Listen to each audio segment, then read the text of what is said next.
Still alive. Also, AMD just had an update, and now my character is weird and shimmery.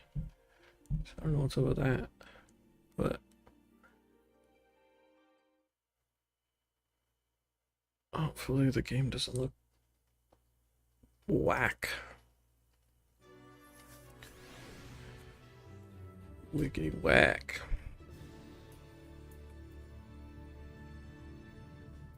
It's a little bit wiggity whack. What's going on with that? Let's zoom in on this snake's boobs. Okay, so it's not weird up close, just from far away. Huh.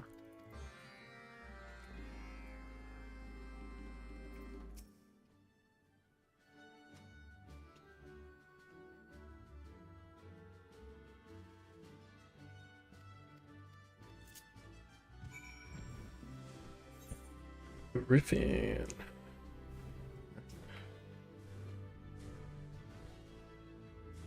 Eh.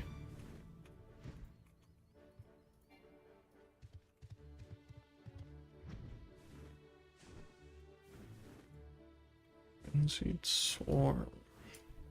All right.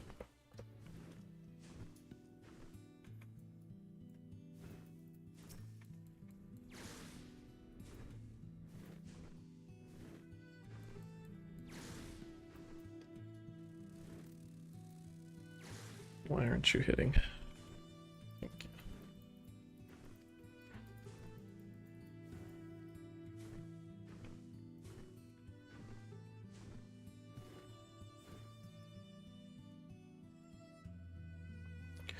Bum bum bum bum bum bum.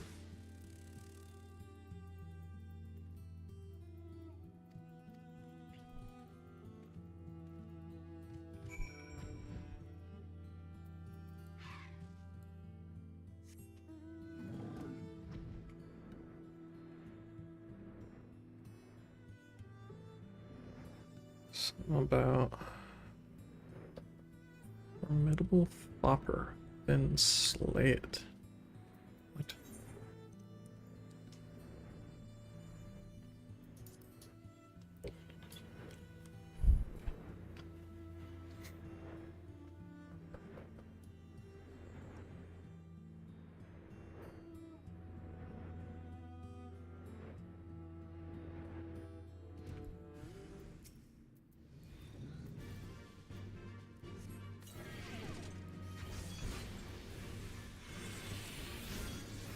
Oh, weakens him.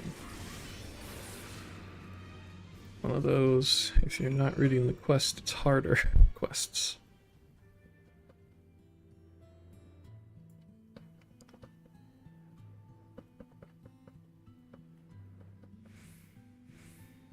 Oh, yeah, what? I have a sit at the yawn. Do I not have any dungeons ready for me to do yet?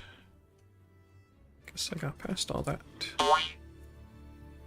Cool.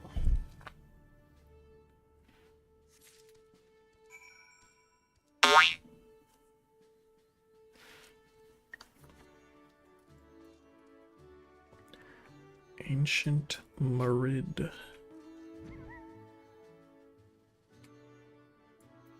Hello, Mr. Ancient Marid. Here's some fodder.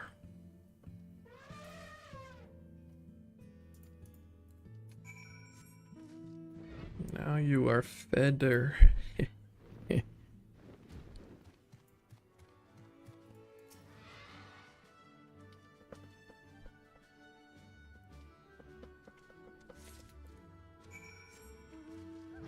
Wait.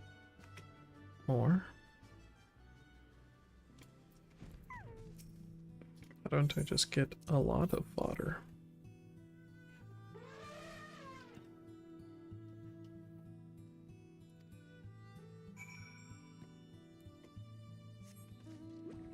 Great.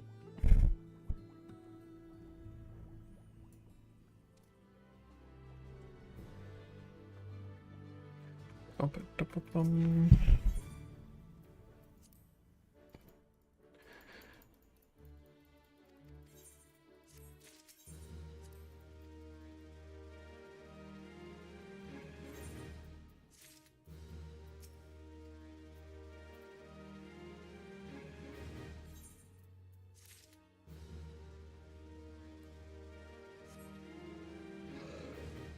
I'll speak with Sid at the Yawn before I go do the rest of my dailies.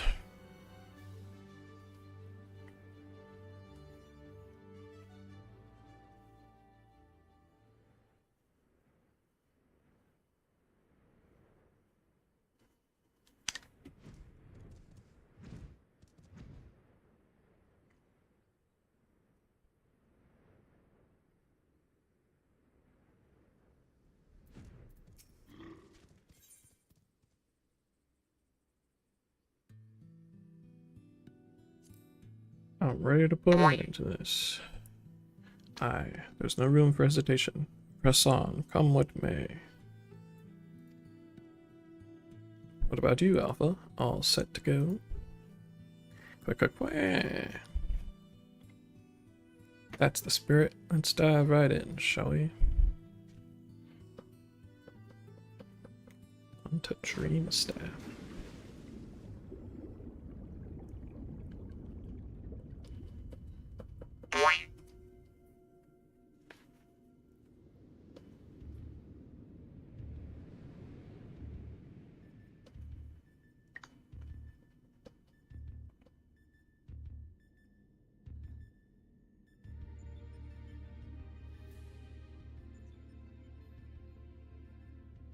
Seeing some test worlds. Omega's experiments must be nearing an end.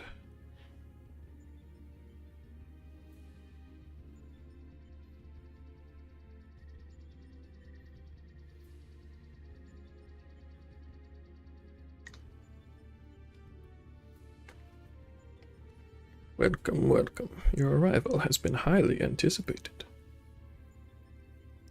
And I will confirm your earlier supposition. My experiments have indeed reached the final stage. The 89 test subjects I trialed, 4 Psi group combatants emerged victorious.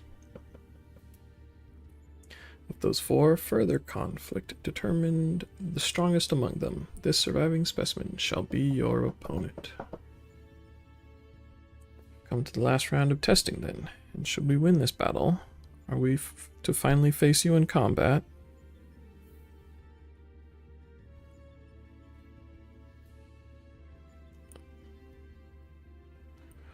Affirmative. Such an outcome would allow me to pursue my objective to its conclusion. I would continue analyzing the qualities which allow you to prevail despite your frailty, and integrate said qualities into my own arsenal. I will be pleased if my experiment yields the relevant data, but engaging you directly is still the most efficient and reliable testing method.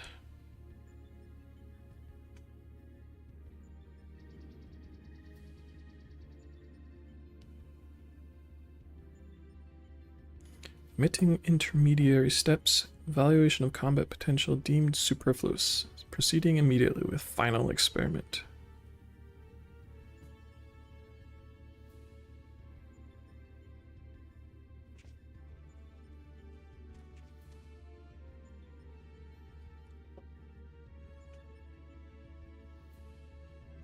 Alpha, your task is complete. Your presence amongst these test subjects is no longer required.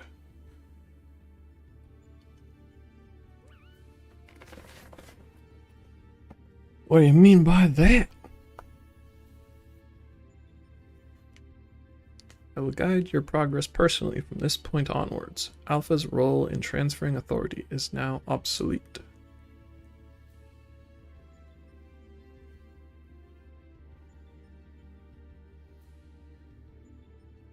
Even so, Alpha is a valued companion, and if he wishes to continue on with us, I've no intention of leaving him behind.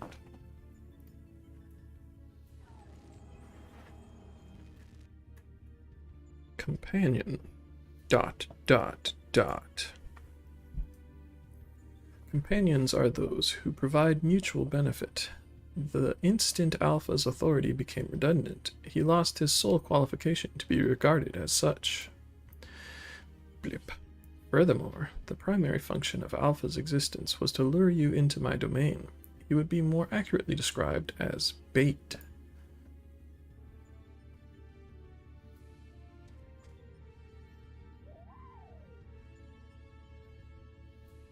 Test subject Alpha can neither confirm nor deny my statement. He possesses no memories prior to his encounter with you. He was the first entity I created here in this realm, and my first and only attempt to recreate a being who shared your mundane parameters. I based his incarnation upon a most ordinary life form, one which had somehow bested an enemy whose strength rivaled my own. By observing the feeble creature in the heat of battle, I sought to understand the source of this contradiction.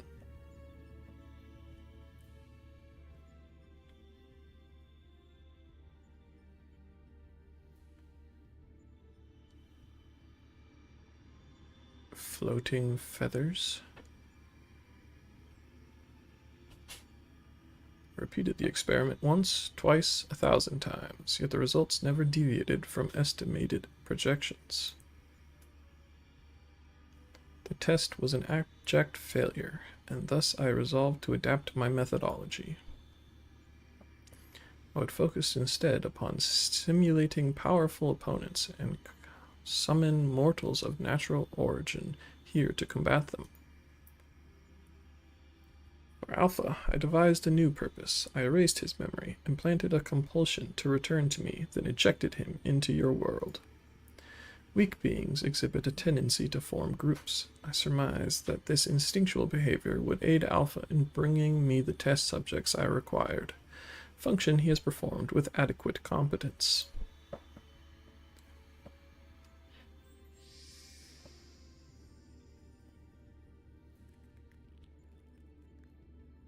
Tell me something, Omega. This ability of yours to generate matter was not originally intended for creating other life forms, was it? Your query bears little relevance to the topic at hand.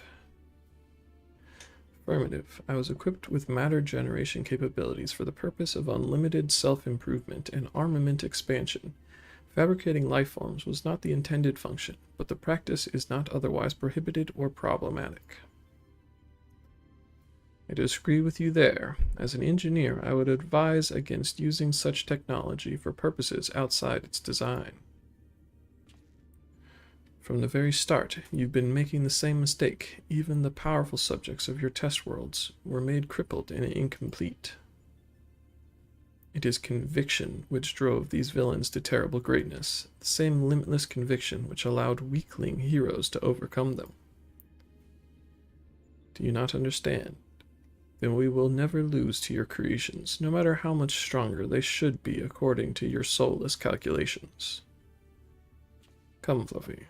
Let's be on our way. You too, Alpha.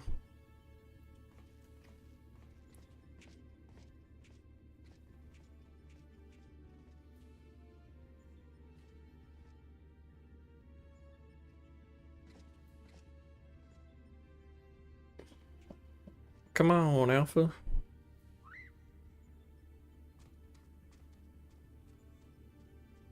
You're our real friend.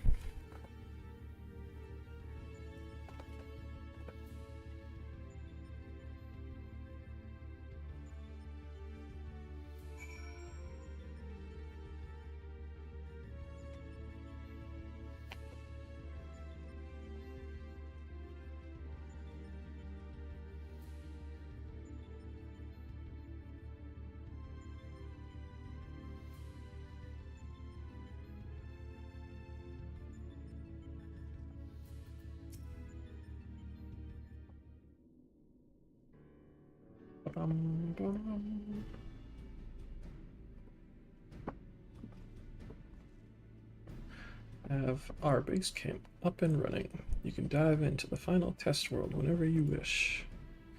As for the world's inhabitant, Omega has generously provided us with a basic profile.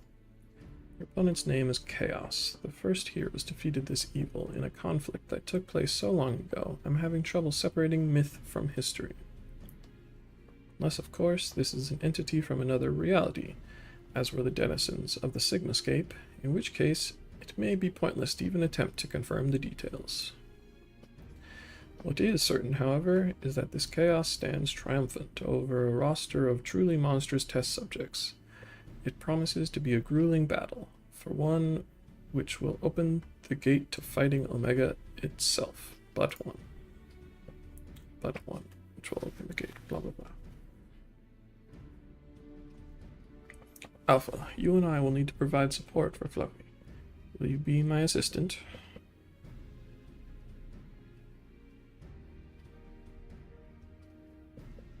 You're bothered by what Omega said earlier? You think you're responsible for dragging us into this mess?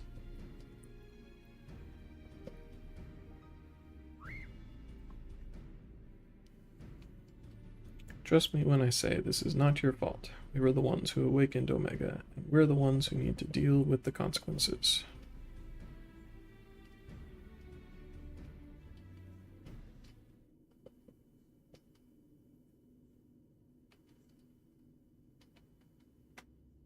Cool.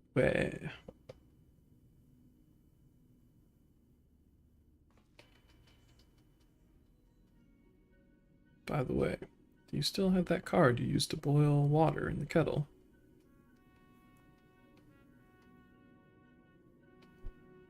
It's been brought to my attention that I'm a spoiled blue blood who can't even refill a pot without constant reminders. If you could take charge of that, then it would be most helpful.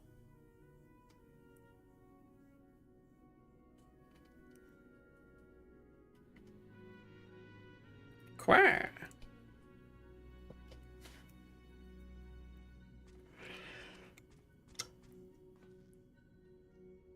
Which is inconvenient without Midgar Somer here to translate his chirping.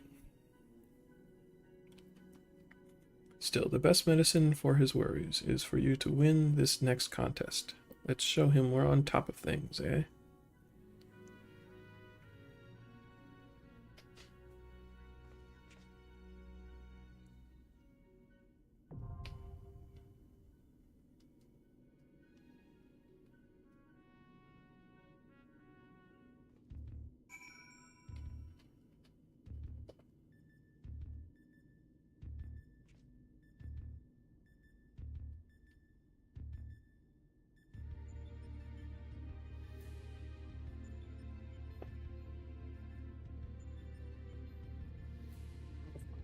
Commissioner's on. It seems very hot in here if it is.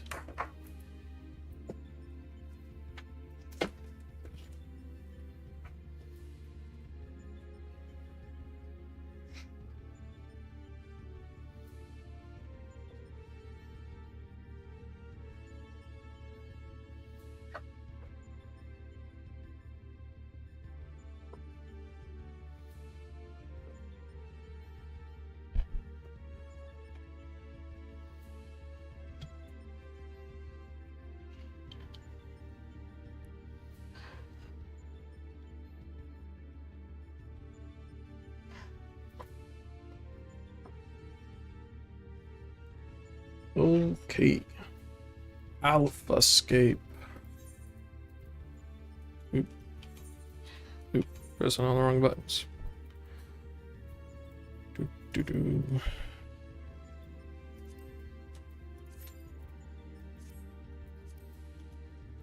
Huzzah.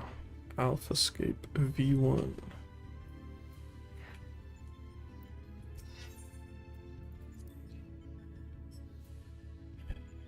Now, go check on what's going on over here. Also, launch my stupid little thing. Do.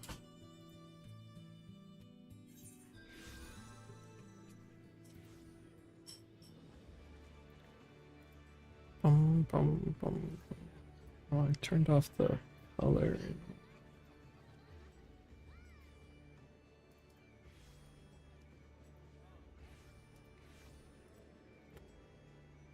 what's it called? My ping pong thing.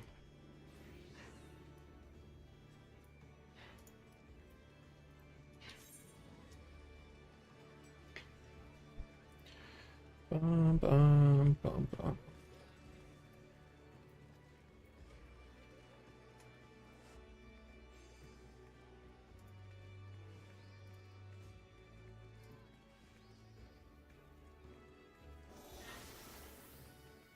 Yeah, let's update it.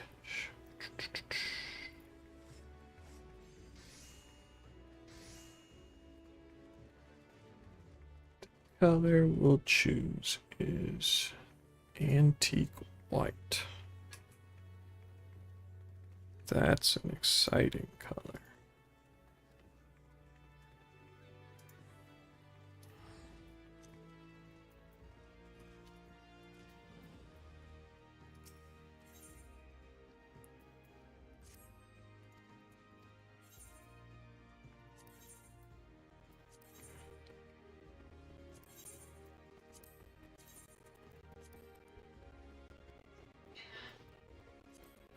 $508 now.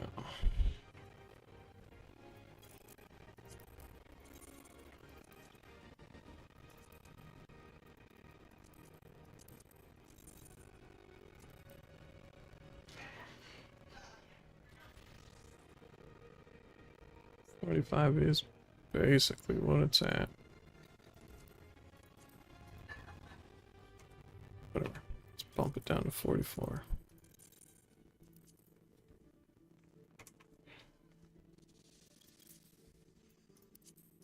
Should be tracking the data.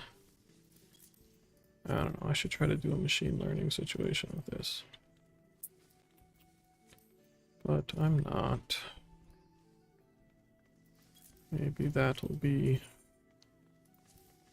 something I get into with time.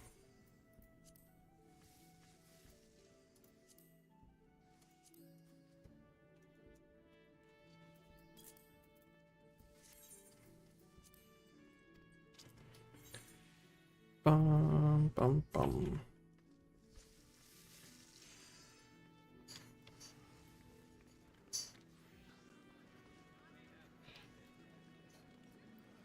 Oh.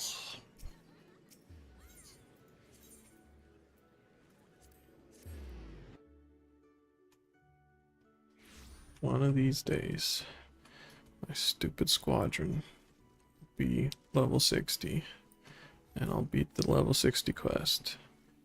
I'll be able to sell all the random items in my inventory to these guys. I will be very pleased. Oops.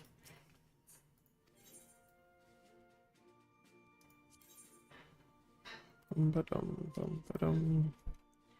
lost this thing. Squadron survival.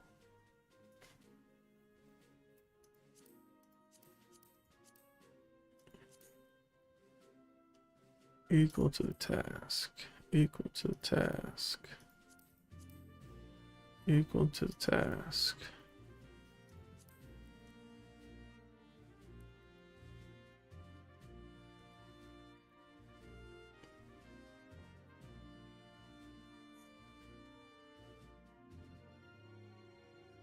I don't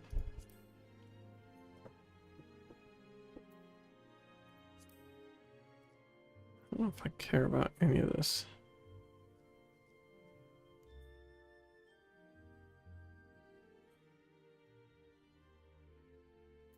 Company actions. I have a mission underway? Oh yeah, look at that. Okay.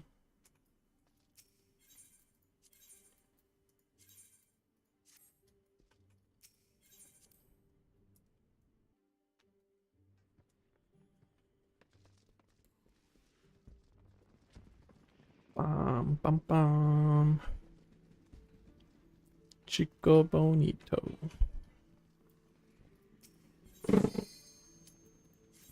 Okay.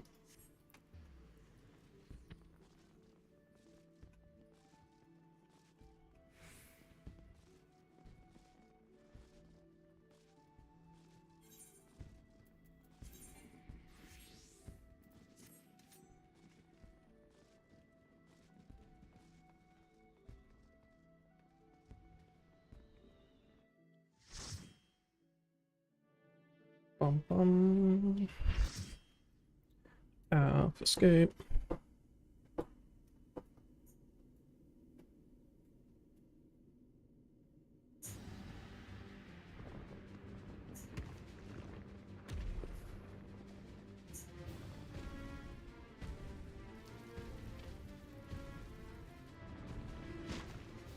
This man has many arms. If you consider that wings are often arms.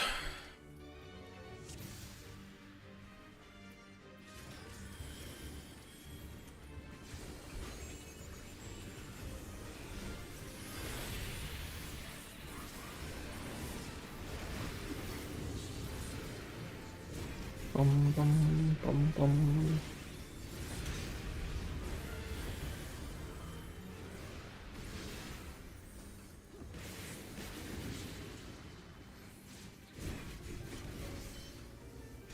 Right.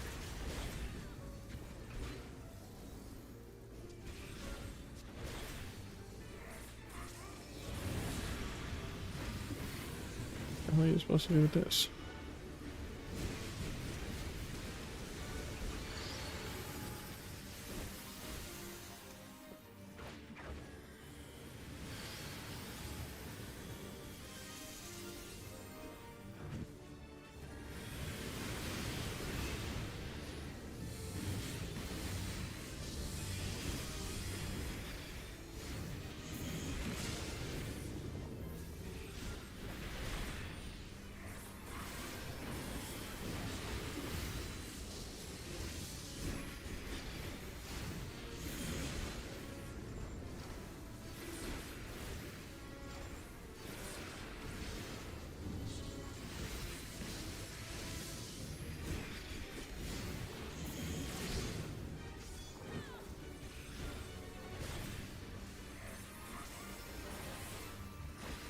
Bum bum bum bum bum bum bum bum bum.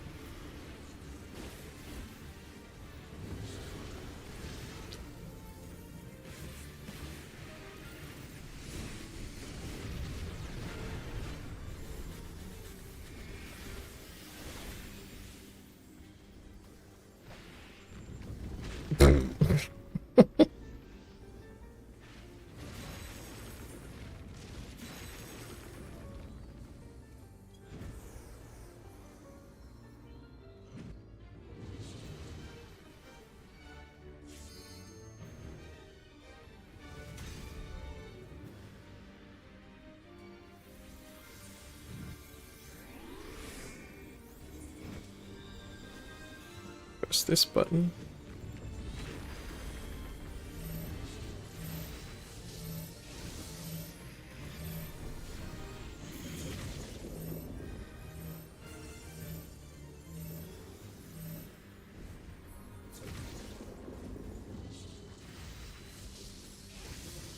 That button didn't help. Why do I even have this button? I guess for PvP.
You dare!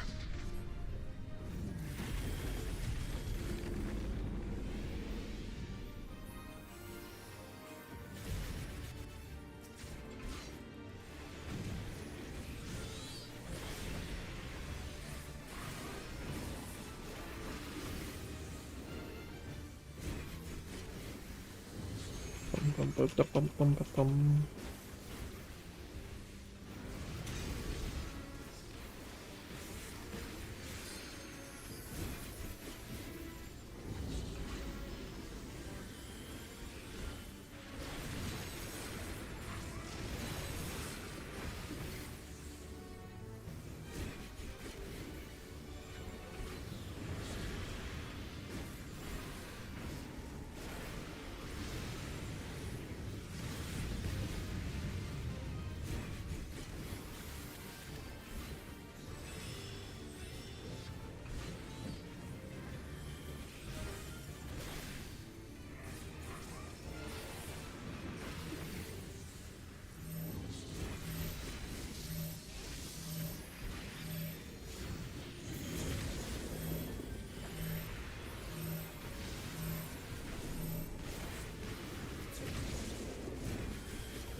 Yeah, King's Cave.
We did it.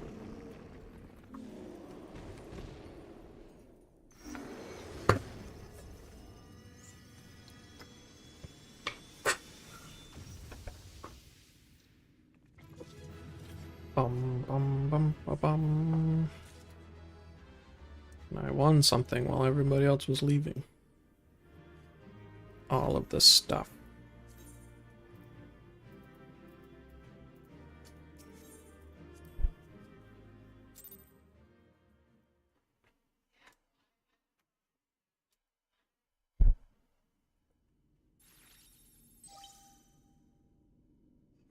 The battle is concluded. Alpha Group is victorious.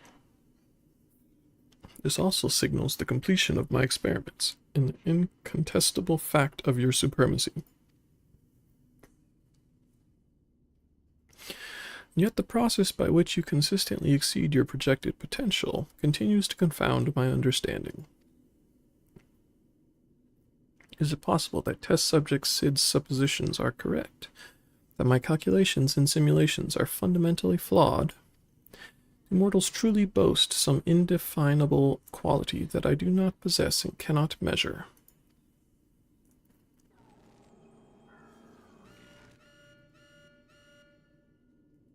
Error. Logic loop. Malfunction. Resolution requires additional data. If the nature of your existence defies standard reasoning, then I must examine you from an illogical angle. I will subject the unknown to the imperfect. Test subject Fluffy will proceed to a supplemental stage. Subject the unknown to the imperfect.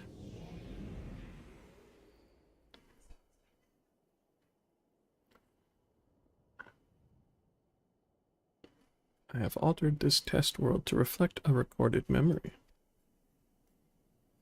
It originates from a time when war had erupted on a distant star. I was deployed to the battlefield, and it was there that I engaged an enemy of unmatched strength. The contest ended prematurely, and I failed to bring down my foe. Subsequently, I lacked the data to fabricate a completely accurate simulation.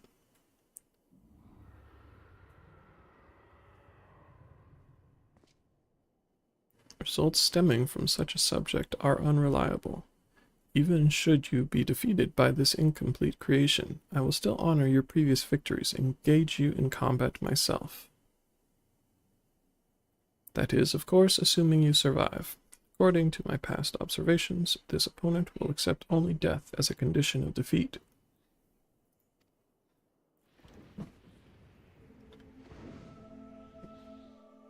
It's Midgardsormr.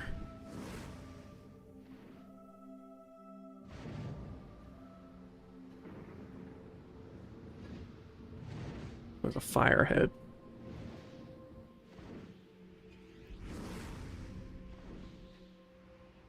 Prepare to face Midgardsormr, red-maned worm of the Dragon Star, and nemesis of my world. This is not the fated spectre that you know, or a mortal conjured simulacrum.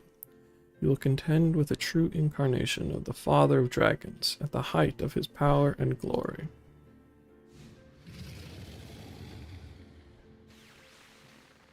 Omega, wait! You can't force Fluffy to fight 2 battles back to back. He needs time to regain his strength. He must be allowed to recuperate, or the data for your testing will be skewed.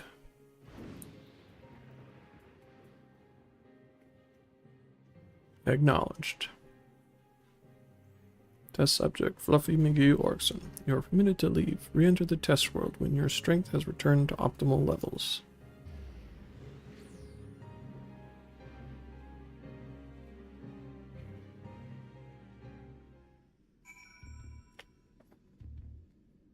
Okie dokie. Quack, quack, quack, quack. Alpha seems distressed, and Sid is nowhere in sight.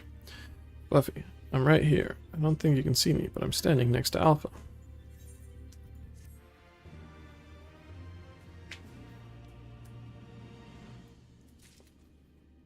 Well, invisible Sid.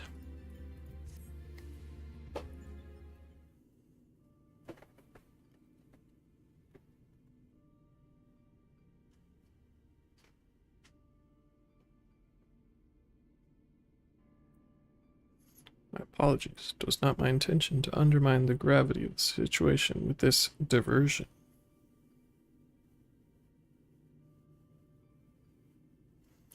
I'd noticed the kettle was boiled, and thought some tea would soothe my nerves. I poured myself a cup and was halfway through drinking it before I realized my hand, not to mention the rest of me, had turned invisible.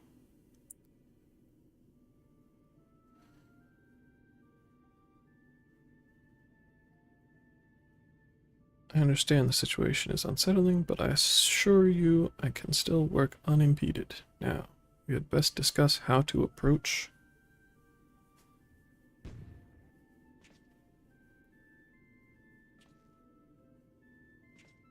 Oh, it seems to have worn off. Quack, quack, quack.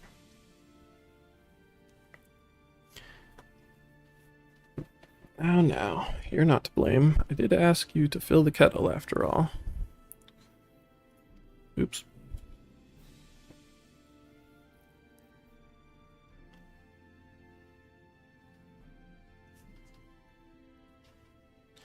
In any case, 'twas pleasant to have a distraction from our greatest woes, however brief. We'll set the rest of the water aside for now and decide what to do with it later. Special water. Right, Fluffy.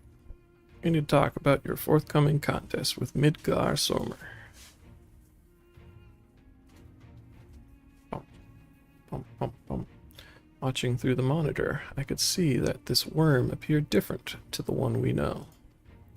From everything we've heard thus far, it seems that Omega and Midgardsormr both hail from different stars, 2 distant worlds at war with one another. As a result of this conflict, the worm was forced to gather his offspring and leave his home behind.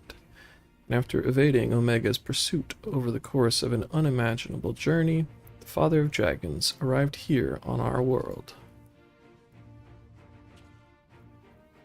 I'm assuming the entity you're to face is a younger, more vital Midgardsormr, just as he was when Omega first encountered him, thousands of years in the past. Formidable foe indeed. Even so, I must find a way to defeat him. I fought him once at the Keeper of the Lake, but... Even so, I must find a way to defeat him. Hopefully Omega's imperfect data will contain a flaw we can exploit. Certainly doesn't help matters that Omega's Little Surprise isn't registered as an official test subject. Can't even use the terminals to search for the most basic information. With that in mind, Fluffy, I have a proposal. I wish to leave the completion of this supplemental stage entirely in your heroic hands. Rather than twiddle my thumbs whilst you prepare to contend with the dragon, I mean instead to work on a strategy for our inevitable confrontation with Omega. Then, my friend, we will put a stop to this mad machine once and for all.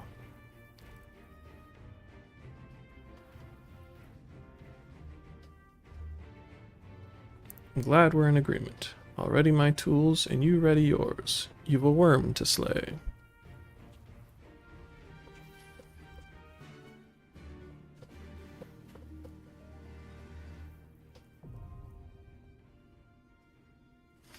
Bum, bum, bum.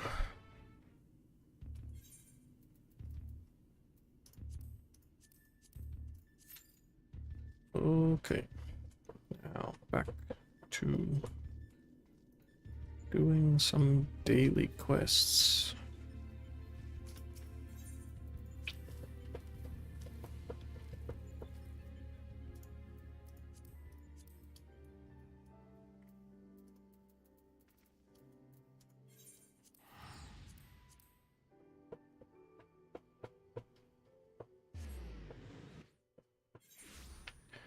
Bum, bum, bum.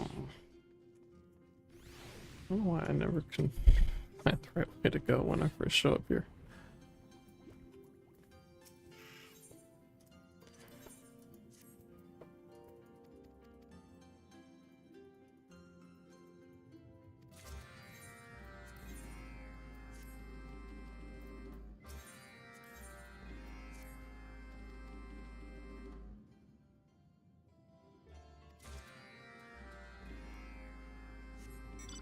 Bum, bum, bum.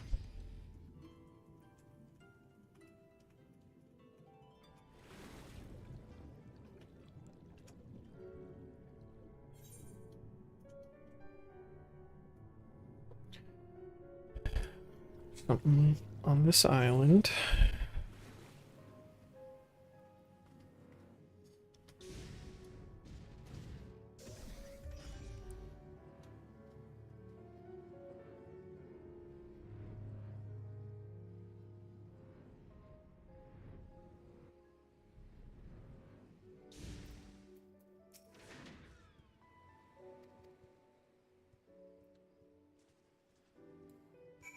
Bum, bum, bum, bum, bum.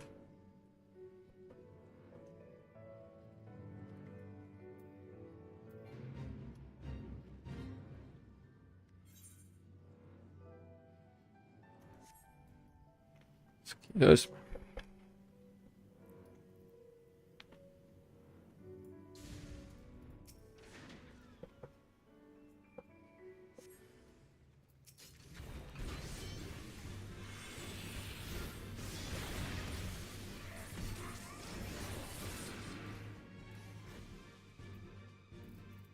What am I doing with these guys?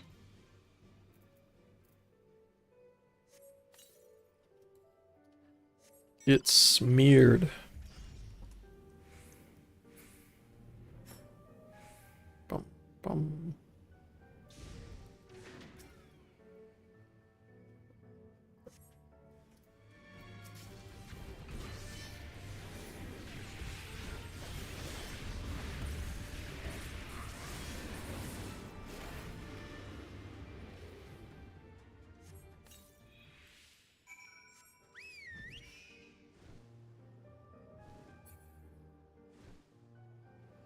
Bum, bum, bum, bum, bum, bum.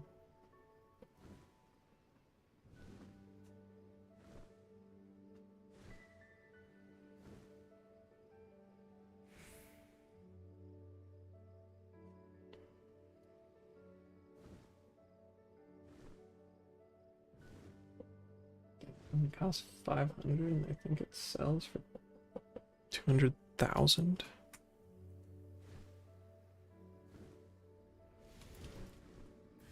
Seems unlikely to be true.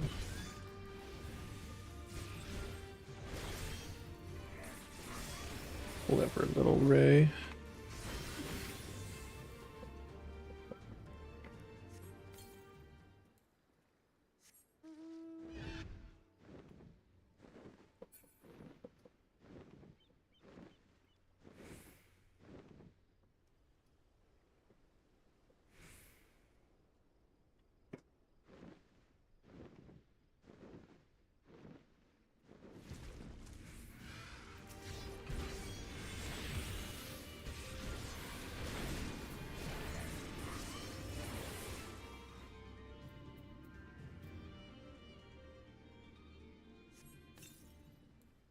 Bum, bum, bum, bum, bum, bum.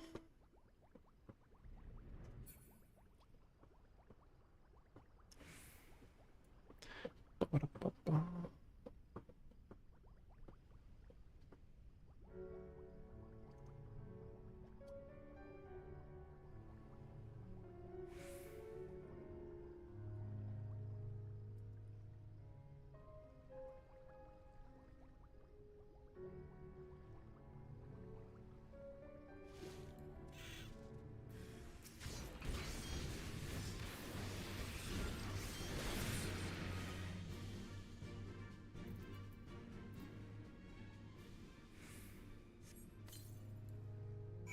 Bum, ba-dum, bum, ba-dum, bum, bum, bum.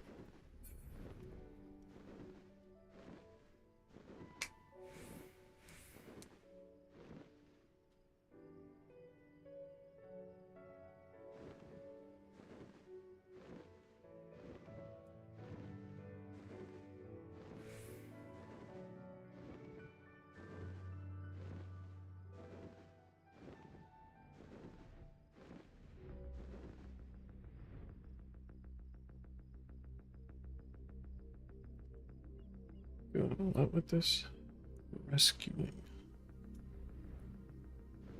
Just getting your face kicked in. What's going on with you?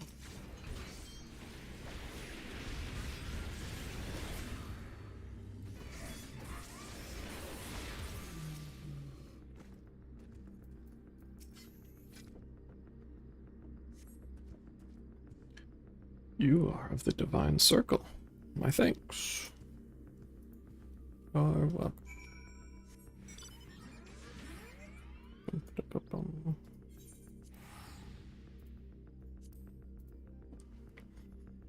That's on the dailies. Guess I go do the main story quest now. Unless I've unlocked the blue, which I suppose is possible.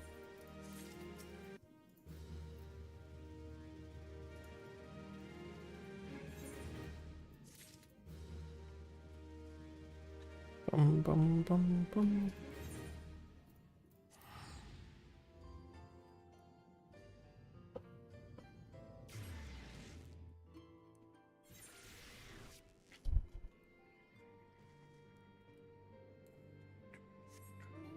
Oops. Wait. See if there's any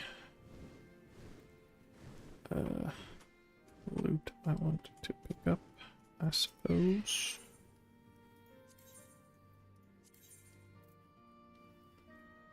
Sure. Get this hat.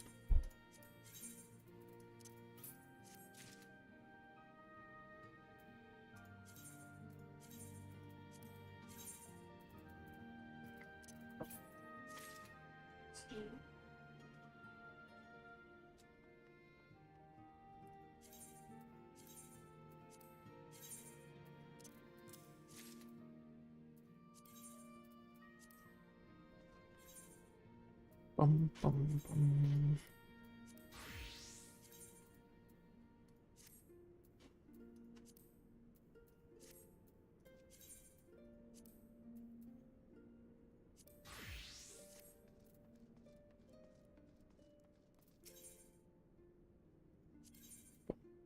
bum, bum.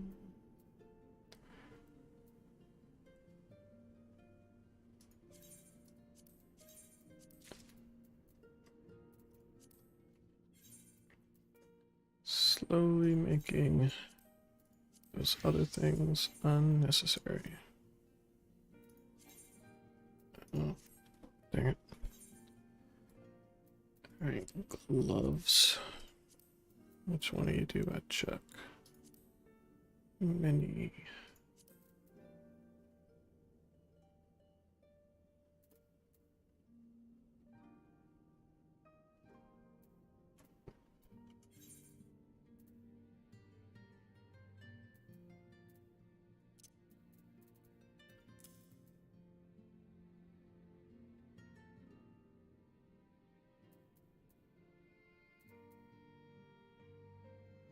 Orbo Rundum. Ring of Slaying.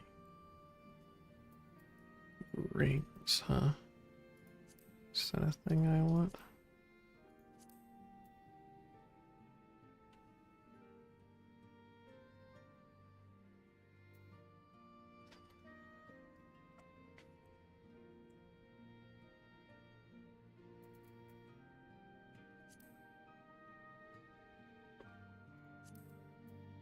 Not. I can just sell these as well.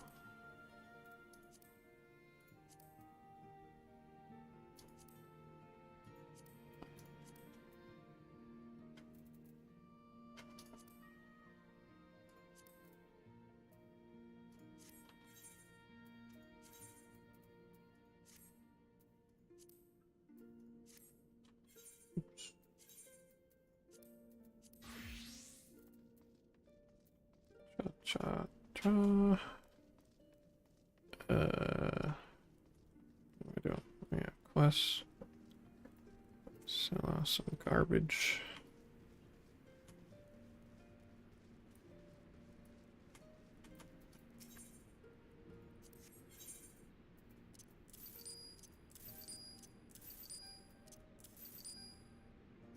Let's sell this one. Okay.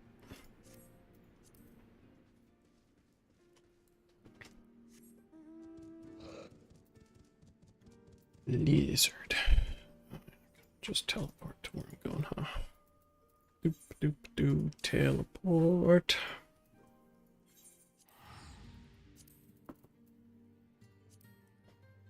Probably as soon as I start this dialogue, my raid's gonna pop, and I will have wasted my time, but that's okay.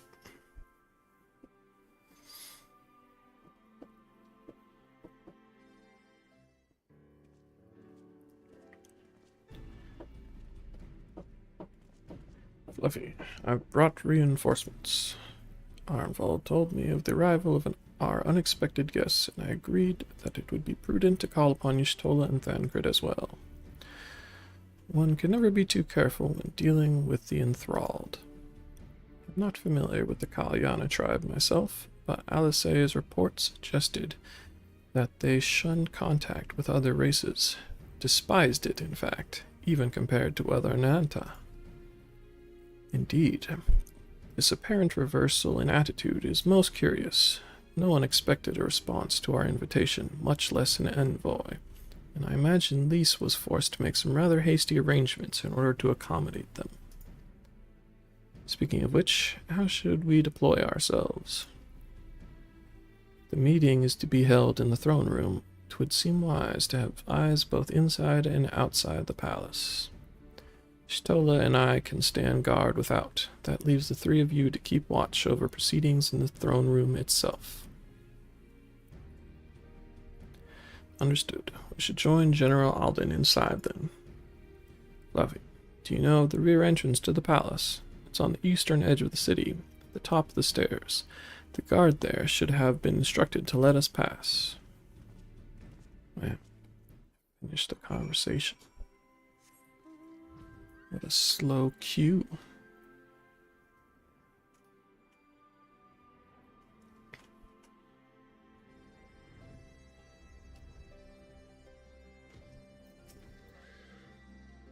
You're the Scion, sir.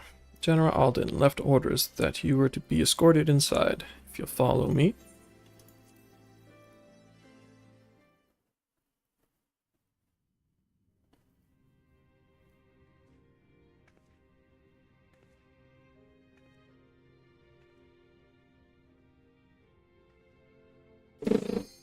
Yep, there it goes.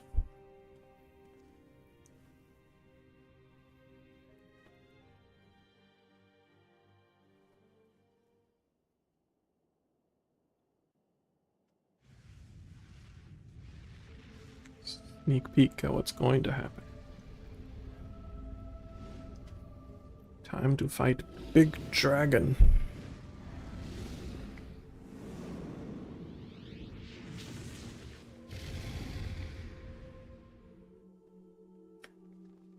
Oi, oi, oi. Those 100 tomestones.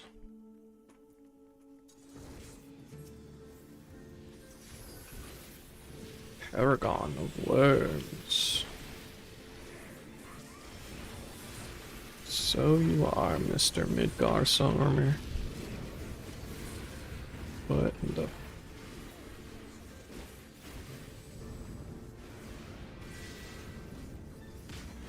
Ow. That was a very short cast time.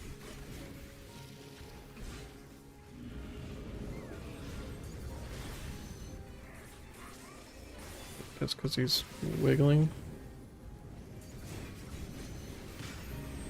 Break. Ow.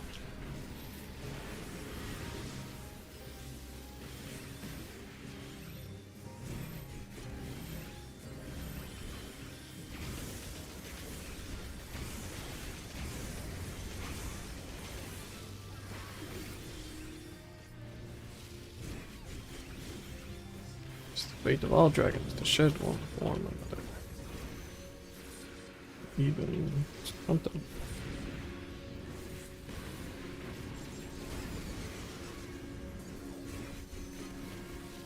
Switched it up. Cool, cool.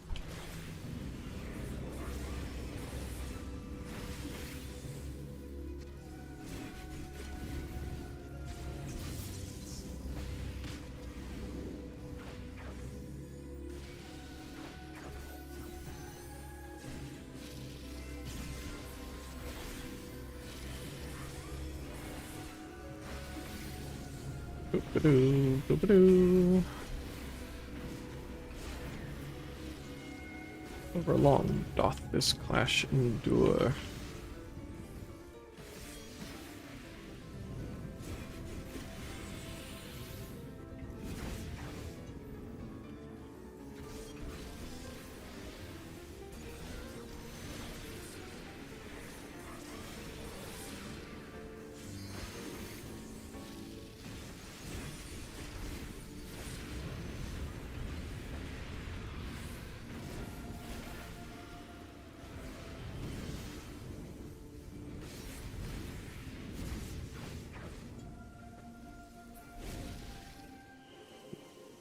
He flew off somewhere.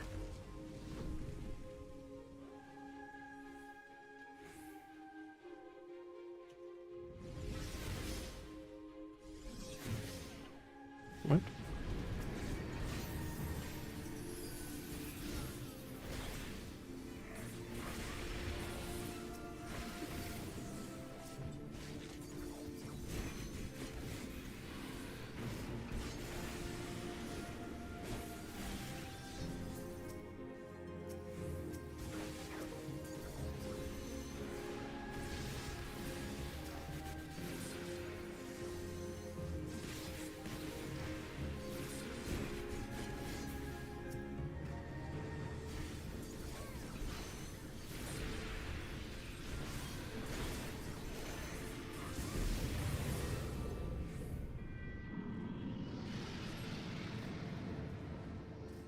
Ah.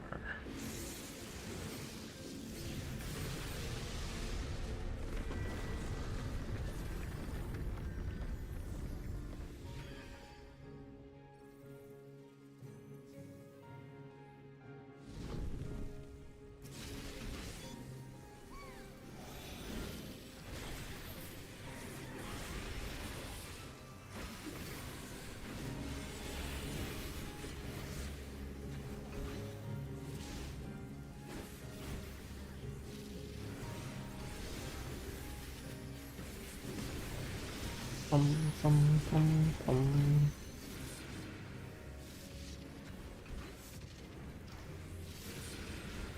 Yeah. Managed to dodge that one in time.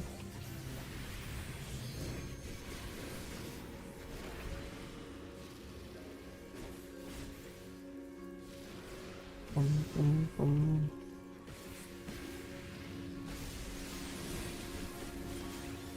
Oops.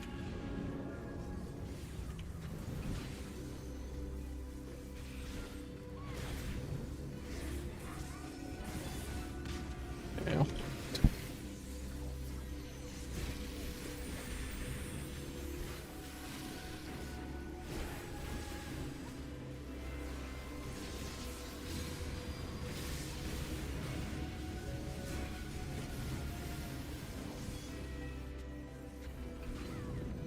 Spooky thing to have on your back.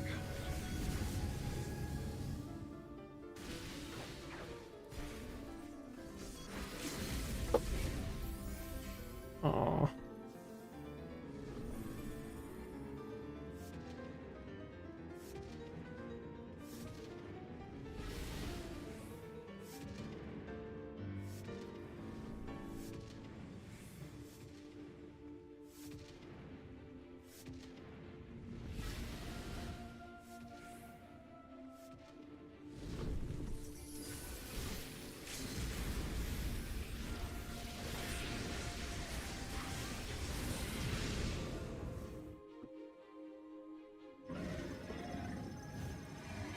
Yay, I beat a dragon.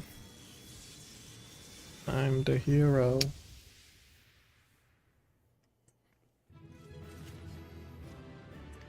I didn't even notice that we had a chipmunk man in our party.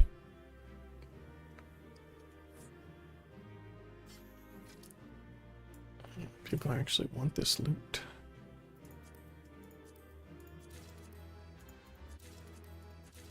I guess they don't really. They were just here for some reason. Okay.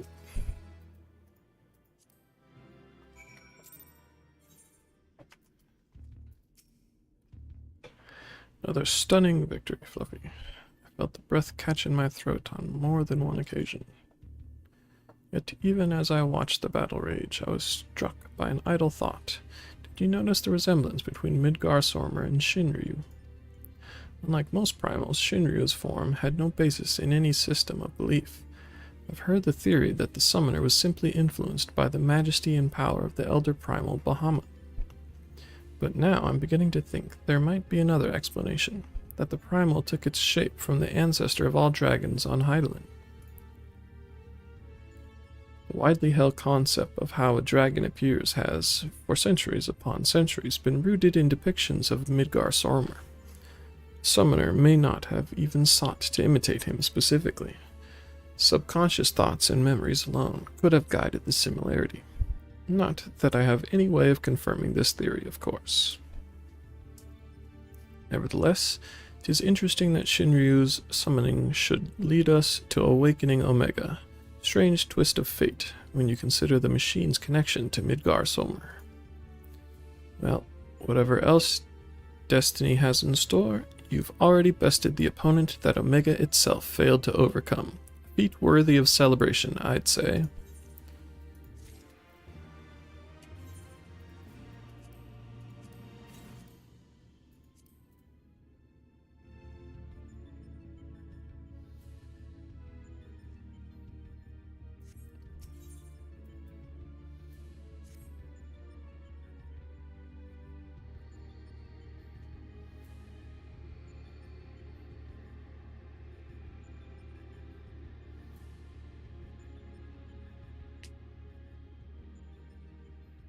Your move, Omega.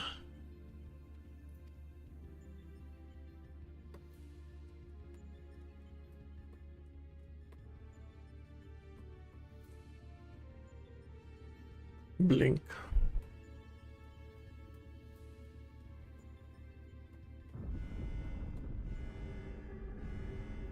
It's just a blink. That's what happens next.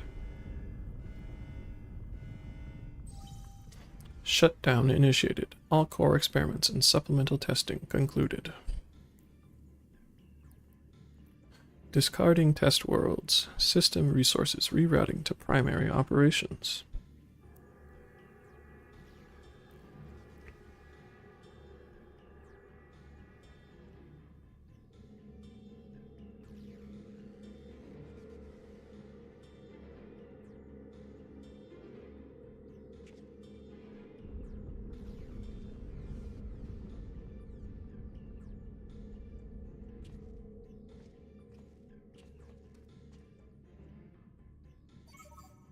Congratulations, Alpha Group. As the last surviving test subjects, you have removed every challenger on your path to reach me. I, too, am eager to meet you in battle. The margin of error I observed between my simulations and your practical performance against Midgar Sormer necessitates direct and immediate analysis.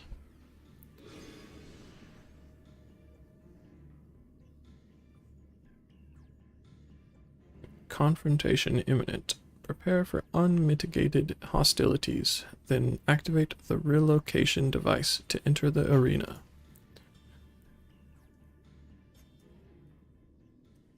This is it then.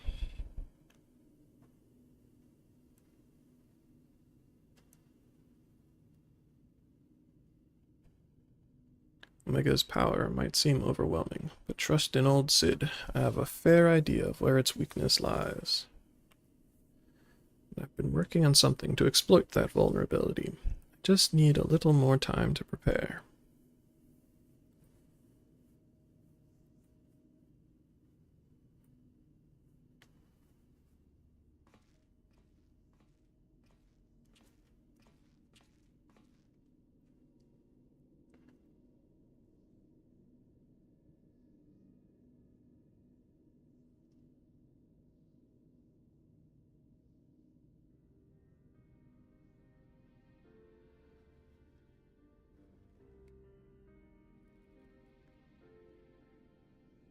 Weird glove you have.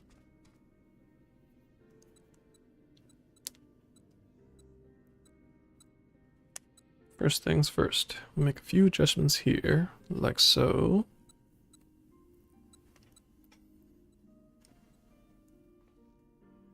Alpha, do you have any of those tricks and tools left over? I want us to have as many options as possible, so let's lay our cards on the table, as it were.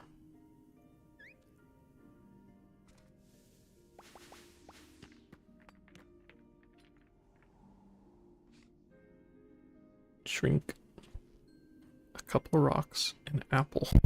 I don't know, it's a gem thing. We have here some sort of gem, a couple of stones,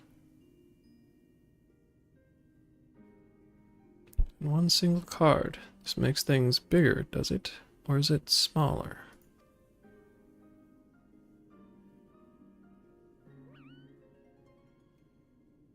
Right, 'twas foolish of me to even ask. Best leave you in charge of when and how to use your special tools. Ah yes, I almost forgot.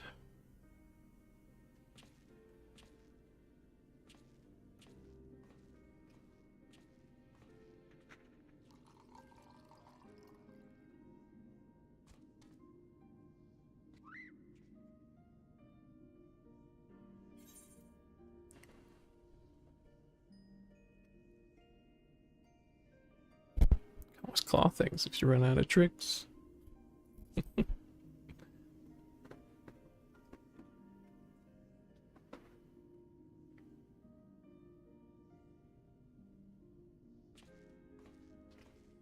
Apparently, he was not amused by that, as I was.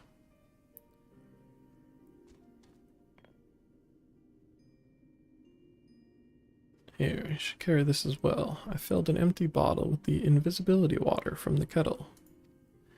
It might just prove useful in the right situation.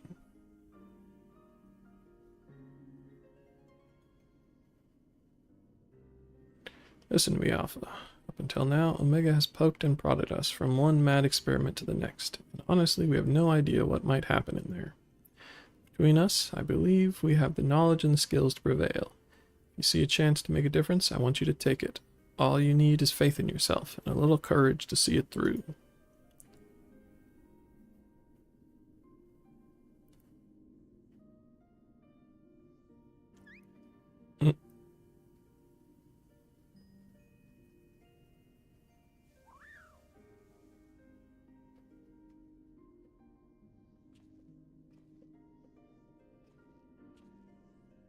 Right, Jessie should have that device put together by now. Let's head outside, shall we?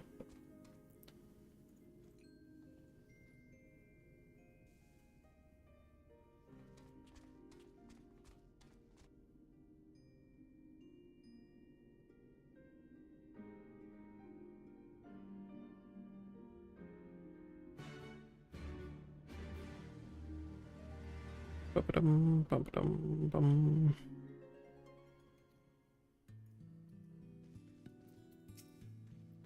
I'll head straight back to Ralgus Reach and collect my new toy. I do still need to run through a final inspection, so feel free to rest in town in the meantime. We'll discuss strategy the moment I'm finished. Quick.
A bit shaky there, old friend.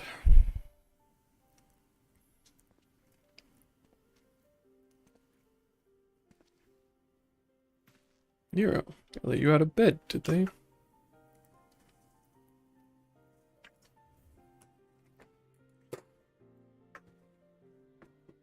After studying the data collected from the battle between Omega and Shinryu, it has led to a certain conclusion. With all the primal attacks, Shinryu's burst of lightning was the one thing that pierced the machine's defenses. Omega, it would seem, is vulnerable to electrical energy.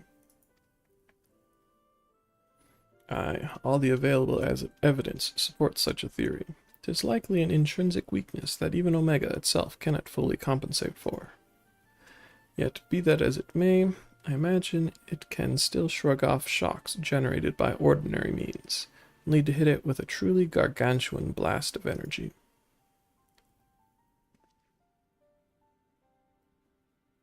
And so you made that, based it on Midas's design, didn't you? The plans of the lunar transmitter.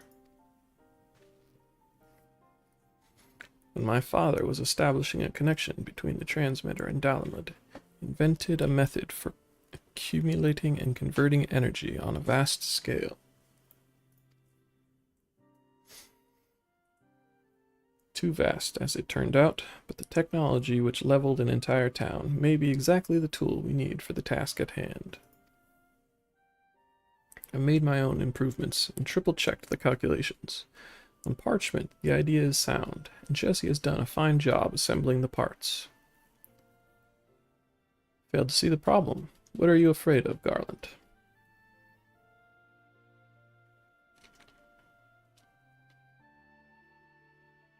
I don't know. The device should give us the edge we need. It's just... whenever I look at it, I'm taken back to those dark days after the incident. I remember bodies melted by searing heat. I remember the bereaved and feel the weight of their silent accusations. I remember the Empire's remorseless response. We turned outwards in search of answers, but the inventions we created to ensure our future were used instead to destroy lives, to wage war. And that's why I fled. came to Eorzea and swore to only employ technology for benevolent ends. But naught is ever so straightforward. Every connection I have forged with the people of this realm reminds me of that fact. Often the act of living itself is a never-ending struggle against a world determined to oppose you. You can have the best of intentions and still cause hurt to yourself or others, but 'tis in confronting these wounds that we learn the better path, how to grasp those moments of true contentment.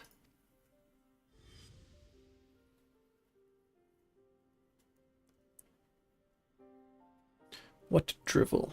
You never used to bother with all this tedious introspection. Feeling our mortality, are we? Mayhap I am. Had no such hesitation when I was a student. It was all bright and shiny innovation on the double, and latter consequences be damned. Now, though, I don't mind thinking through the outcomes, taking the time to produce just one rigorous, tested, and carefully designed invention. 'Tis a reflection, I think, of just how much there is in this world I care about now, aside from myself.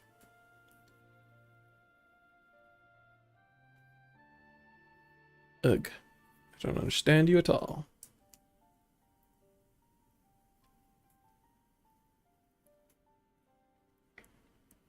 But I suppose, if anything, Omega and its unfettered testing methods represent the student you once were. If you insist that your present self is the better one, then you'd best prove it with that device of yours.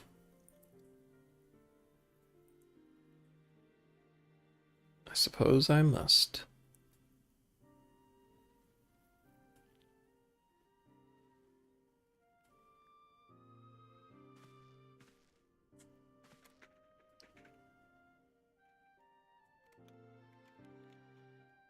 Though 'tis hardly fair to compare my youth to Omega's solitary existence.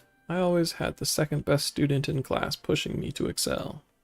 I seem to recall a twinge of irritation any time he would outscore me on an exam. I've been out of bed too long. I'd better go and lie down before I fall over or vomit.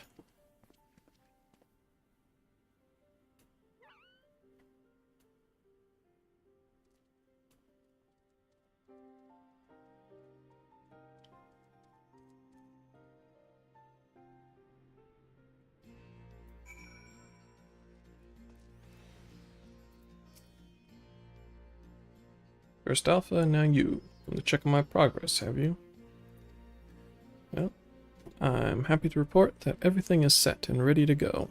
Once you're finished with restocking and repairing, or whatever it is you adventurers do, then we can head back to the Rift and confirm our strategy.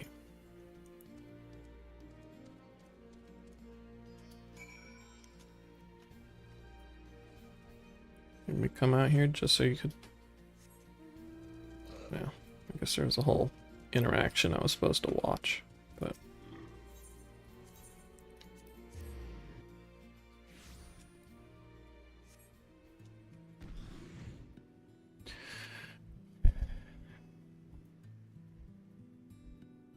Bum, bum, bum, bum, bum, bum, bum, bum.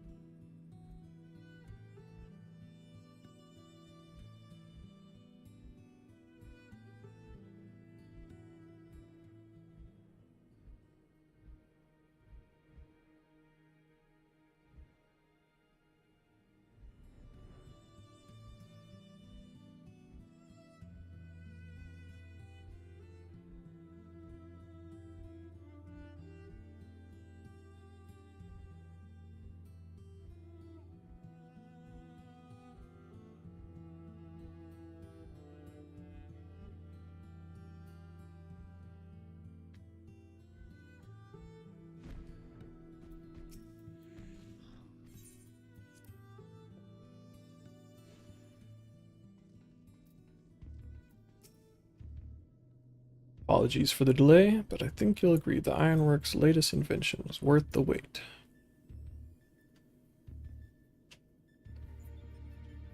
This is the control module for something I've dubbed the Omega Jammer.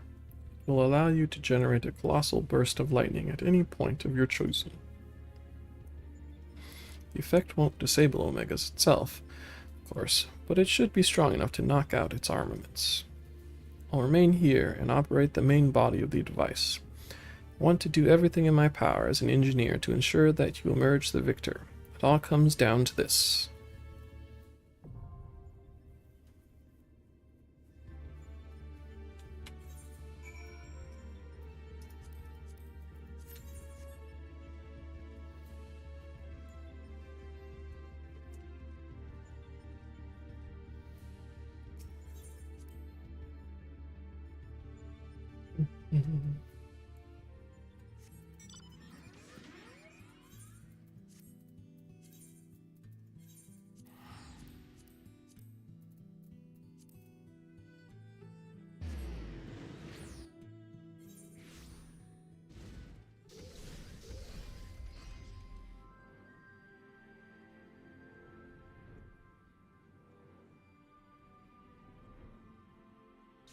Okay, back to this little cutscene.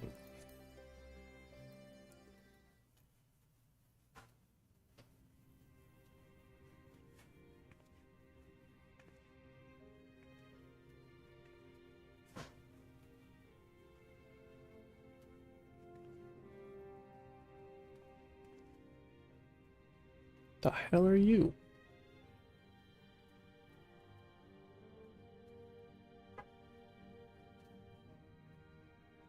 Thank you all for coming. I am Lise Hext, and I speak for the Resistance. Among you are village elders, refugee leaders, envoys from the Ananta and the Kikern. You've come from every corner of Girabania to help decide the future of Alamigo. But before that, I want to ask you a question. What was the first thing you noticed when you came in?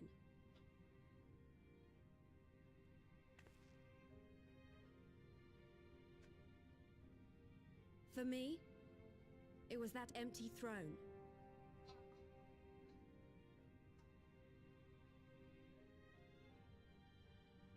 It has no one to sit on it now. No viceroy, no king. Would any of you like to take their place? Or should someone else sit there?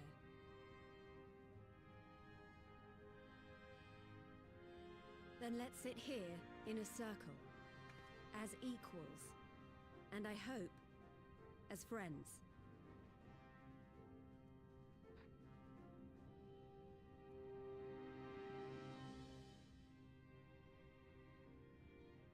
On the ground.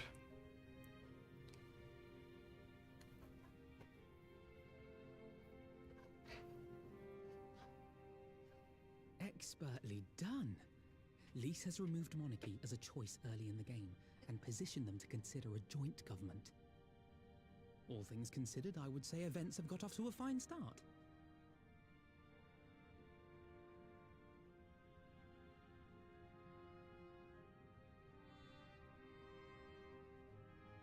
And that is Alagana's stance on the matter. Thank you, Ragenfrid. Another vote in favor. Next, let's hear from Shanti of the Kaliana. Tell us, how do your people feel about the idea of a republic?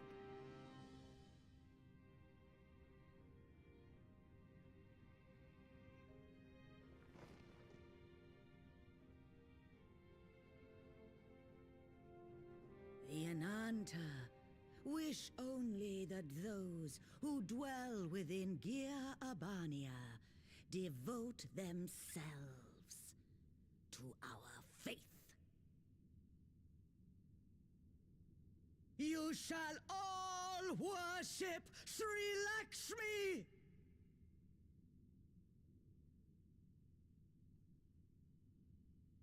Lady of Bliss, grace us once more with your beauteous visage!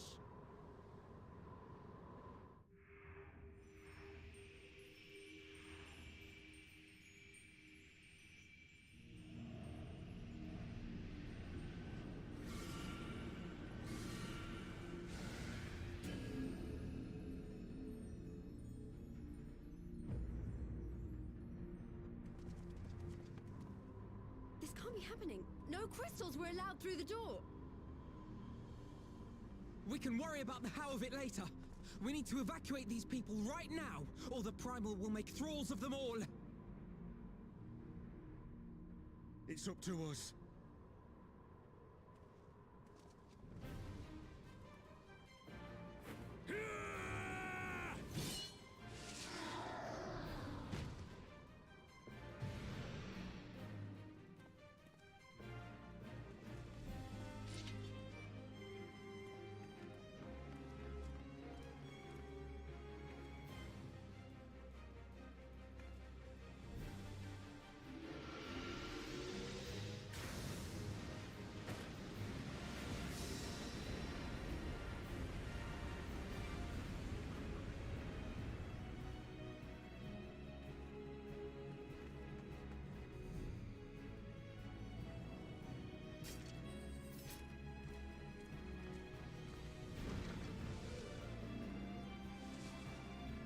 Gods damn it! The guards were already turned!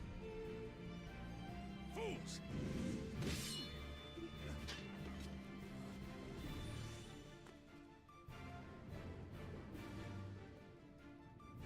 No, you don't! The Kaliana would see us all enthralled. Then they're going to be sorely disappointed.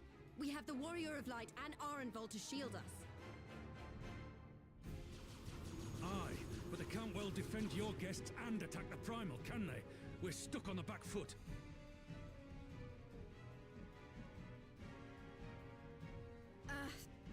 All right, I think I have an idea. Keep these people safe, General. I'll be back as soon as I can.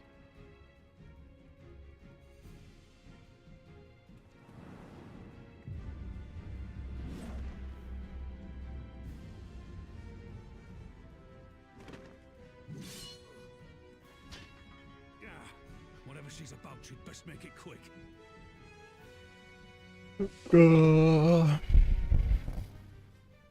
Come then. Who will be next to die on my steel?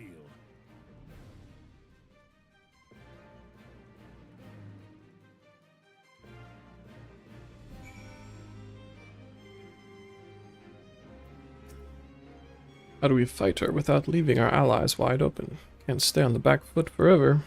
Oh, damn it. Think like that, we've already lost. The Warrior of Light at my side. We can do this. Isn't that right, Fluffy?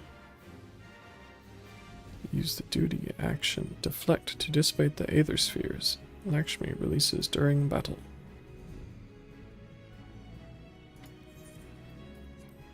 Oh. Okay, I'll have to DQ apparently to do this.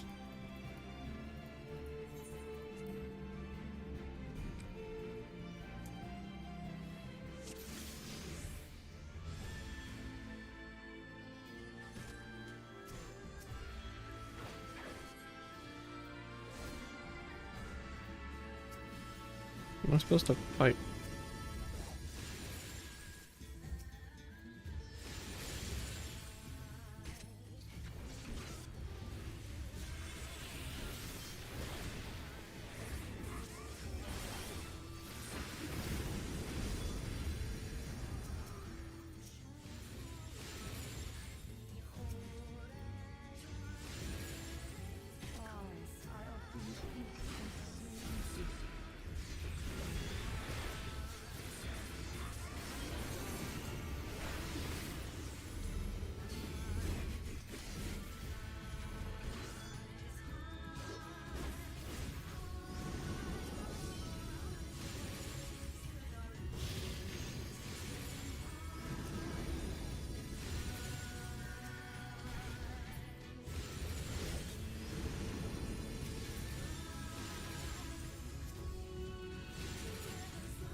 There are so many of them.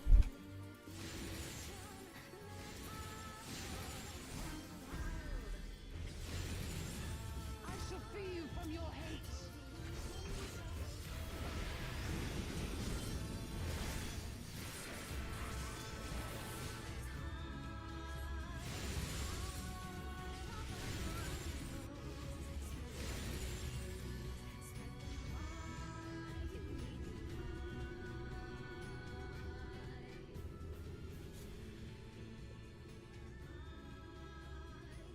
Damn it all! It's only a matter of time before we miss one.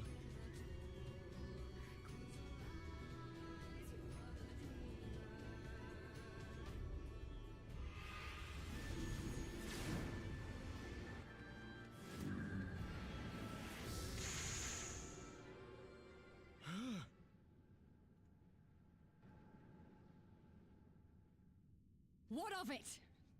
Do you want to kill this thing or not?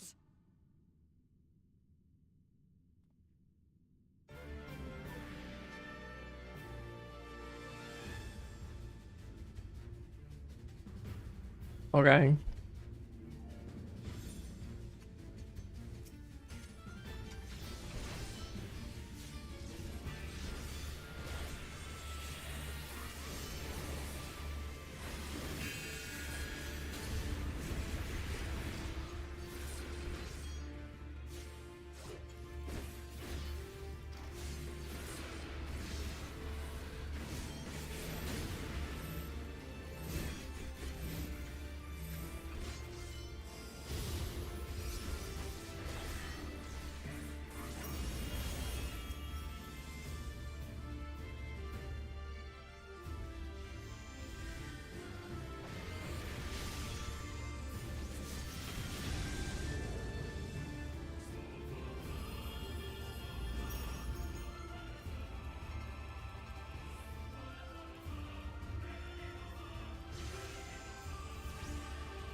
Bum, bum.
Bum, bum, bum, bum.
Yeah.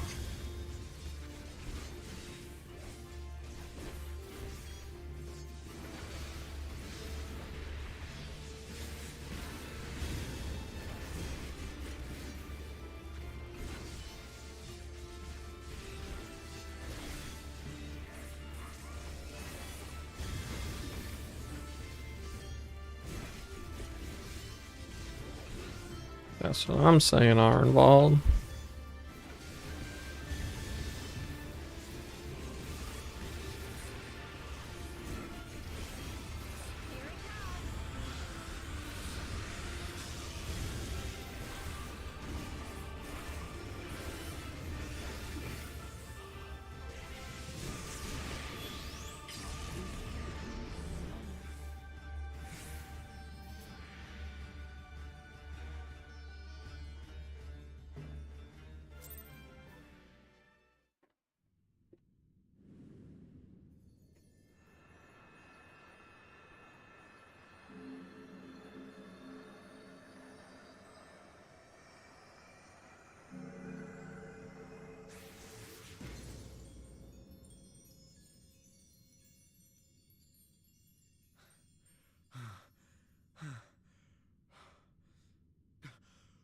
We did it! We beat her!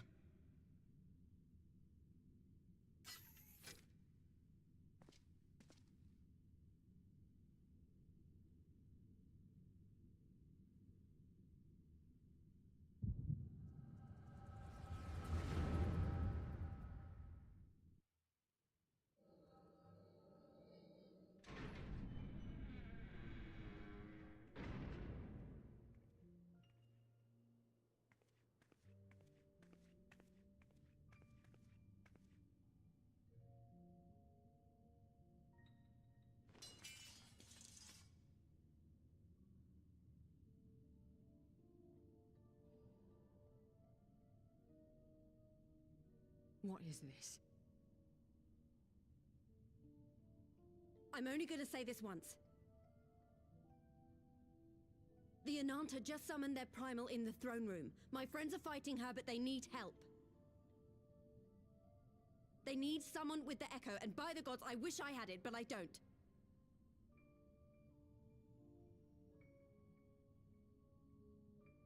I told you before that you still had time, but things have changed. I need your answer now.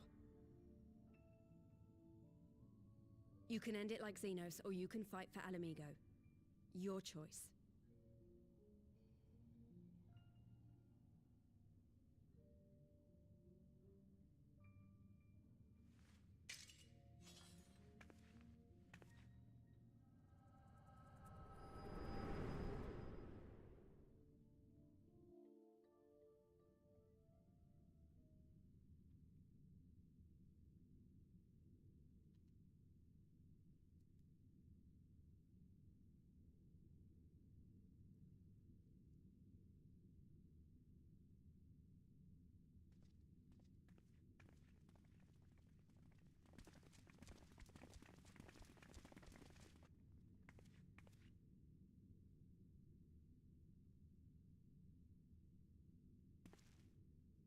Seven hells. It's her, the Butcher.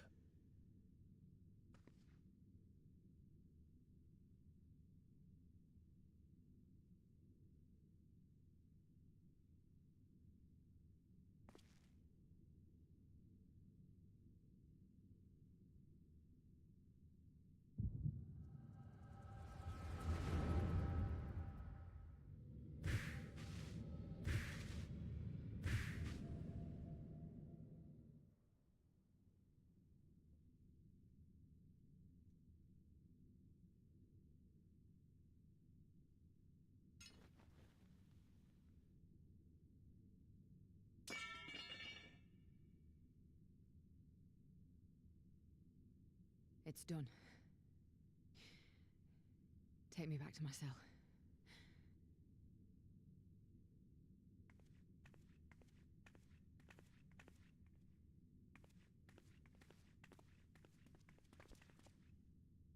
You are not forgiven.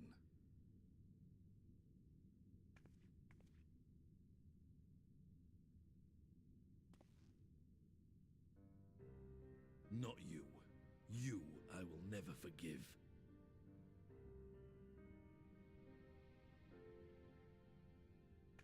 But I will thank you.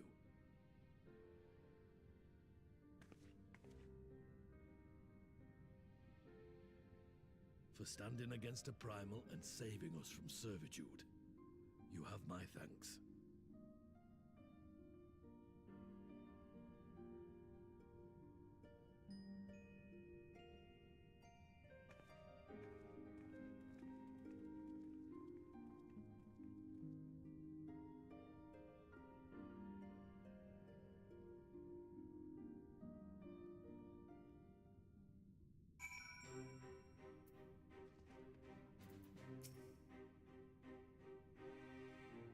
Oops, I forgot to queue back up for my raid.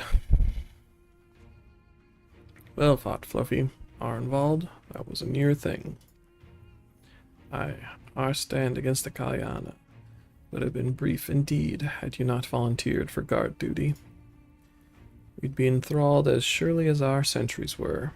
They must have planned this far in advance. Security was my responsibility. I know how dangerous primals can be. I should have... It's my fault. My stupid mistake. Nay, alas. We were all caught unawares. We will take this as a lesson, and watch our own more carefully in the future.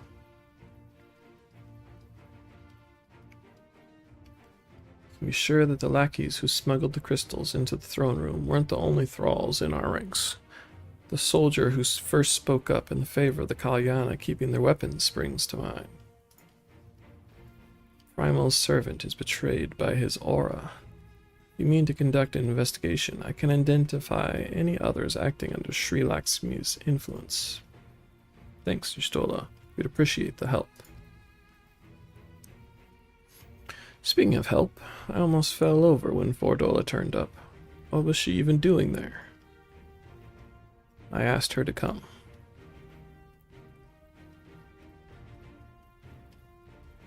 Bum, bum, bum, bum, bum. That explains it then. Sad, but Ragnfrid was right. Her victims will never forgive her for what she has done. But I don't think Fordola picked up that sword looking for forgiveness. She wanted to fight for her country. If you say the world in which Fordola grew up is partly to blame for what she became, then as an Ala Mhigan, I feel responsible for improving that world. Can't ignore what's happening right now. We have to show people a better way than vengeance, or we risk giving birth to a new generation of skulls. I know it's idealistic, but I want to help people to let go of their old grievances and make peace with each other, and I'll hold 1,000 meetings and talk till I'm blue in the face if that's what it takes. 'Tis a long and arduous path you have chosen, but one well worth walking. Rest assured that I will do what I can to help you reach your destination. Thank you, Alphinaud. The first step will be to get our representatives back in the throne room. They're a little shaken, but not one of them seemed ready to run off. We're all determined to finish what we started. I will see that you're not interrupted.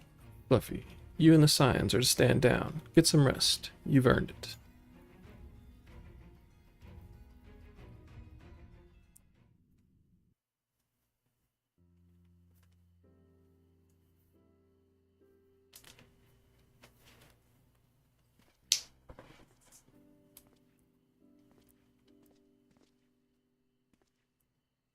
A fine spot to contemplate the heavens.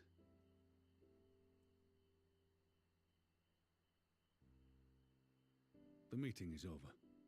The envoys have chosen to instate a government model on Ishgard's House of Commons, a ruling body of representatives elected by the people.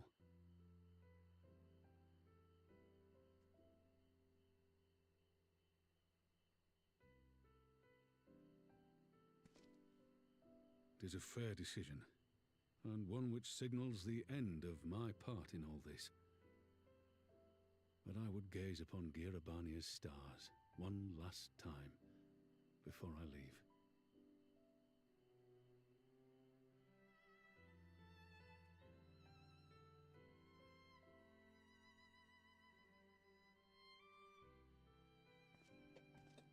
spine.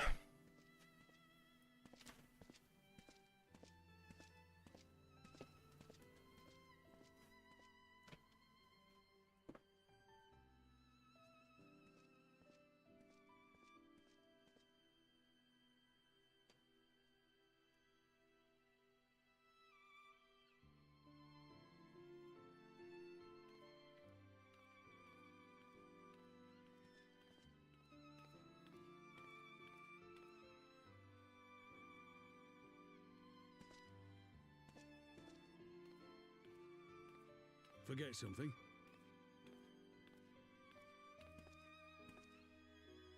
Your Grace, there was no word.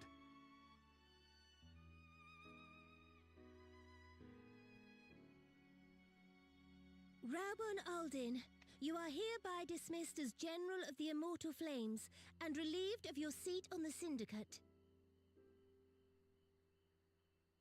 But, Your Grace... Raubon, I am no longer a child. Stay here in your homeland. Work with your brethren. Rebuild Alamigo.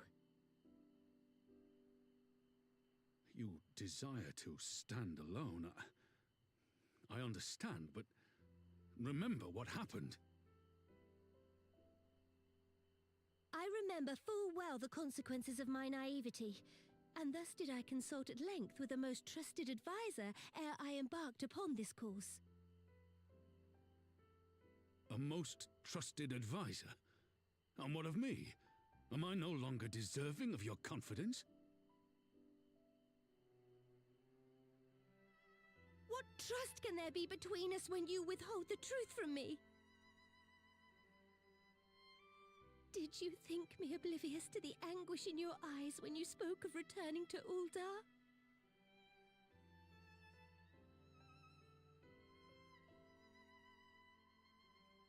For years and years, we have trusted one another. Yet now you refuse to confess your heart's desire?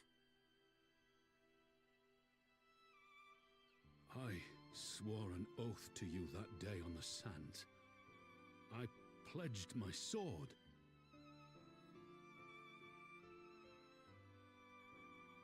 And it has served me well.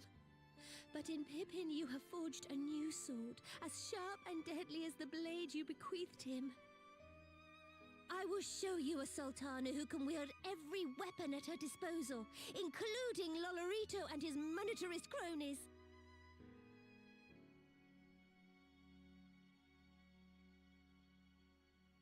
So follow your heart, please.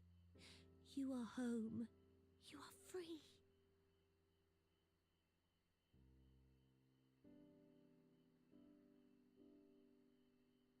Nanamo.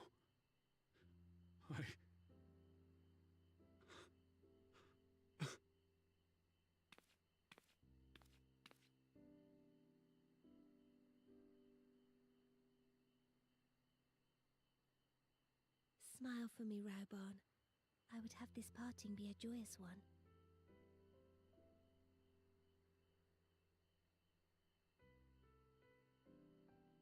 Thank you, Your Grace. It has been an honor to serve you and Ul'dah. Tomorrow you will serve Alamigo and fight for the good of all Eorzea. Am I understood?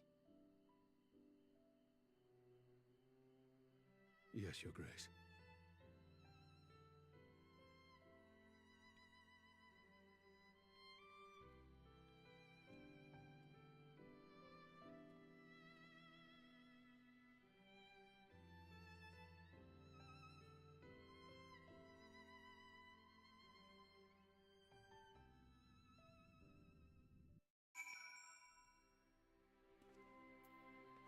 That's cute.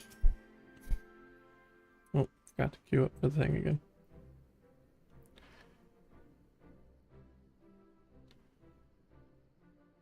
Thanks for shielding us from Lakshmi, you two. If you hadn't been there, the rest of us would be worshipping her by now. You're kind to include me, Lise, but we both know who did most of the work. I could scarce keep track of the battle, let alone land a telling blow.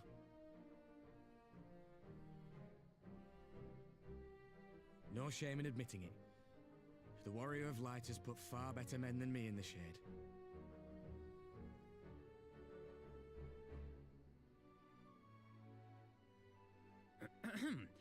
Did I mention that I encountered the Sultana in the palace? It would seem Her Grace has come to Girabania to oversee the final stages of her relocation project. She was in search of General Oldin, and I directed her to the rooftop garden. I do hope you are still there.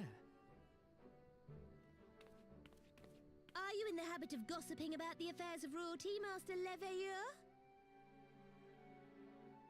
Busted. Certainly not, Your Grace. I was merely informing my companions. Beatrice, Alphino, 'twas only a jest.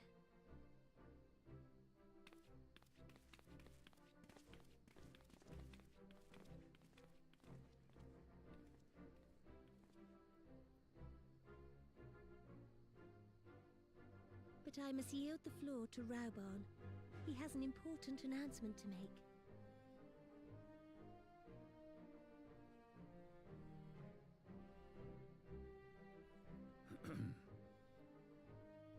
As of yesternight, I have been relieved of my post in the Immortal Flames and the Syndicate both.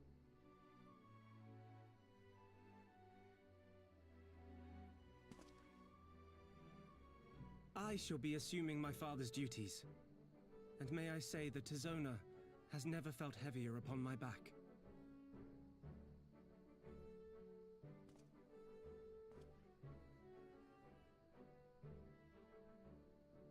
Twould seem I am in need of employment. Mayhap one of my old acquaintances can introduce me to a mercenary company or some such.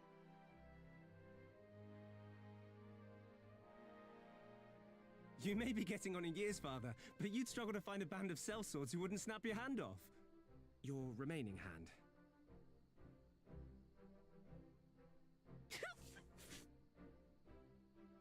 Yes, the Bull of Alamigo need not be put out to pasture just yet.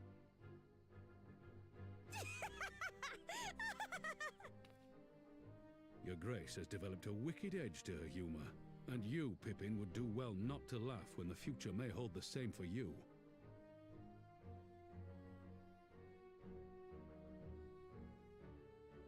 So, does this mean you're staying? Aye. That seems to be the way of it. I would be glad to aid you in rebuilding our nation, if you'll have me. If, he says. Welcome home, Raubarn.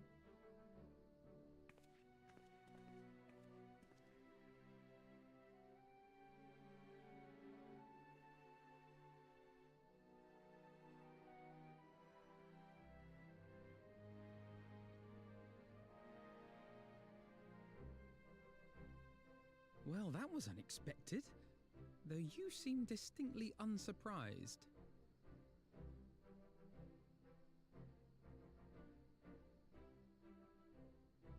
Either you are more astute than I give you credit for, or I'm losing my touch. In any event, one thing is certain. Alamigo will rejoice at the homecoming of her dearest son.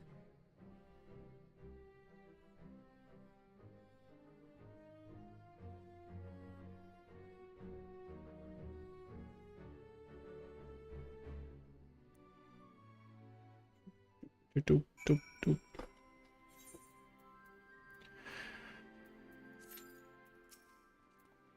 think it's about time I headed back to Raglar's Reach. What's next for all of you? Alice will be eager to hear of recent events, so I shall join you if you've no objections. Welcome the company, Fluffy. Why don't you come along to the Reach as well, once you've said your farewells to Nanamo and the others?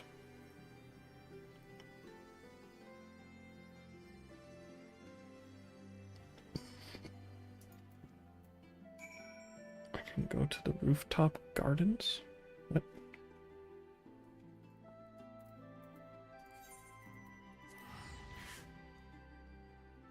What's the point of that?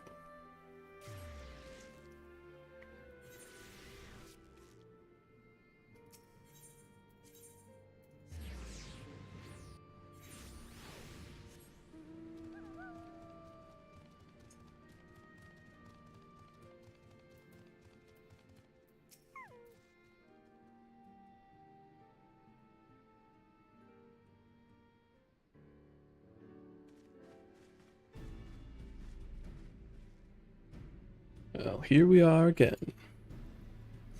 Alphino has regaled me with a thrilling tale of hidden treasure troves, mid-meeting betrayals, unlikely alliances, and joyous homecomings. It would seem I missed everything. I was patrolling the palace grounds with Thancred and Y'shtola when we heard the report of a primal in the throne room. I honestly doubted my own ears. As others have said, we were lucky to have our echo-blessed champions nearby this time. But we need to keep a closer eye on the Kalyana. Let's say that again. This whole episode has reminded me just how far apart our kind still are. Looks like centuries of fear and mistrust really can't be washed away in a day. Someone has to make an effort at reconciliation if these conflicts are ever going to end. Naturally, a lot of people are crying out for vengeance, but I've been doing my best to calm things down. Violent reprisals will only lead to more summonings. Indeed, violence will ever beget violence, as the Empire has learned to its cost in recent years. In any case, summoning Lakshmi was the Broodmother's doing, and whoever replaces her might not be so keen on the idea. Just have to watch and wait. Which isn't to say we won't be putting the safety of our allies and the Vera and M tribes first. I plan to have resistance scouts keep track of the Kalyana's movements at all times. Isn't to say we won't be putting the safety of our allies and the Vera and M tribes first. Okay. My parents will be relieved to hear that. What are your plans for the rest of the Resistance army? Out of interest, are we to prepare for Imperial counterattacks? That would be a question for the Resistance's newest recruit, a military commander with far more experience than me. What? The Bull of Alamigo? We call it an army, but the Resistance is really a collection of smaller independent groups. And when Conrad passed his command on to me, that authority only extended to the freedom fighters based in Ralgra's Reach. He just happened to be serving as the Resistance spokesman at the time, and needed someone to take over the role while everything was in disarray. But that time has passed. When I speak with the other leaders about reforming the army under the new government, I'll be nominating Ralban as the overall commander of our forces. He has more experience than the rest of us put together, and we stand to learn a lot from him. Indeed, he is in all respects the ideal choice. Assuming he accepts the post, Alamigo will have added a formidable weapon to its arsenal. And given the progress of Nanamo's resettlement initiative, I see great cause for hope. The seeds which we so carefully sowed have begun to quicken, my friends. I like that. We tend to our promises and watch as Alamigo blooms.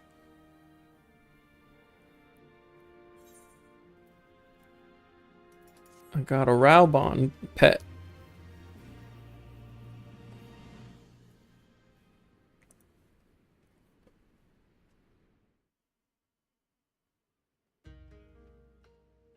Oh, back in Japan.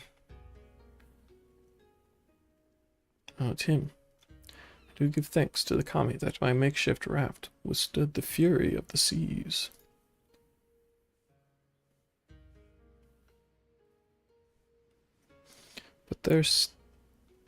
But there their generosity ended. Without coins in our pockets for new attire, we are doomed to look like so much jetsam.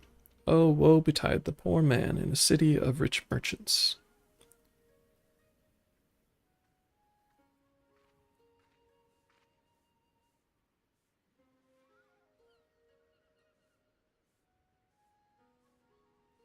These dongo are delicious. Will you have one? More sweetbreads. I surrendered my blade to secure what few coins we have.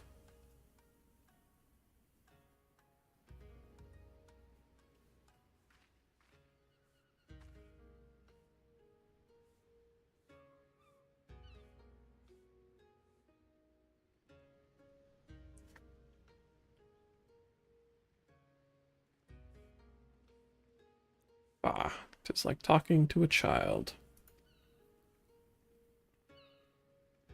Why fate saddled me with this burden, I shall never know.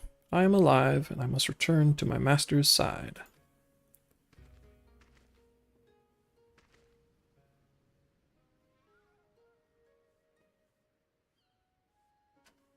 Come, Tsu. We shall find a ship to carry us across the Ruby Sea.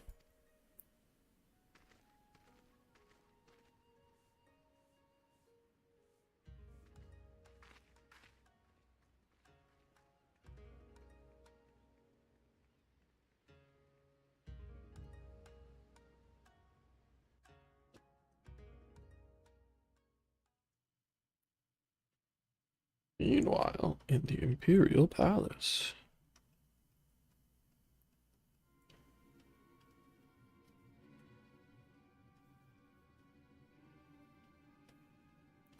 Have you read the reports? First Doma, then Alamigo, and Lord Zenos put to the sword.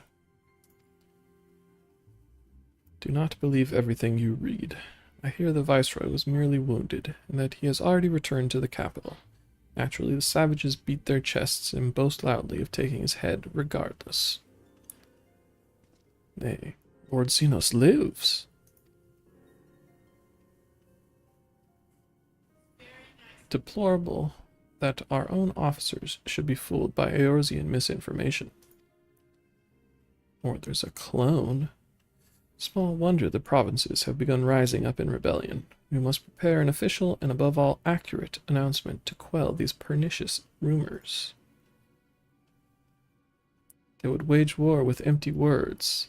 Let them produce the Viceroy's remains then. We shall soon put the lie to their claims.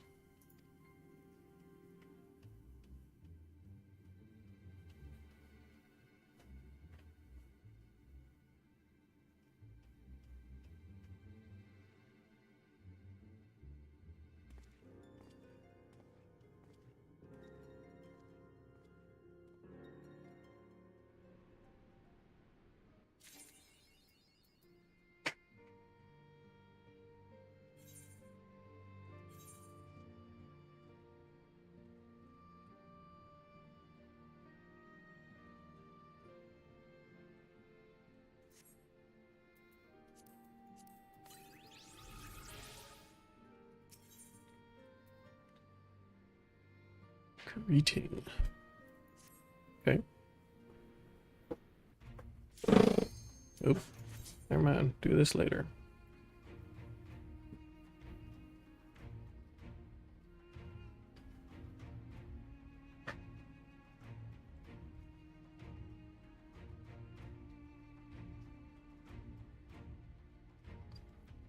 They're in good hand. Got him.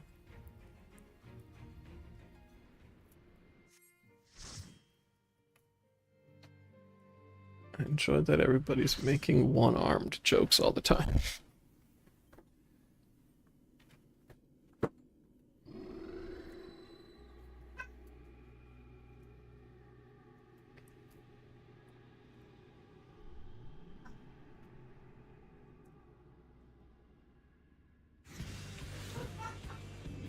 Zoom.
Oops.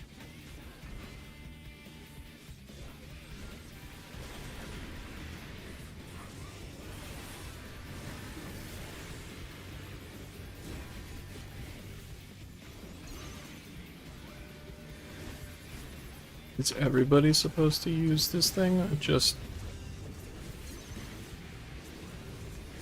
one person?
Okay, I can't use the jump back apparently.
Whoops.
Immediately stands in the middle.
Huh.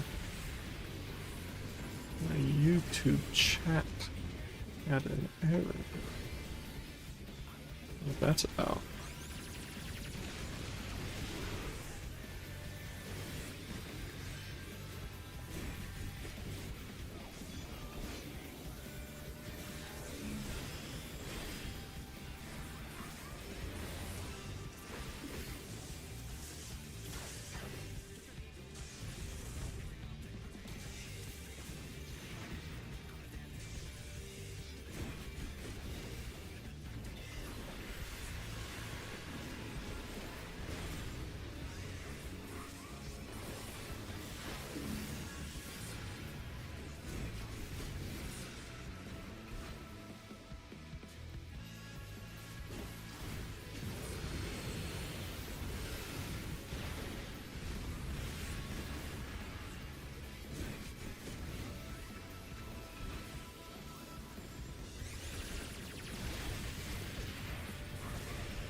Right.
Fluffy.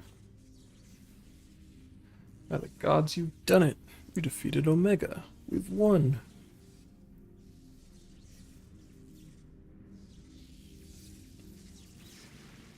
Analysis. Subjects displayed erratic levels of combat capability. Failure to exploit opportunities to inflict unavoidable damage. Noted tendency for isolated errors to compound and adversely affect performance. Conversely, subjects observed to launch attacks at sporadic intervals with unexpected force. Stated phenomena increasingly prevalent. Once my structural integrity reached critical levels. Adrenaline-induced frenzy suspected. Furthermore, degree and manner of inconsistency varies from subject to subject. Unpredictability difficult to counter. Blip bloop. I observed similar anomalies during my battle with Midgard Sormer. The phenomena appears far more pronounced in weaker opponents.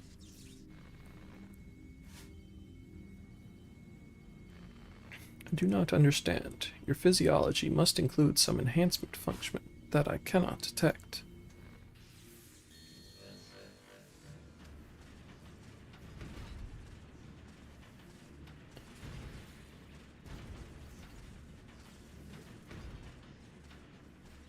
Time to shrink them and make them my pet.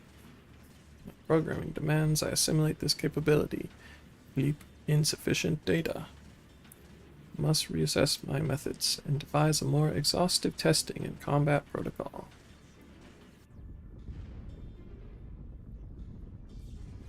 What in the rift?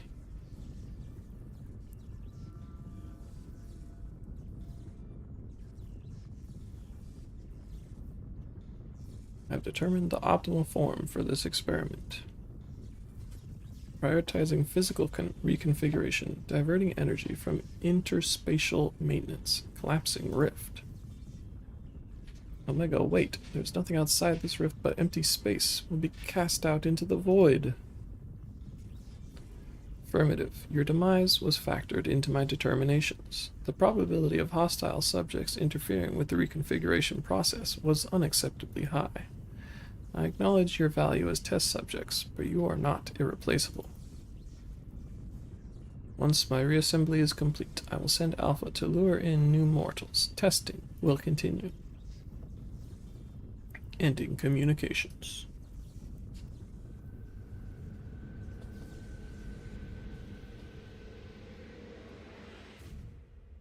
Yep.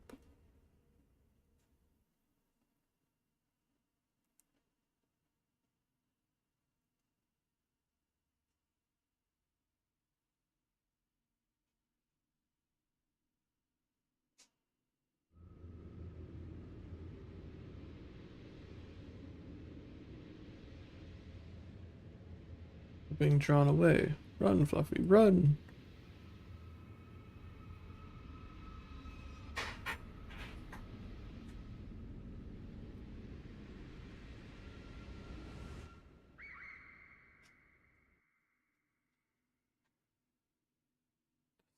Chocobo Echo.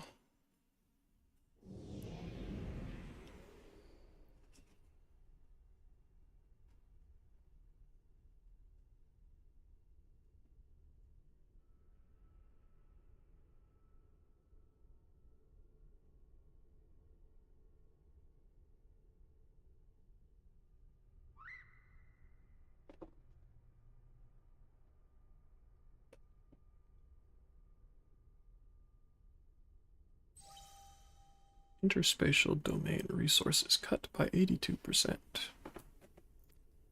Oop, something happened.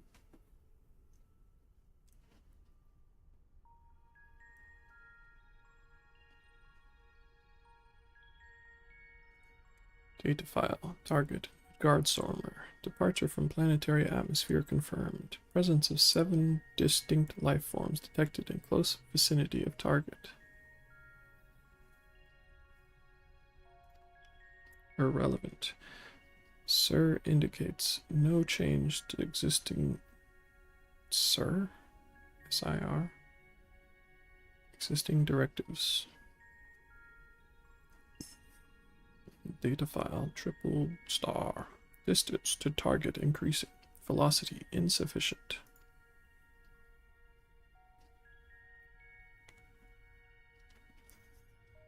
Asteroid belt cleared. Repairing damage and continuing pursuit. Performance at 72% and falling.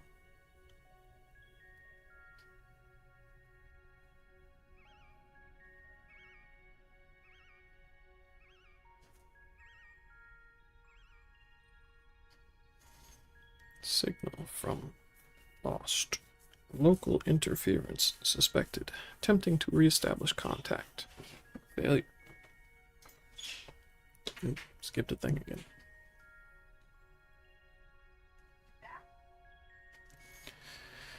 Struck by electromagnetic pulse while navigating quadrant. Partial systems failure. Homing coordinates lost. Assessment. I am an evolving weapon construct.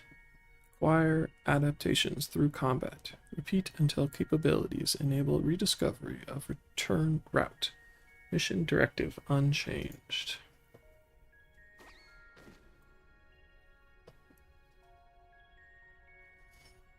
Or Alpha. Data file. Data file. Data file.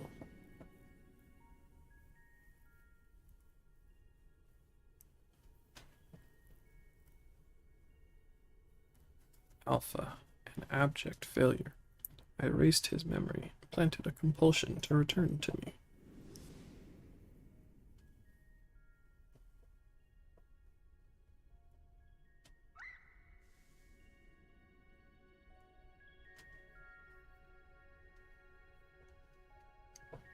Data file damaged, repairing, damaged, repairing 33%. Data file passing frozen star, passing barren star, passing vortex star, passing dying star. Operating on minimum energy, no signal detected, no response to bleep.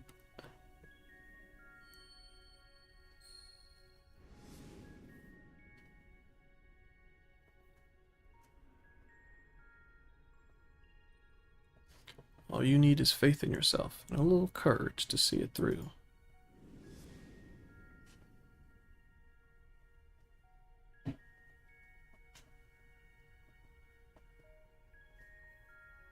Data file.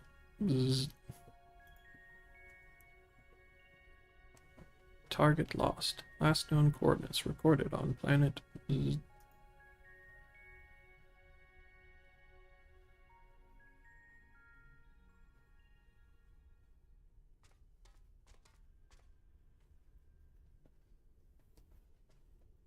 You made it to a something.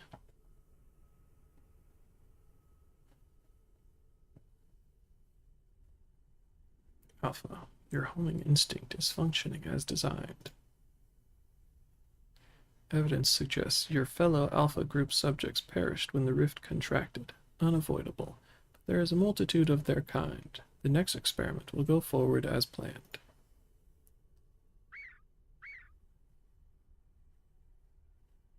Such protestations are wasted energy. This does not aid you in executing your assigned task. Just as I pursue my directives, so must you fulfill your role. Our purpose justifies our existence.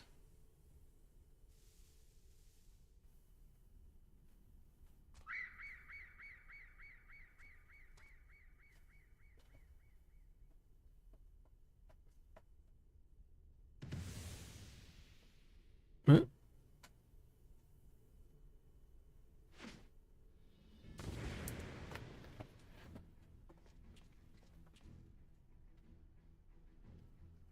Intrusion detected.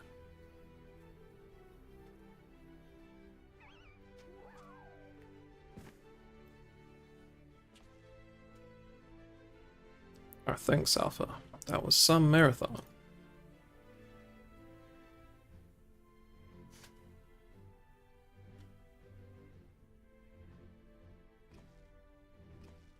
Now, who was saying our feathered companion here was obsolete?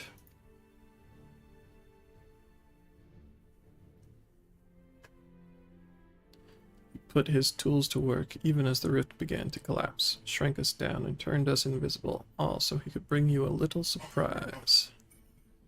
But he had to keep it quiet, or you'd realize we'd survived. He had to trust that we were still clinging on, even as he ran through that endless freezing void. You wanted to test us, Omega. So let the experiment begin.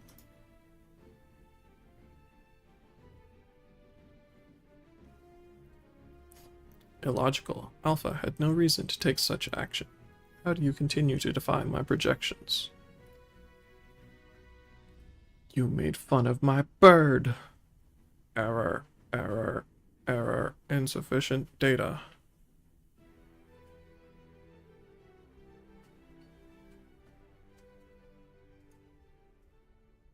Adjusting experiment protocol. I will engage you in battle now. I must have my answers.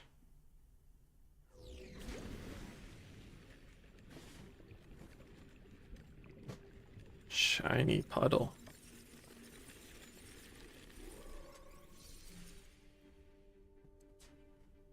The frick?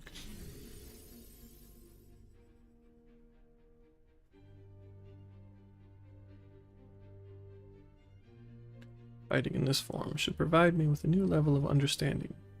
insight into your physiology, your mindset, your mortality.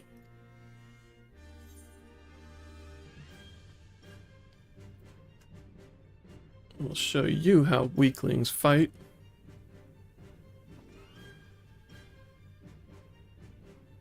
Acknowledged. Do not practice restraint. The more I learn from you, the stronger I will become. The closer the distant stars will grow.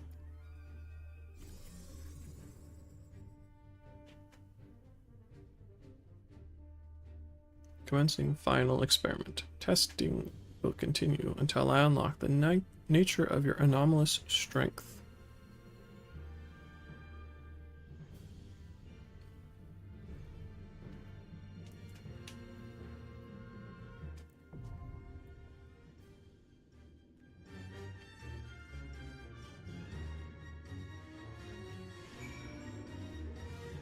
Alpha 4 now, huh?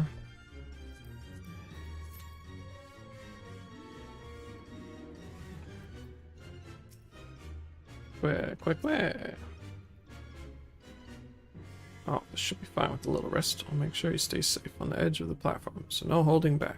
Give Omega a beating it won't recover from. Alright.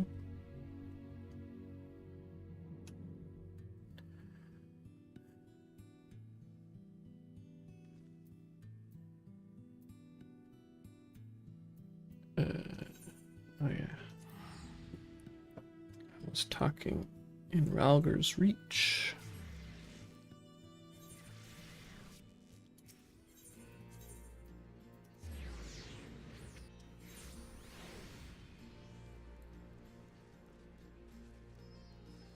Let's get some tidings from the east, apparently.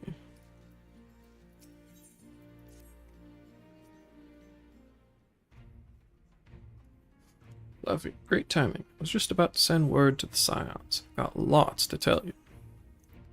The Council has officially recognized the Resistance as our standing army, and I expect you can guess who's been appointed commander. Suffice it to say, we're in good hand. Having the Bull of Ala Mhigo at the helms done wonders for morale. People were dancing in the streets when the announcement was made, and we have you and the Sultana to thank for it. If you two hadn't worked your magic, he'd never had contemplated following his heart. The Council has also decreed that we're to maintain a presence at Rhalgr's Reach. Lise will continue to lead our forces in the fringes, a job she's been doing tirelessly. A bit too tirelessly, some might say. We're constantly having to remind her to rest before she falls over. That's an exaggeration, and I always get up again. Anyway, we can hardly afford to lower our guard now, not after our latest brush with Lakshmi. Speaking of which, we've been keeping a close eye on the Kalyana, and it looks like they've chosen a new leader. It's Shanti's daughter, you know, the half-dead one. For whatever reason, the Kalyana thought she was the best candidate, which makes them leaderless, basically. As things stand, there's no prospect of engaging in talks, let alone coming to an understanding. But I won't let that stop me. I'll keep on reaching out to them until they finally see sense. Just like I've been reaching out to Fordola. She still won't meet my gaze, but she's given up trying to ignore me. May only be the odd grunt, but at least she's responding. I'll get through to her yet. Fluffy, there you are.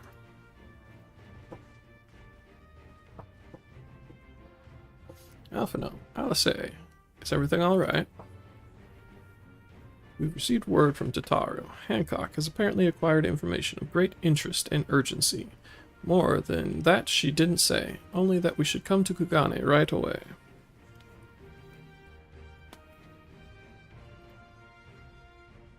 Had a mind for the two of us to set forth together, but Alice is determined to make it a party of 3.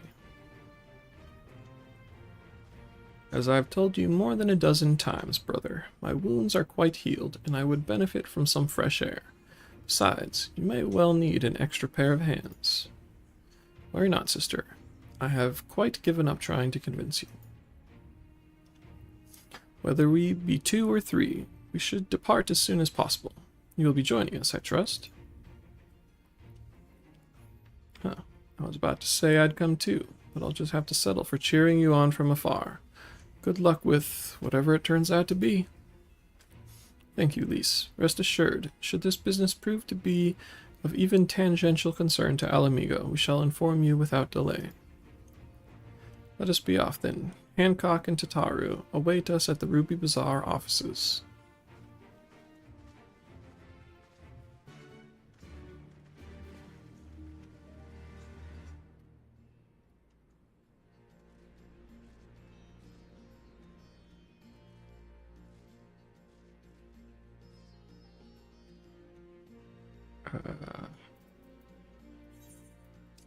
So I'll just teleport there.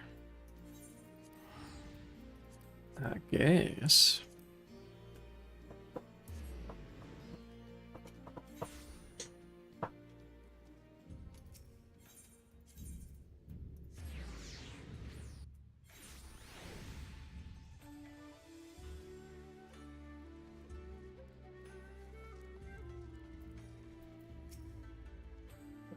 Greetings, honored sir. May I show you in?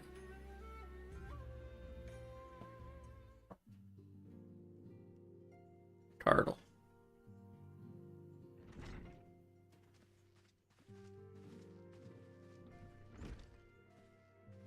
My friends, thank you for coming at such short notice. We were told the matter was urgent. I take it Yugiri and Soroban are also involved? My presence here is but a happy coincidence. I am come on separate business, which can wait. My apologies. Master Hancock, pray, tell our friends exactly what you told me. Of course, of course. Some few days ago, a large detachment of soldiers was seen arriving at the Garlean embassy. This seemed to me most unusual, as no personages of note are due to visit for a matter of months. So, I made a few inquiries, whereupon I learned of a most curious rumor. Apparently, the soldiers were dispatched to Kugane to investigate recent sightings of a certain individual.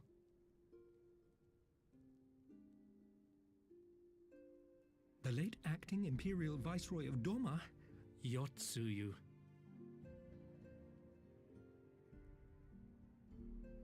I beg your pardon? I too am loath to believe it. I saw the keep come down on top of her. We all did.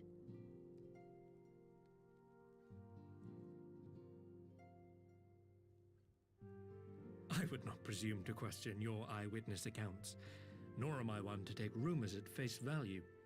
The fact is, the Garleans have no knowledge of what took place at Doma Castle. They may well be chasing after a woman who merely resembles Yotsuyu. But a woman who resembles Yotsuyu in the company of a grizzled Rogadan samurai? I dare say that thickens the plot. Gosetsu! He's alive!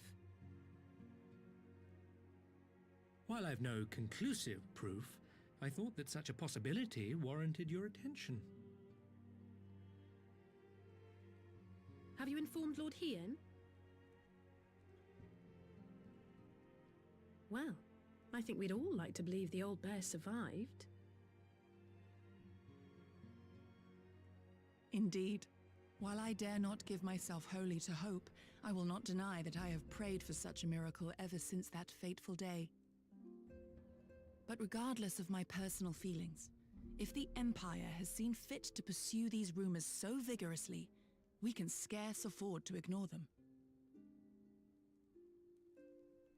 I am bound by duty to ascertain the truth of the matter. Will you join me in this quest?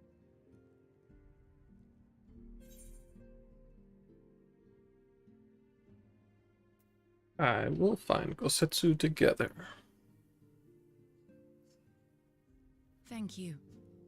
If Gosetsu yet lives, he will need our help if he is to avoid capture.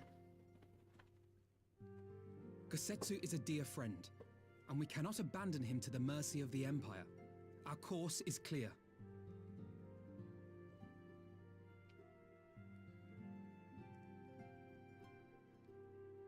Hancock, is there aught else you can tell us?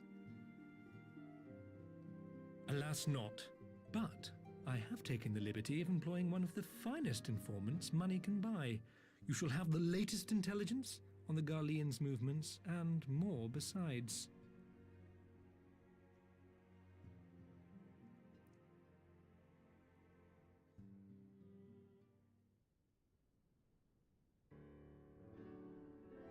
The informant awaits your pleasure in the back streets of Sanjo Hanamachi. From its shining facade to its dark underbelly, few know Kagane as intimately as he. One of the finest informants money can buy. Why do I have a bad feeling about this? Permit me to assist you in your quest, my friends. The sooner your business is concluded, the sooner we may speak of mine. Should your search take you away from Kugane, my boat is at your disposal. I shall see that she is ready to sail. I'll give Sorbonne a hand. He's providing us a ship. The least we can do is supply the provisions. Be at the pier if you need us. Welcome offer and an excellent plan. Without further ado, then, let us seek out this informant in Sanjo Hanamachi.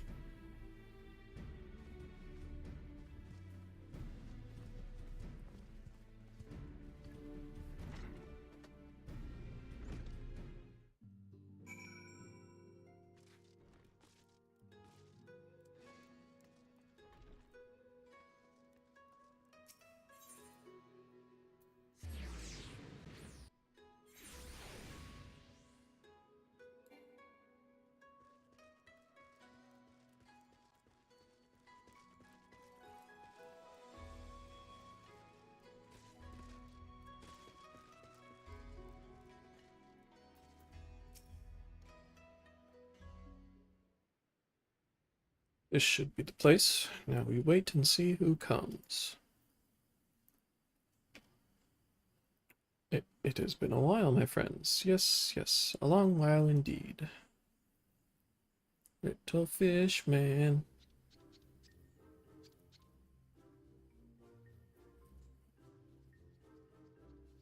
I knew it. Yodo, any funny business, and you know what will happen, I trust. No funny business. Only loyal service and the finest quality information. Of course, such quality does not come cheap. No, but then Hancock already paid you. Honestly, you must think we were born yesterday, with half a mind to call lease. No lease, I beg you. No boots. I will tell you everything I know, free of charge.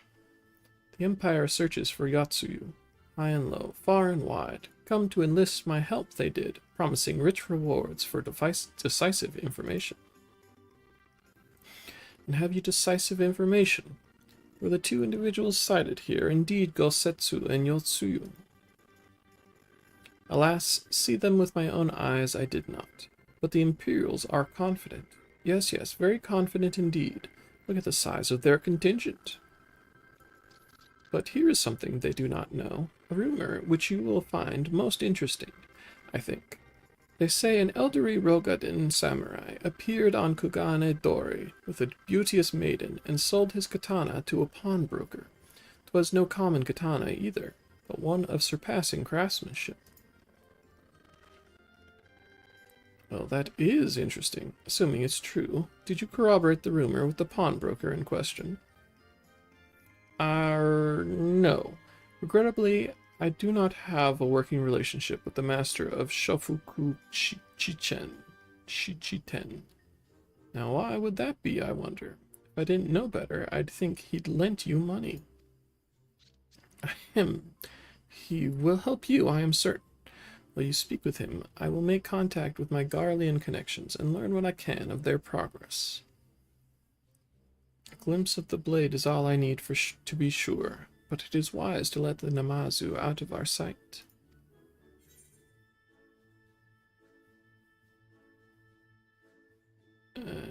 What choice do we have?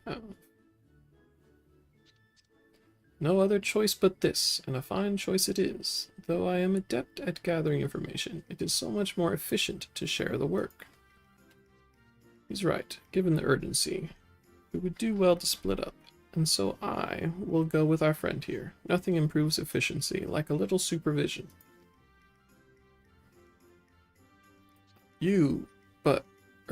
Yes. We will go together, and there will be no boots. Let's be about it then. Good luck with the katana. Shall we reconvene at the pier later on? Fragrant as the Ruby Bazaar officers are, I prefer the fresh air.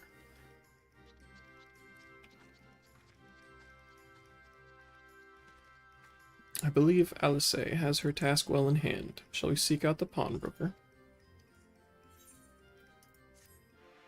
I learned how to greet things now, apparently. Oop.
Bum.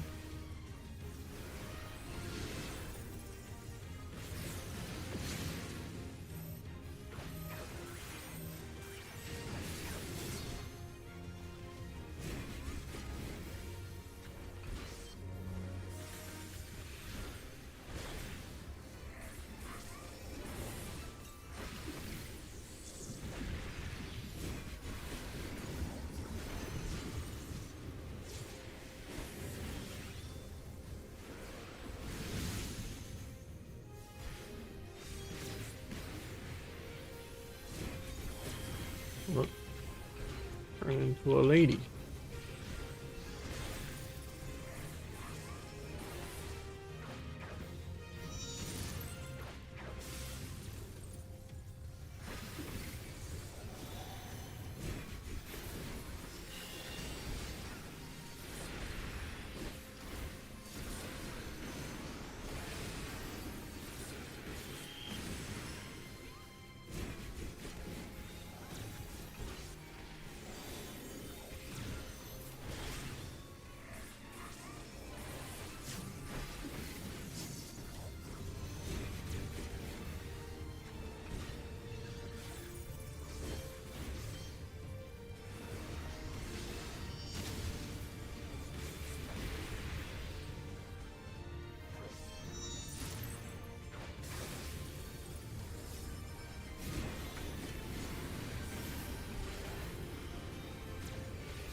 Yep, there goes one tank.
I am the Alpha.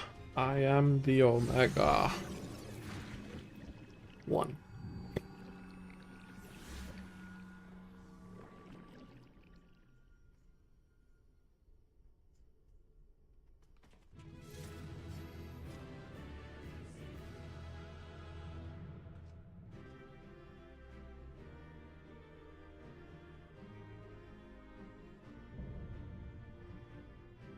The interdimensional rift complete.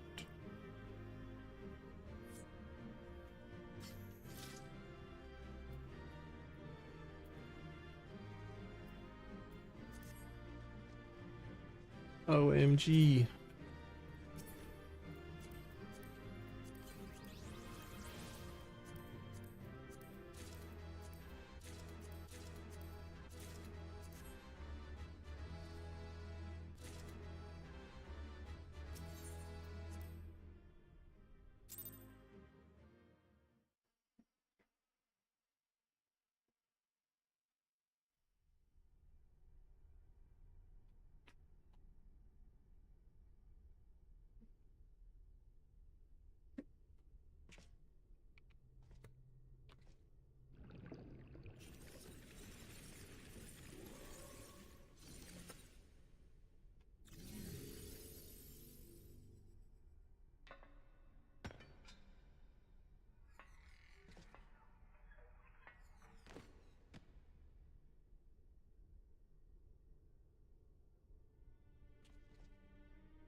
Failure.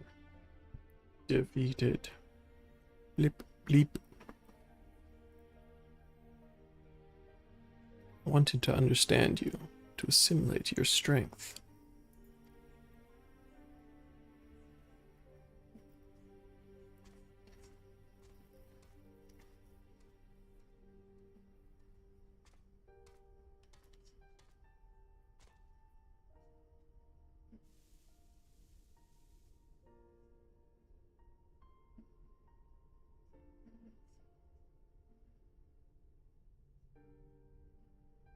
Alpha, your gesture serves no logical purpose.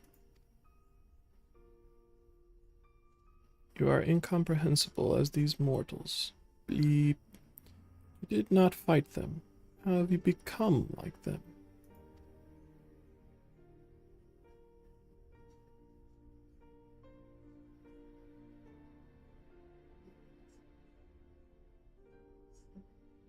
Omega, the anomaly you see in us, the answer you search for. It is our heart, our spirit, the intangible strength of one's soul. It is not a quality that can be measured or acquired through any amount of analytical combat. Instead of fighting against us, you might have learned more by standing with us, just as Alpha did.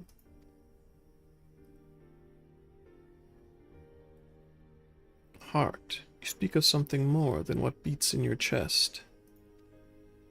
The inconstant, immeasurable factor behind your victories, Midgard Solmer, displayed it too, but such unpredictable potential was never part of my design.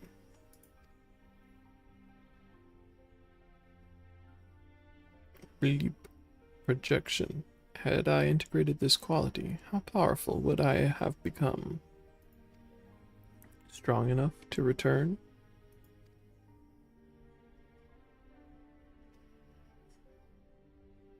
Nay, Omega, I'm afraid it doesn't work like that.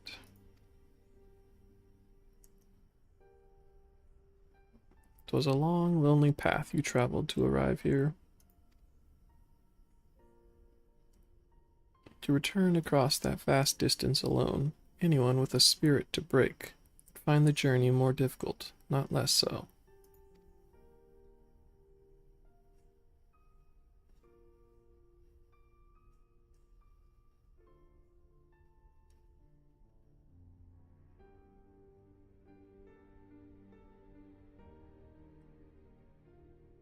I see.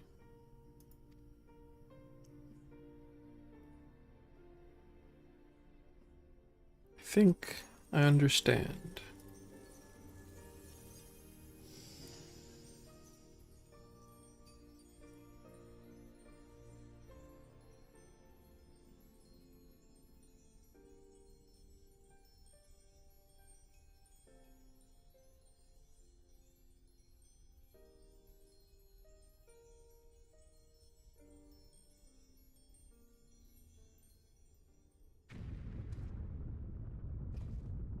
The rift. It's destabilizing. Gods, take me for a fool. I hadn't planned past defeating Omega.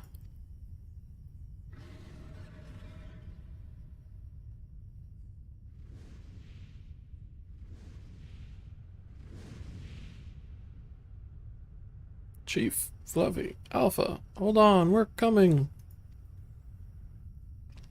Wedge, and Biggs is with him, on the back of a huge dragon. Hraesvelgr. Midgard Sorma sent us to rescue you. Explanations can wait. Hop on, quick.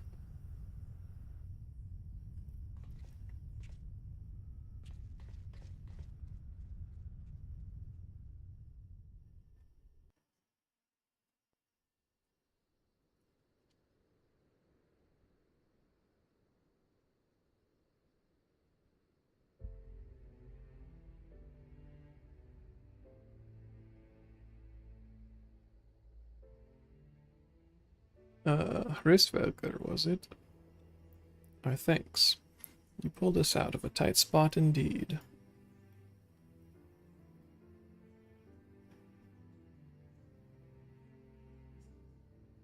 Spare me thy pleasantries, mortal, but lent my wings at the request of my sire. Ah, so Midgard Sormer has been watching over us. I would dare give thanks to him as well. His intervention allowed us to continue our battle and forever remove the threat of Omega from this world, from all worlds.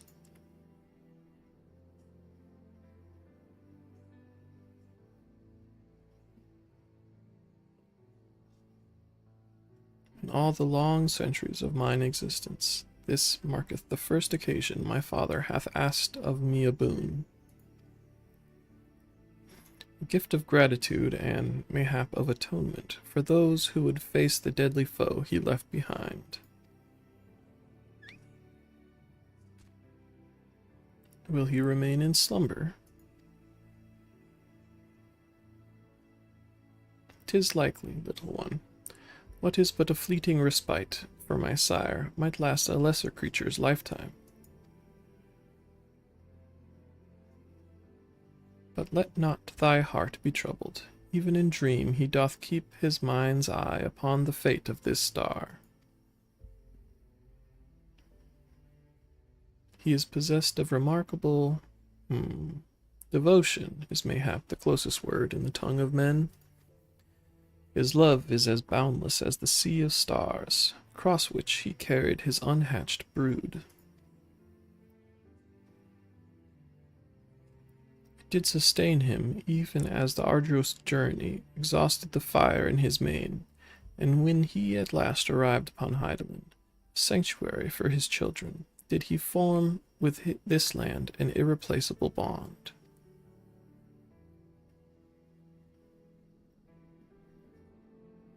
Enough. I have spoken overmuch. I will praise your victory, as my father would surely wish to were he were here.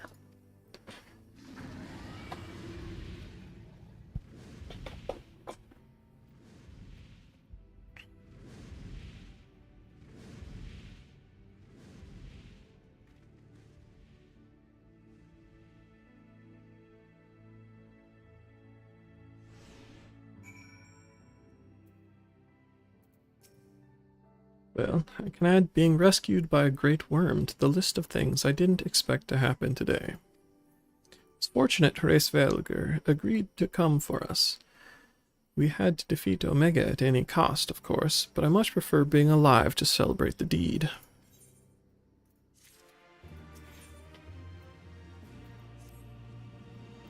Phew, I'm so glad we got you out of there.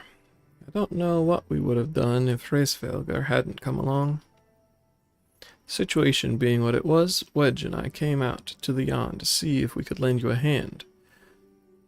Surgeon's orders be damned. That's when we saw the aether bubbling like hot water in a pot. Just as we were debating whether or not we should jump in, that big surly dragon flew down to explain the anomaly. Then he offered us a ride. The rest you already know. Jesse will be relieved to hear that Omega is gone and you lot are safe. I say we head straight back to Ralger's Reach and let everyone know the good news.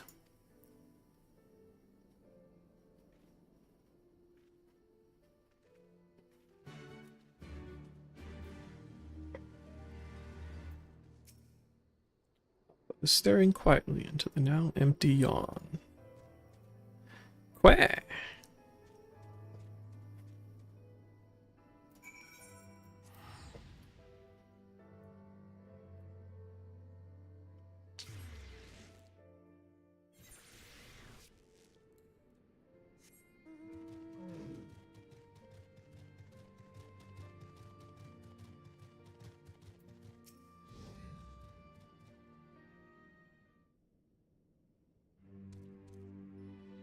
Welcome back, Fluffy.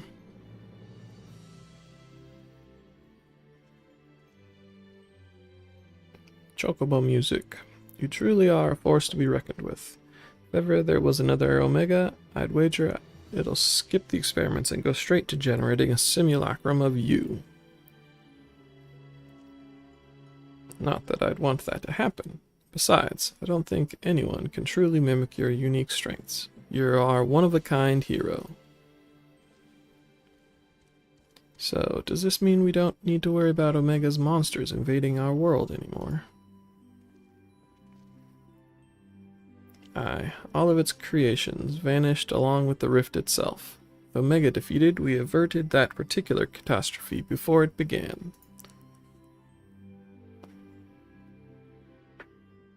Fluffy struck the killing blow, of course, but we never would have made it to that point without everyone's hard work and support. Once again, I am sincerely grateful to be surrounded by such wonderful colleagues.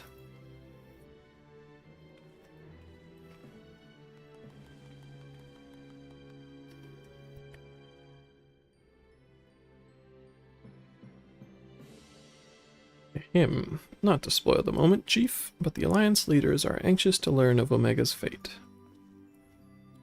When every head of state is clamoring for a report, we can't very well ignore them. How much do you mean to tell them? How much indeed? All of it. When it comes to a threat of Omega's magnitude, we have a duty to reassure our allies that the world is not coming to an end. The best way to do that is to report every last detail. Surprised at you, Chief. I was almost certain you'd want to muddy the waters to prevent knowledge of this technology falling into the wrong hands, or something similar. I doubt anyone outside our particular circle would even believe the tale. Experiments taking place in a rift between dimensions, facing off against villains recreated from history and legend, battling godlike beings from other worlds. Even assuming some ambitious fellow schemed to build an Omega of his own, the technology required is as far beyond our reach as that terrible weapon's home star, a distant dream.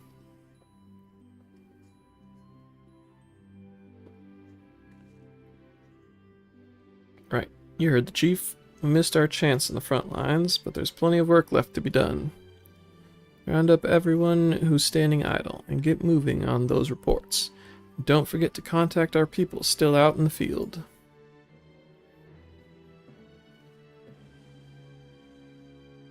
Thank you, Jesse. I'll leave things in your capable... Not so fast, Master Garland. You count as part of the sport team as well. Fluffy did all the fighting, and Alpha did all that running, but surely you have energy to spare. Who exactly did you expect to sign off on those official reports? And even without that little chore, you have a pile of other company tasks that's grown arse high to an aurochs, while you've been tending to this whole Omega business. Most importantly, isn't there someone else you should be sharing this victory with? I should probably head over to the infirmary right away. Meanwhile, you should take a well-earned rest. I don't think there's a way to properly reward you for all you've accomplished, but I'll see what we can do. Just glad to have everyone back in one piece. Take care of yourself, Fluffy.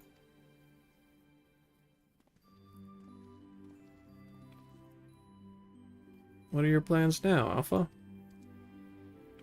the Megagon, you're your own chocobo now. You can do whatever you want, anything at all.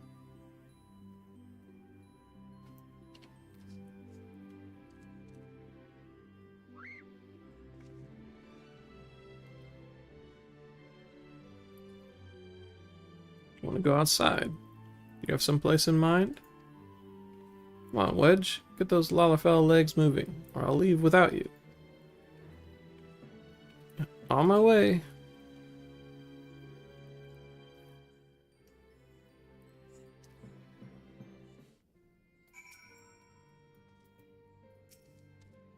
Quick! Alpha seems eager to see what Ralgus Reach has to offer. Shall we go for a walk? Quick!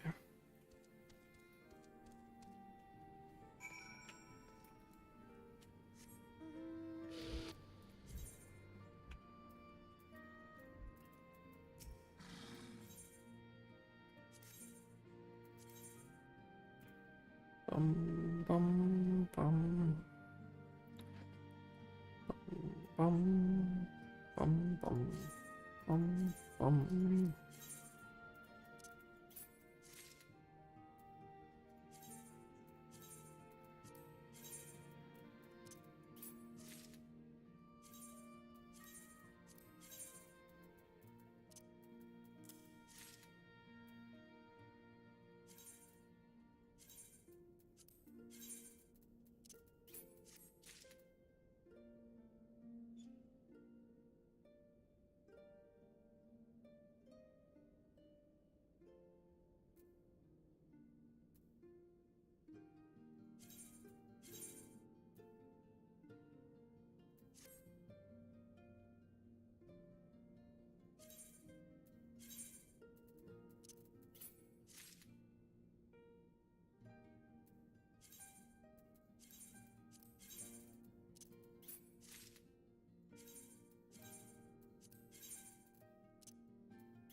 Any of these things?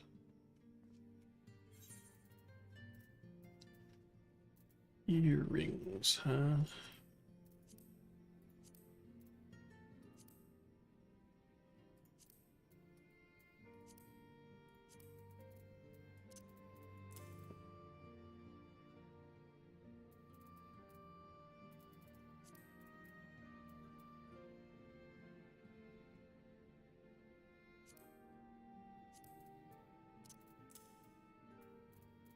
Oops.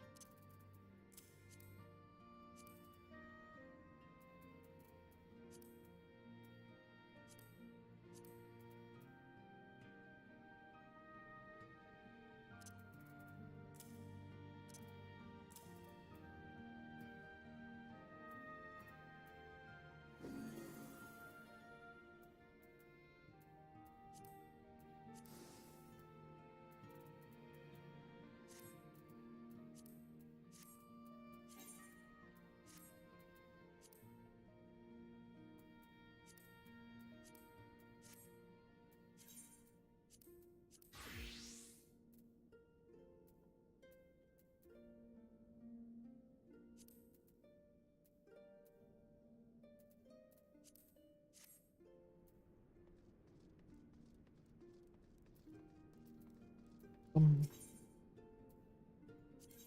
Bum, bum.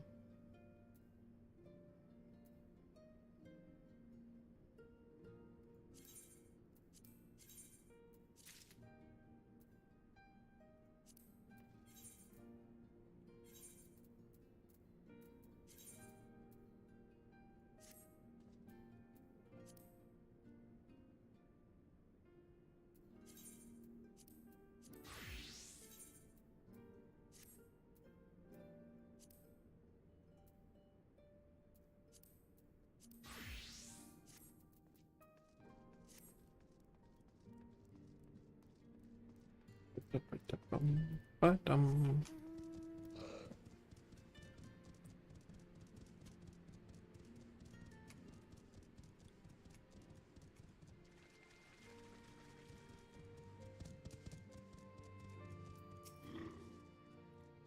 appears to be watching the inhabitants of Ralgra's Reach with great interest. Quack!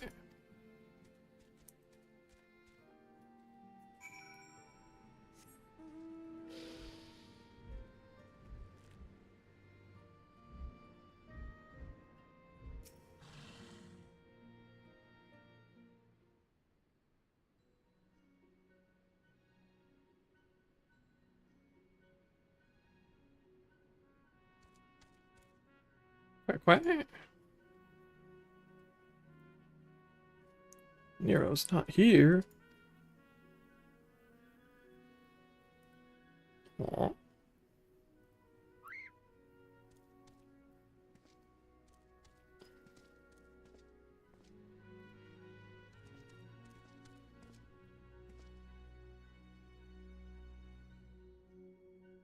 No, Chief. He said he needed time away for recuperation, and then he left. Recuperation? His wounds must be troubling him more than he let on. He... gulp? He asked me to give you this. What's this? A receipt for payment. It covers the cost for the following items: additional machine parts and implements, supplemental reference publications, expenses incurred in upgrading Magitech armor and gunhammer, funds spent on idle research during enforced convalescence. Oh, and it also includes a large sum listed as gratuity for exceptional services rendered. The entire amount was charged in your name, Master Garland.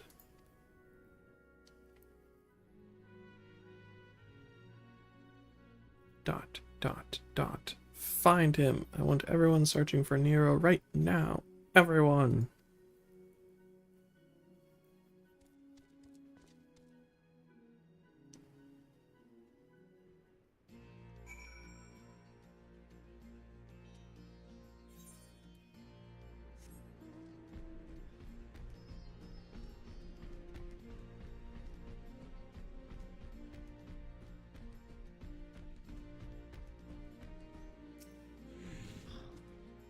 Right? Quick, quick.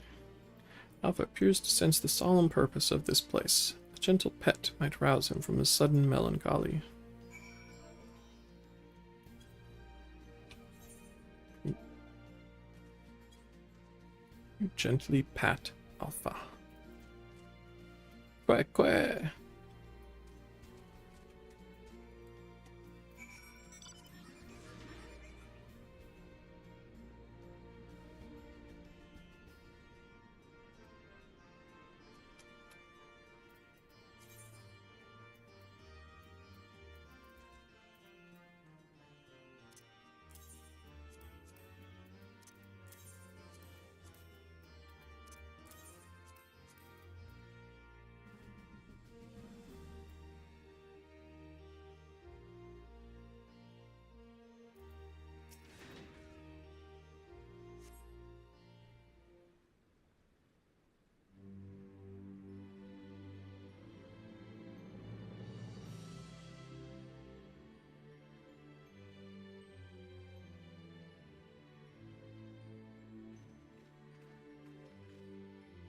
Oh, hello. What are you two up to?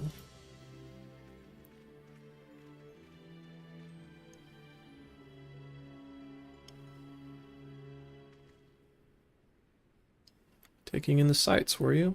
By the looks of things, you're eager to venture a little further afield. Well, if Fluffy has no problem with it, then neither do I. Just don't go too far, alright?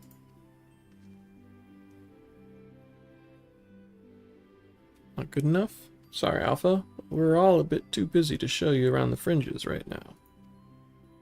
And I'm not too sure about sending you out there alone.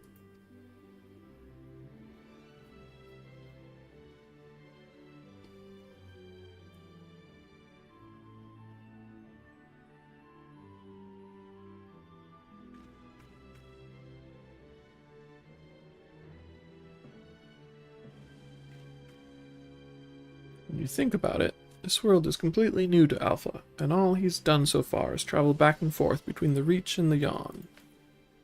Bet his head is filled with questions and curiosity. He doesn't want to be taken for a walk. He wants to go on an adventure.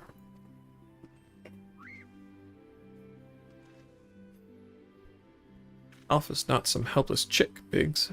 He's stronger than you or me, and I wish I was half as brave. He should be allowed to.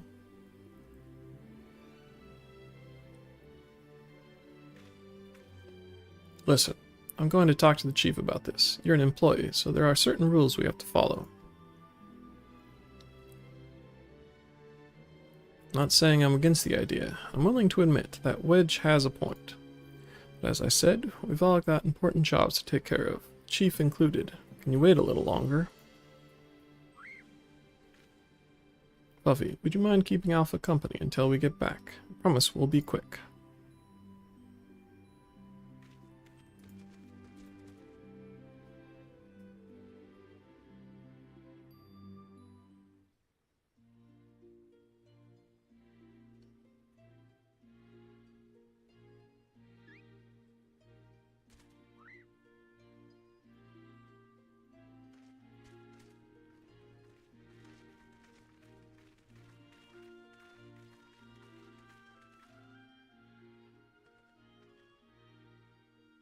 Sorry to keep you waiting. My desk was covered in paperwork, but I've managed to clear away the most pressing matters.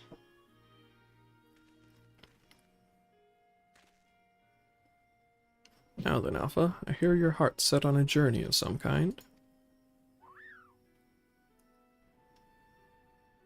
Just want to be sure, but you aren't leaving because you think you tricked us into the rift, or because you're Omega's creation, or anything like that, are you?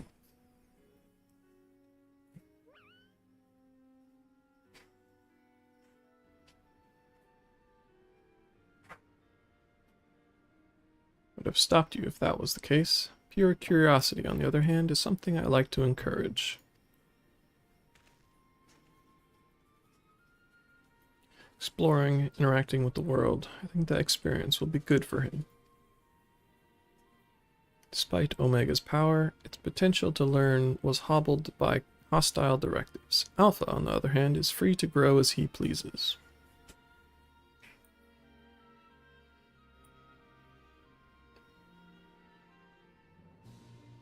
Very well, Alpha. As the Chief Engineer of Garland Ironworks, I hereby grant you unlimited leave to pursue personal research.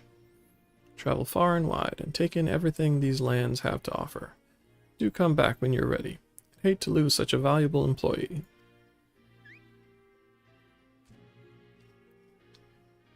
Alpha, I'll miss you so much. You be careful out there. If anyone seems suspicious or shady, you stay away from them, even if they offer you treats. And sniff. And make sure you greet folks with a cheerful queh. You might not understand you, but at least they'll know you mean no harm. Sure you'll make new friends in no time. You just be yourself, you hear me?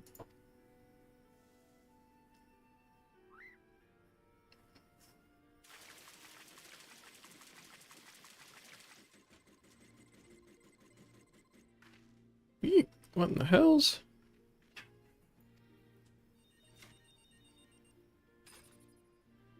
Oh, we forgot to shut it down. This is a model Omega that Wedge and I were working on. We built it while we were resting, thinking it might be useful for figuring out strategies or something. Not much use now, I suppose.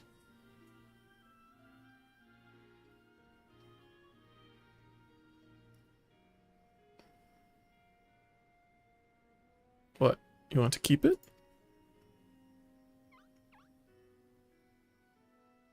It's just a toy that'll follow you around. If you're happy with that, then it's all yours.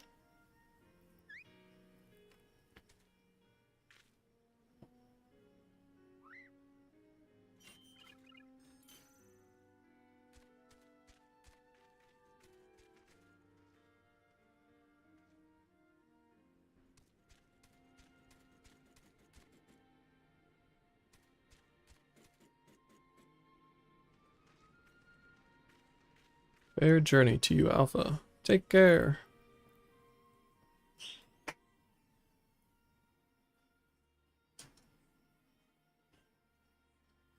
Thank you, Fluffy. I'm off to see the world.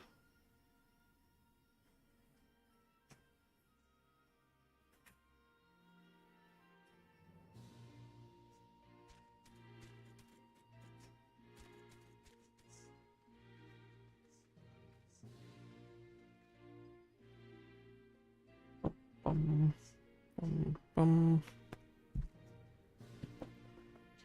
Something amiss.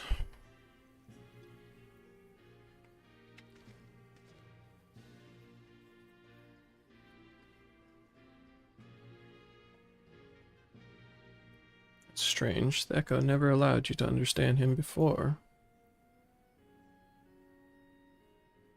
This is just a theory, mind you, but assuming the absence of a soul is what prevented you from hearing Alpha's voice in the first place, does it not follow that the reason you hear it now is... Ha ha ha. Aye, a little miracle explains his sudden urge to travel.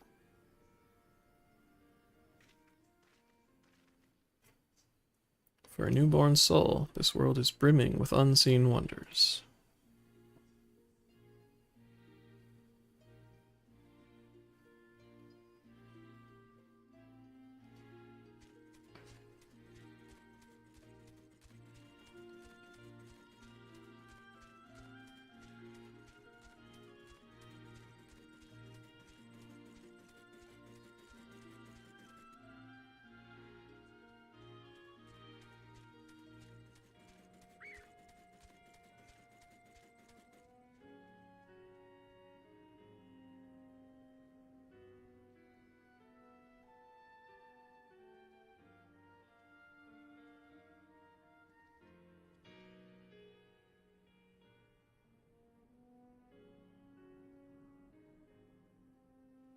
So your journey begins. I almost envy you, Alpha. So many new things for you to discover.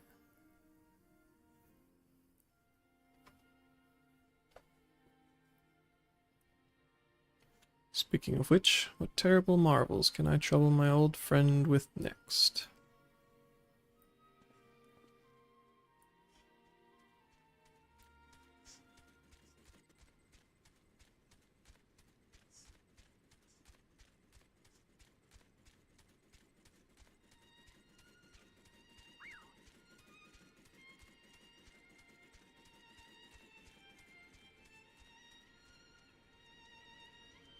The rest of the game is just watching this chocobo run through paths.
In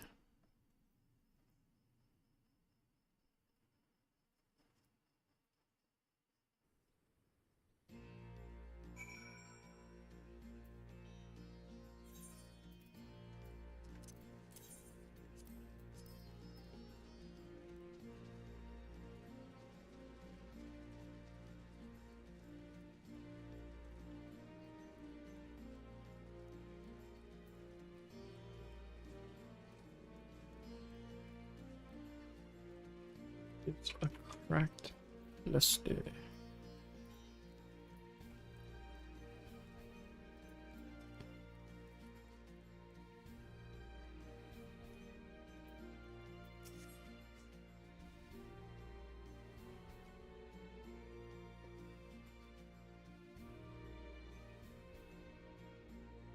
Hope Alpha enjoys his adventures. There's so much danger out there for one little chocobo.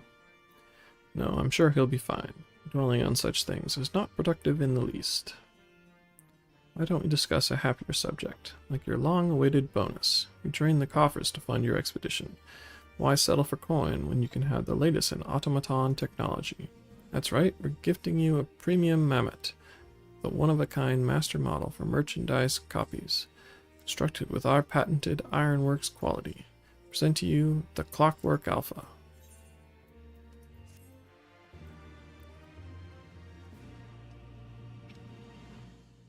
Whenever you bring it out on your travels, may it remind you of the real Alpha, flying along under some distant sky. Just the thought of it brings a smile to my face. That and the free advertising.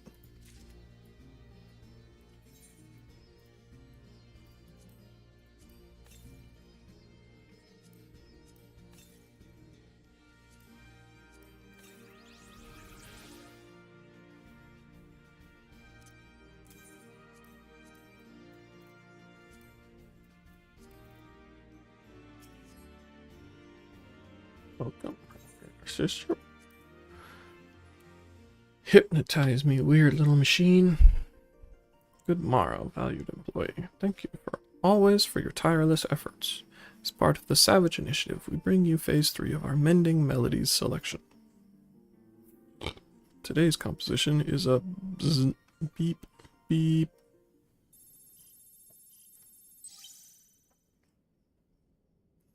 Greetings, Alpha Group.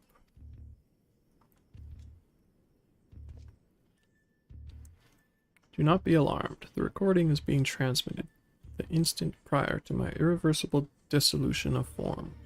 I've already ceased to exist. My impending defeat has initiated a pinpoint analysis of mortal customs, and numerous examples throughout history demand that the victor of a contest such as we have fought is due some manner of reward. Though my directives make no mention of remuneration, I have calculated that the risk of neglecting long-held protocol results in a non-zero probability of bloop, beep. At the time of this transmission, I lack the requisite temporal and etheric resources to produce a material prize. Instead, I will provide you with an alternative of inestimable value, your combat data. It is highly probable that you already possess a record of your battle performance. As such, I have enhanced your base encounters with supplemental data to provide a more stimulating experience. These enhanced encounters will be impossible in reality, but simulations can be sufficient to nurture your continued evolution. This will be my last and only message to you. Blip. Transmission ended.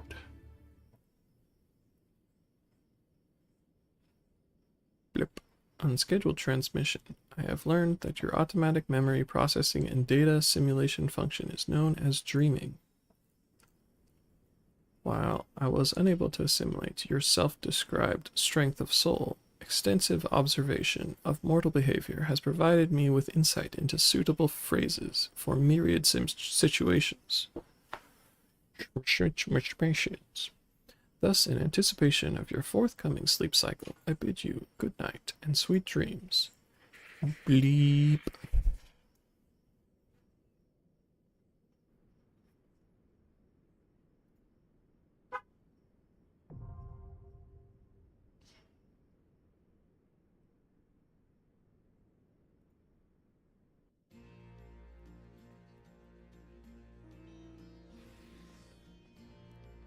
Huzzah.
around here once these weird tokens.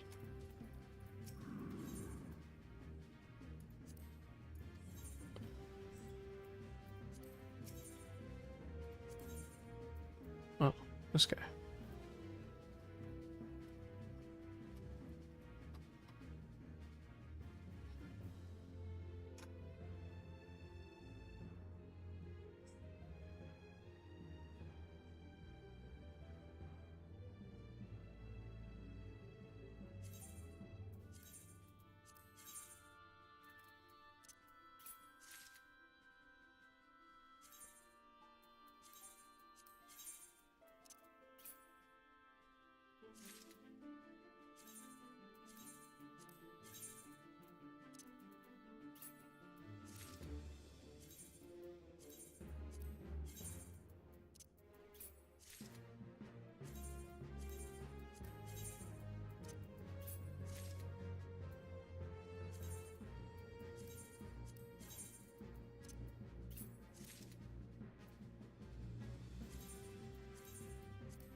Get all of the random level 50 loots.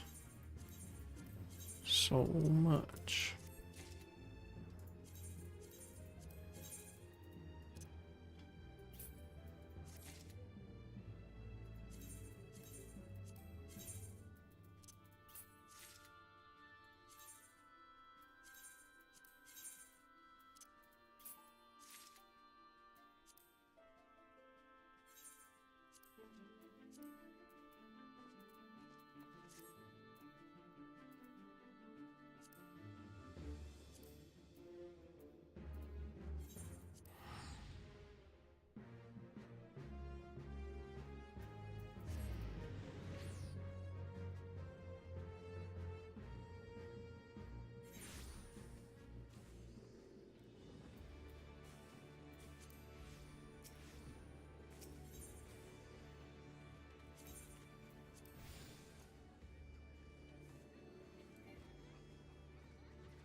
Okay, something sold. Not something worth a lot, but something.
Focus company seals.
Everything in order.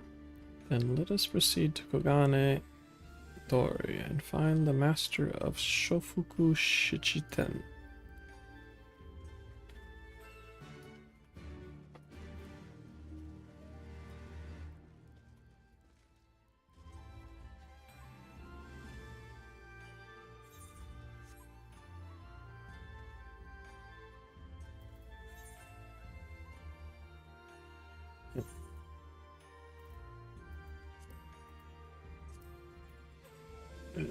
Trials.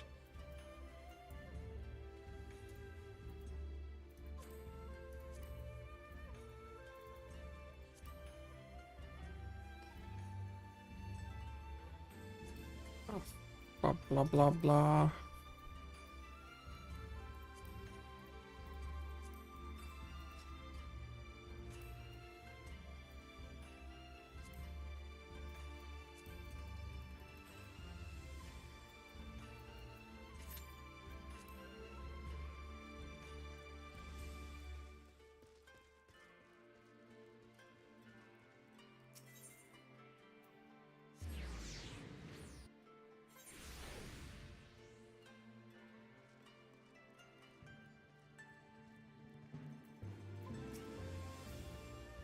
We might have had customers like those you describe. So many people come through, it's difficult to remember. Perhaps you could jog my memory by making a purchase? No?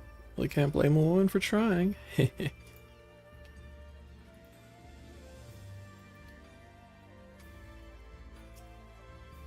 Rogan samurai and a maiden. Never seen him. Now, if you don't have any business with me, make way for someone who does.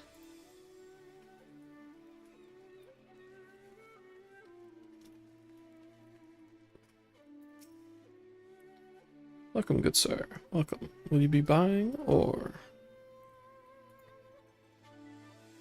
Ah, so you've heard tell of the Rogan Samurai's katana. Small wonder, it is a fine example of its kind. One moment.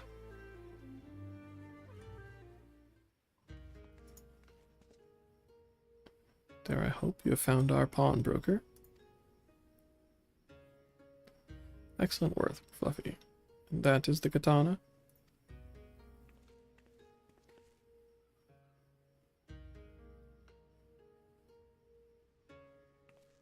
There can be no doubt. It is Gosetsu's blade. Craftsmanship is exquisite, is it not? You'll be pleased to know that the pledge has just expired. I should be glad to sell it to you, assuming you have the coin. This is no ordinary weapon, you understand. It is priced accordingly. But if you are serious, I suggest you act quickly. Several noted collectors have already expressed an interest. The blade represents conclusive proof of Gosetsu's survival. I suppose this could be considered a necessary cost in securing his safe return. It is not a decision I can make alone, least of all when our nation has scarce begun to rebuild.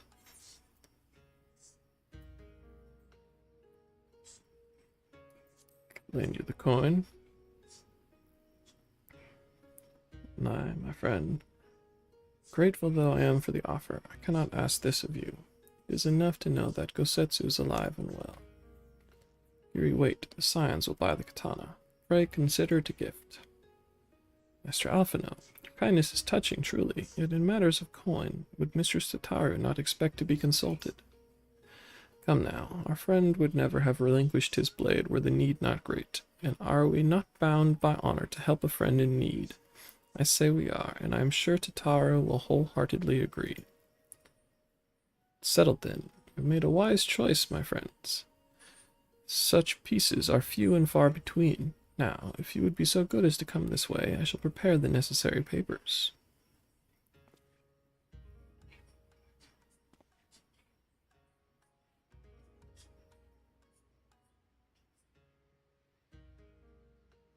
May I ask, sir, after you visit your establishment, do you perchance know where the old samurai went?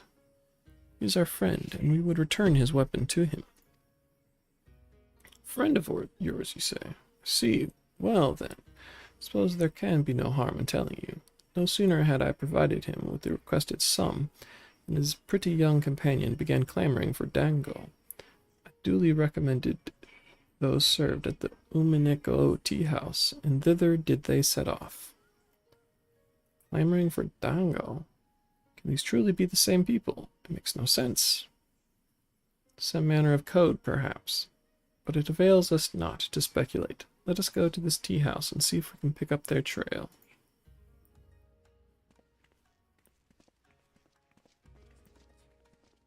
Bum, bum, bum.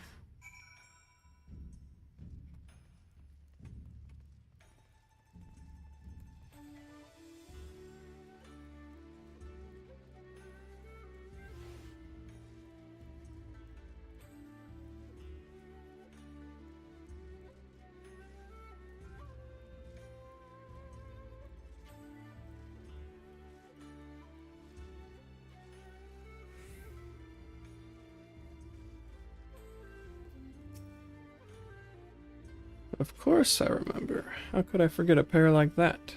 The most beautiful girl you'll ever see, scoffing down a dango as if her life depended on it, while the old samurai looked on. Not quite what he expected, I'll wager. Far be it from me to gossip about my customers, but he was planning to spirit her away across the Ruby Sea, out of the reach of her family, no doubt. When the girl had finally had her fill, they set off in the direction of the Shiokaze hostelry, presumably to find someone discreet with a boat. So Gosetsu makes for Doma. This woman who travels with him, the more I hear about her, the more I wonder if she can truly be Yotsuyu.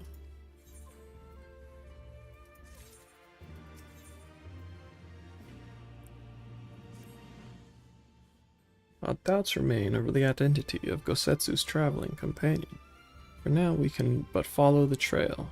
Come, let us away to the pier, and make ready to sail. With luck, Alice will already have joined Master Soroban and Mr. Satoru there.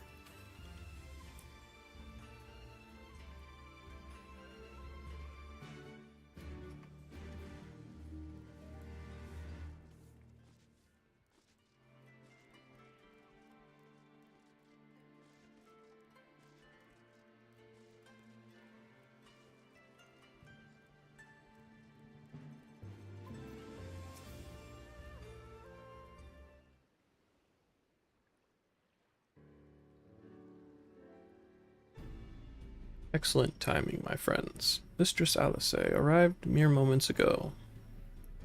All went well at my end. Kyoto met with an imperial officer and wheedled his way to some new information. It seems the troops who recently arrived in Kagane came directly from Garlemald. The Imperials based here have been kept in the dark. That's not all. A contingent of the aforementioned troops are preparing for deployment to the Ruby Sea. If I didn't know better, I'd say they'd picked up Gosetsu's trail. Then your information matches ours. We are quite certain that Gosetsu seeks to cross to the mainland.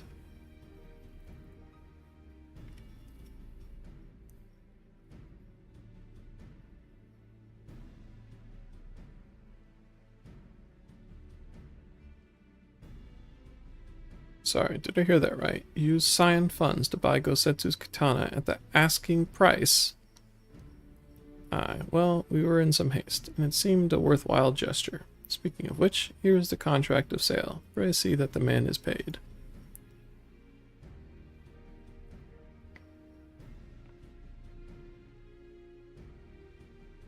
Thal's beard, you agreed to this? Give me strength. Sigh. Well, it's not like the search can wait. You'd best be on your way.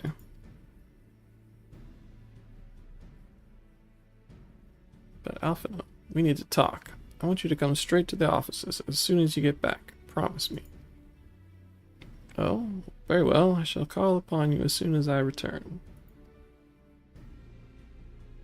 First, let us go to the Ruby Price. If Gosetsu has already set sail, the sentries there are sure to have seen him.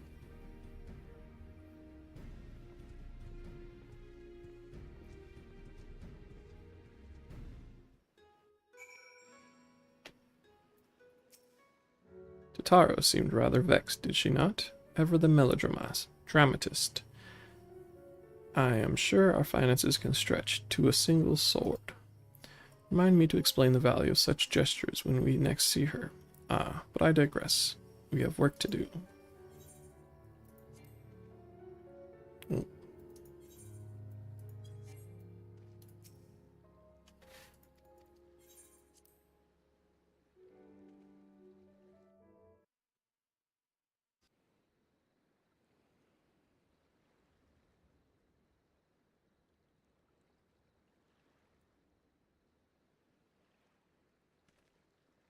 Right. I suggest we begin by learning what we can from the sentries.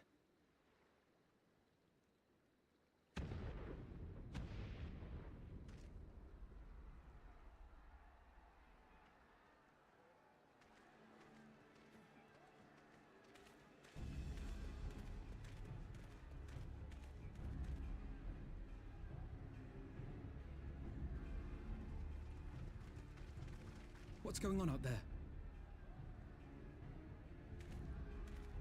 Travelers, are you? You may wish to postpone your plans. The Garleans have launched an attack on the Confederacy. We have no reason to believe they'll turn their attention here, but for your own safety, I suggest you return to Kugane.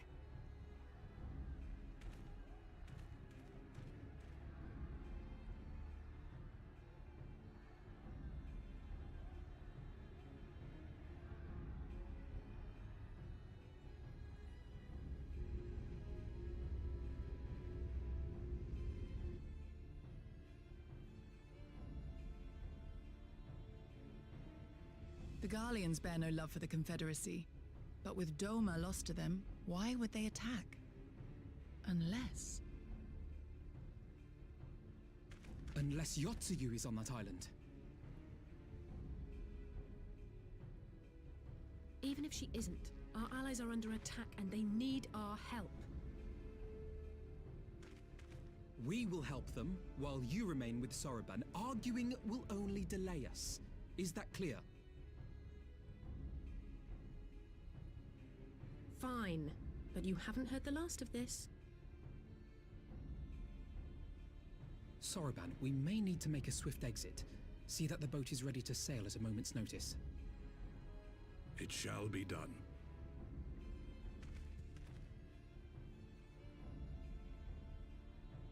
What, and you're going to swim there, are you? 'Tis the quickest way, and you may rest assured I've been practicing.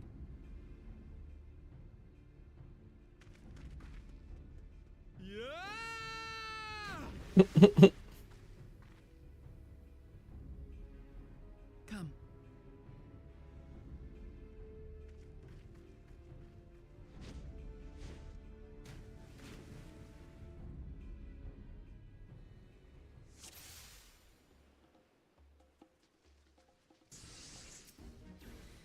An opening. Your defense is nothing. Leave it to me.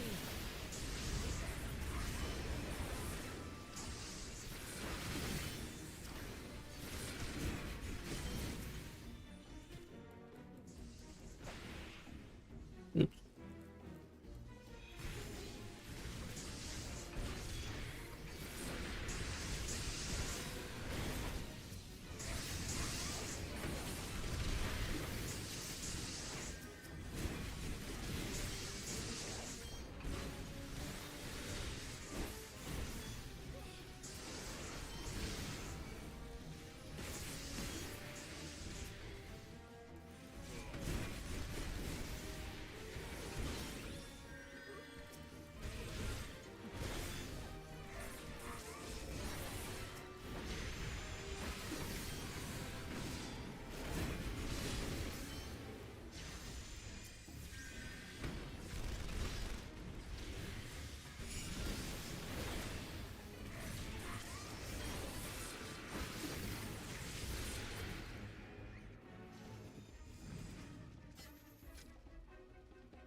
Yeah, for the old man, yes.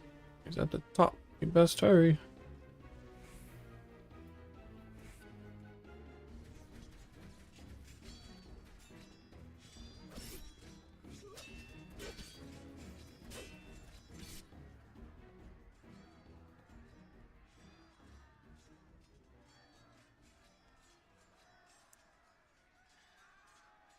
Lady Yotsuyu, we're here to rescue you. Please, come with us. Stay back, Tsuyu.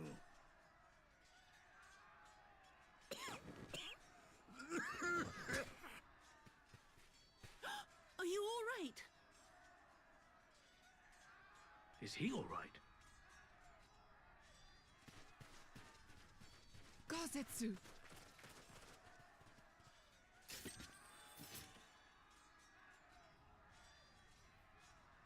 Damn it, we took too long.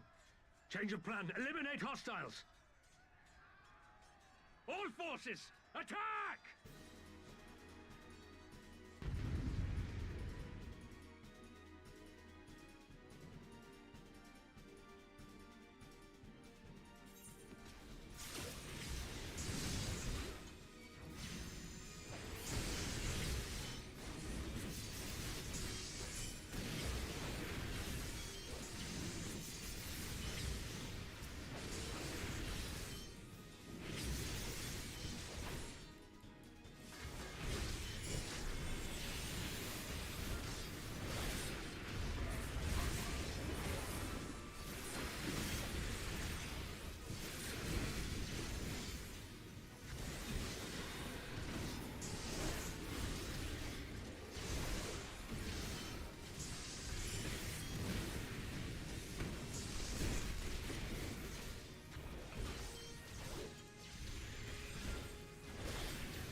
Fighting big robots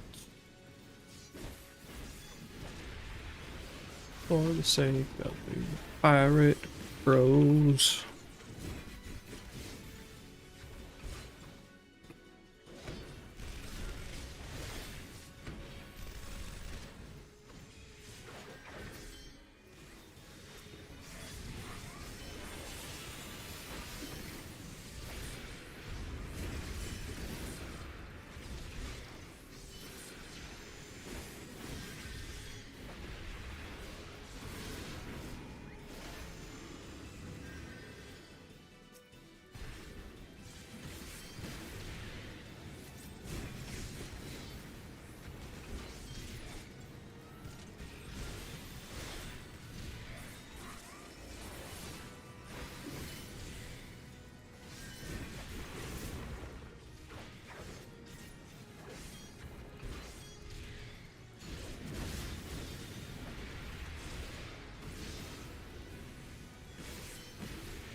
The art of my forebears.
Gosetsu, thank the heavens.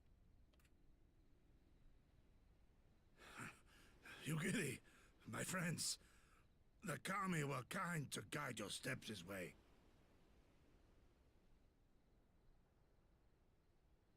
It's over. The Imperials are retreating. I suppose we have you to thank for that. But they would never have come here were it not for her. I had a bad feeling the moment your samurai friend arrived with that woman in tow.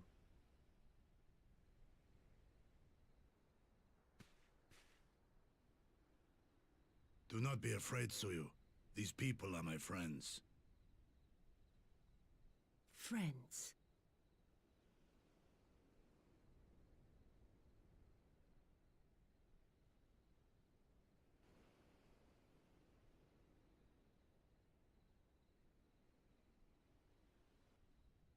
Forgive me, but at the risk of souring the mood, I believe you owe us an explanation. You may start by telling us what happened at Doma Castle. Of course. I'll not begrudge you that. As you know, we were trapped inside the keep when it collapsed. But even as the roof crumbled above us, so too did the floor below.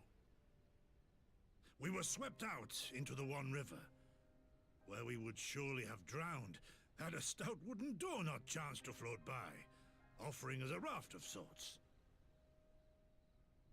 Exhausted, we drifted out to sea, at the mercy of the tides, which saw fit to dispense us on a desert island. She was with you the entire time? Aye. 'Twas her kimono which saved her from Hien's blade, believe it or not. Some Garlean witchcraft in the weave. But it offered precious little protection against the fall. Though she survived, she awoke bereft of all her memories, and speaking like a child. A trick, surely. That was my first thought, and I contemplated cutting her down and being done with it. Contemplated it long and hard. Yet the Kami saw fit to deliver us from certain death. 'Twas their will that we survive, both of us, together. And together we shall go before our master. He shall be the one to judge. Judge what? She's your prisoner, old man. Do with her as you will. Call her Tsuyu, or whatever else tickles your fancy. 'Twas a name given out of necessity whilst on the road. Nothing more. As you say. But remember this. Our people suffered much at that woman's hands. When the time comes, I trust you won't let emotion blind you to what needs to be done. You have my word. Well, I must be going. I have an unholy mess to clean up. You should be on your way too, before the Imperials decide to take another tilt. Oh, and we'll overlook the tithe this once. You're welcome.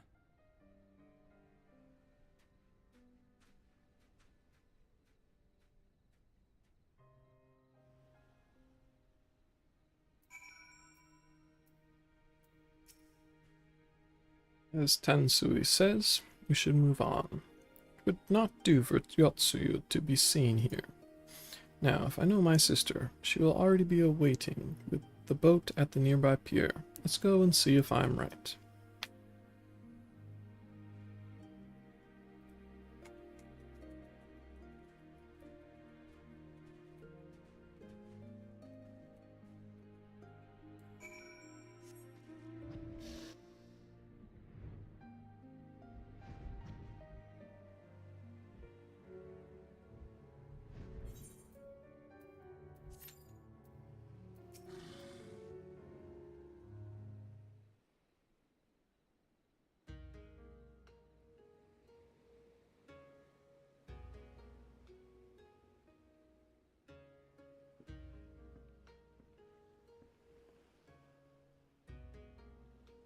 Well, Setsu, thank the gods you're safe.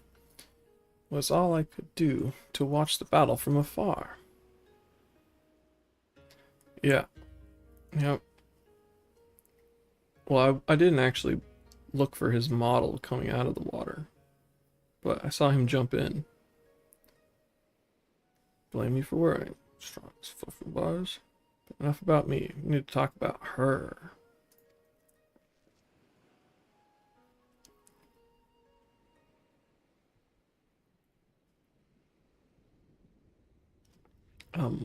Greetings. They tell me you've lost your memory. That's fine. I want you to know something. I won't be taking my eyes off you. Not for a moment.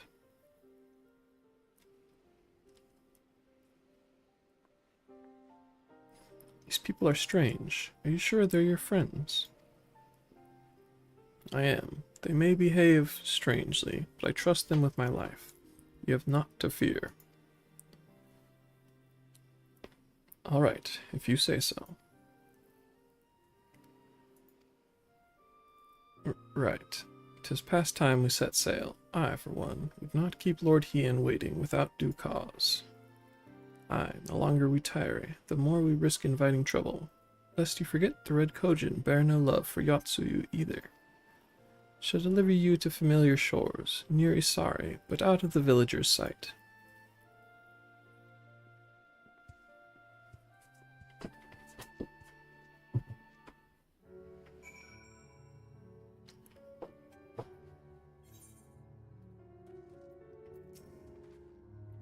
Here is where we part ways, my friends. I pray the remainder of your journey passes uneventfully. Fluffy, when you are not otherwise occupied, I would speak with you about my next business venture. It promises to be extremely lucrative, and I do not say so lightly. After prodigious sum spent acquiring a certain sword, it would present a fine opportunity to refill the Scion's coffers and restore the smile to Mistress Tataru's face. Oh, come along. Tataru was overreacting. How much could a single katana possibly cost? Far more than you think, plainly. Blade like Gosetsu's is worth a fortune. Enough to buy a house and furnish it, which you would know had you bothered to check the price. What? I had no idea. This venture of Soroban's, you'll give it fair hearing, I trust. He has been good to us, after all. As for me, I think I shall look into drawing upon my personal funds.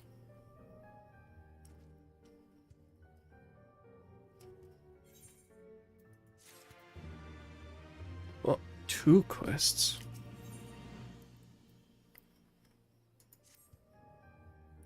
You would know more of my venture. Excellent. I should be glad to tell you all I know, though perhaps it would be easier to let our anonymous client speak for his or herself. Here, their missive. For the Ruby Sea and all who call her home, we seek the aid of the warrior who laid low the Lord of the Revel. But first, we bid him make haste to Hell's Lid and quell the Oni that dwell in its deepest depths.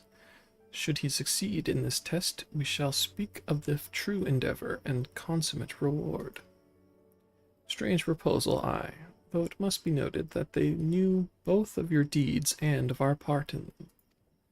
The Red have no love of trickery, so I doubt it a trap of theirs. And should this client have honest intentions, then for the sake of these waters it may behoove us to engage them further.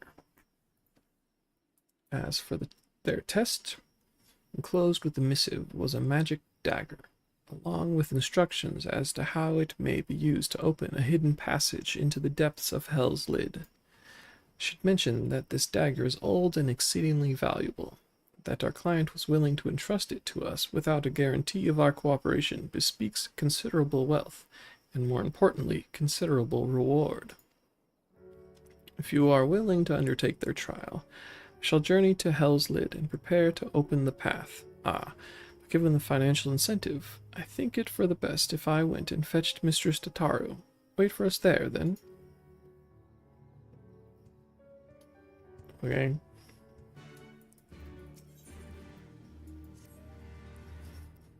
Must meet with Lord Hien as soon as possible, though mayhap not at the Enclave.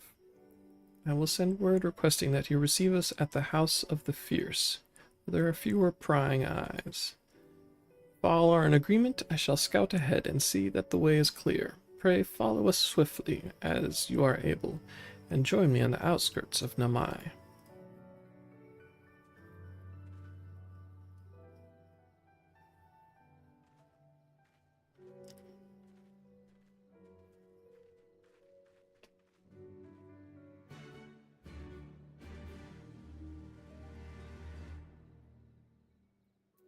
What's Hell's Lid? Oh, the volcano.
Hope you haven't been waiting long, Fluffy. My apologies for the delay. I thought it best to explain everything to Mistress Tataru on the way. Honestly, all he had to say was that he'd found a way to make up for Alphino's obscene expenditures. No matter how reckless or dangerous the scheme, if it balances the ledger, I'm all for it. So there's a bunch of monsters living beneath us. What kind of place is this? Well, according to ancient legend, Hell's Lid is where the hero Tenzin defeated a host of Oni.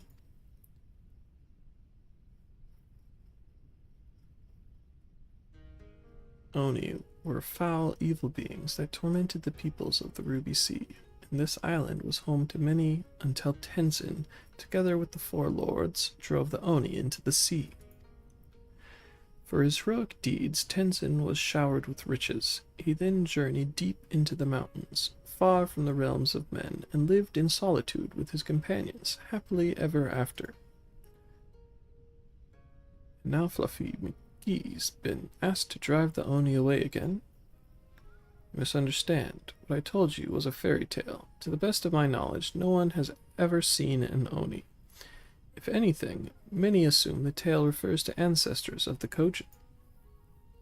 So what you're saying is that you've got no idea what's waiting for us down below. In that case, I'll leave this to the experts. If you need me, I'll be hiding behind that rock over there.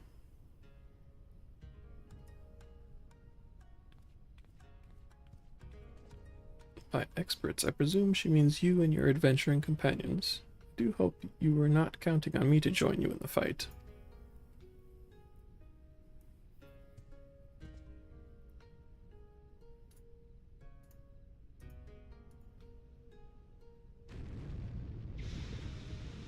Explosion.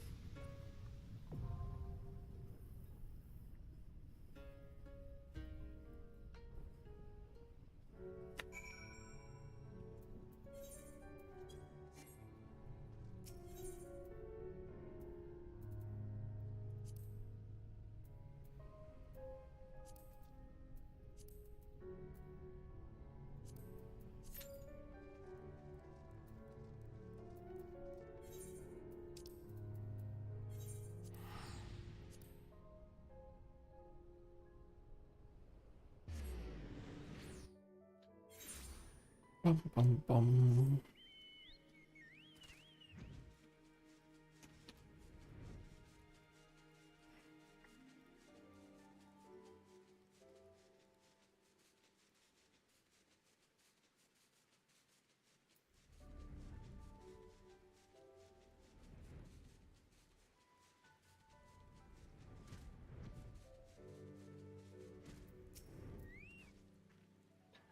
All is well. Good. The others are hiding nearby. Let us proceed. Quietly, if you please.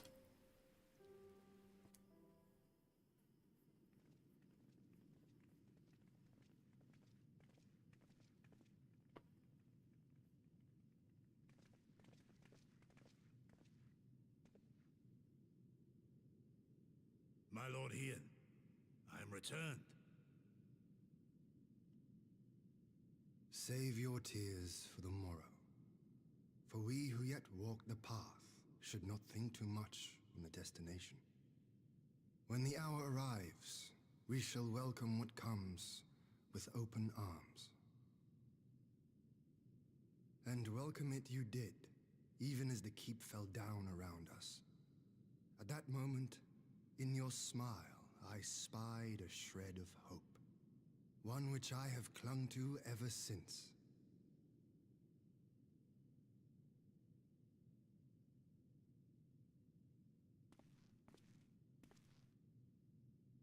Gosetsu, full glad am I to see you alive and well. We have played this scene before, have we not? Though this time our roles are reversed. That they are. Meaning you know how I feel. Wholly at a loss for words. Welcome back, old friend.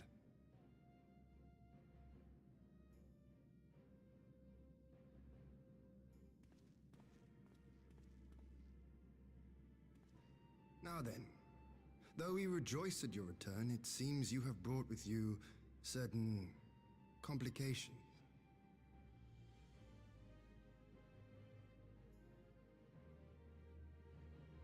Rise, my friend. Tell me everything.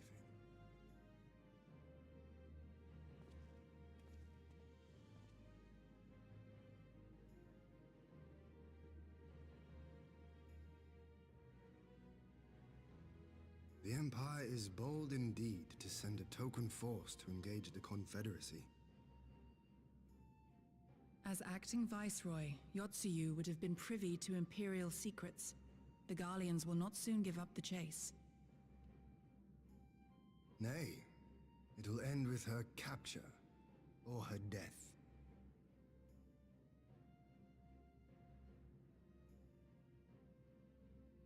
Are you a friend too? She claims to have lost her memory, though I know not if she speaks true. I brought her here that you might decide her fate. Lost her memory, you say? Regardless, the people have not forgotten. Her face yet haunts their dreams. She cannot roam free. We will hold her here for a time. Place her in Jufia's care, with the express instruction that she is not to be seen. Yes, my lord. Come. No, I don't want to.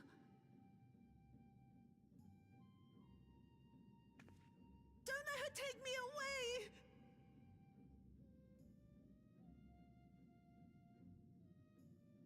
It's all right, Tsuyu. I will come with you. Be a good girl, and listen to Yugiri.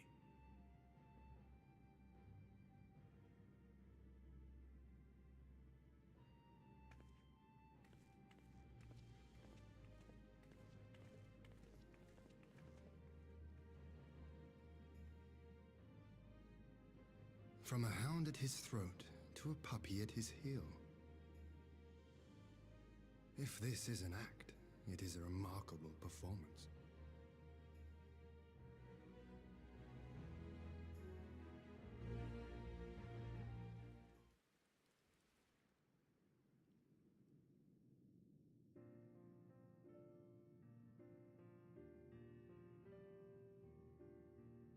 Thank you for delivering Gosetsu back to us in one piece.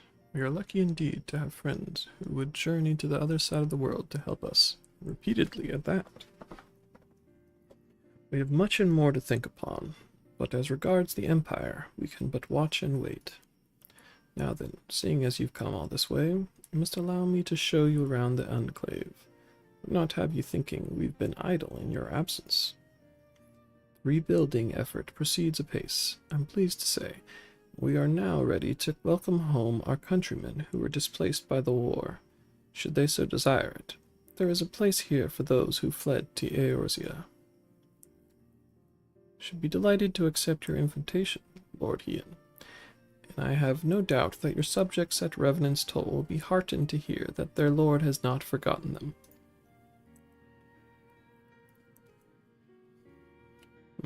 Oh, it's nothing. I just thought that Gosetsu and Yugiri would be back by now.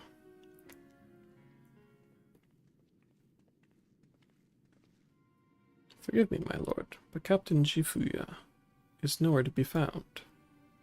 Oh, he was here when I arrived. For now, we have taken Yotsuyu to a private chamber and assigned another to watch over her, my lord. But I find it passing strange that the captain should leave his post with nary a word. It does seem most unusual. If you mean to look for the man, we would be happy to assist you.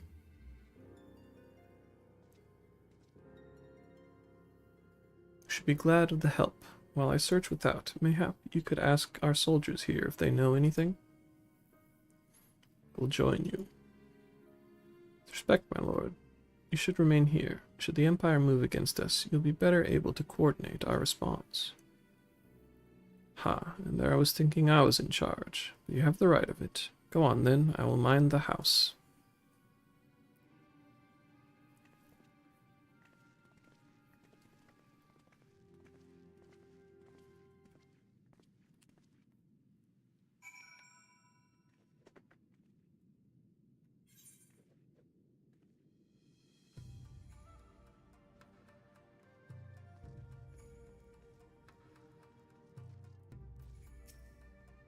See, the captain passed by a little while ago.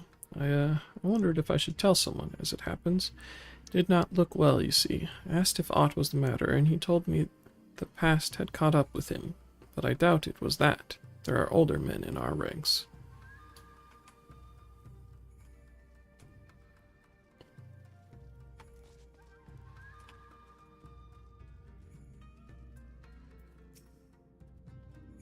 Captain Jifuya. He was headed for the northern entrance when I saw him last. I was going to invite him to train with us, but he did not hear me call out to him. If you need him, I dare say the sentry on duty will be able to tell you more. Indeed, I suggested as much to Mistress Alice when she came asking earlier. Something amiss?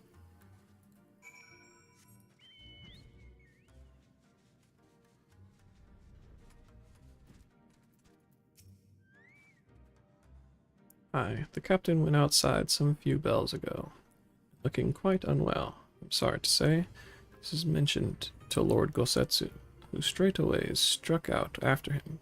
I hope they will be all right. Gosetsu, too. Seems everyone is bent on joining the search.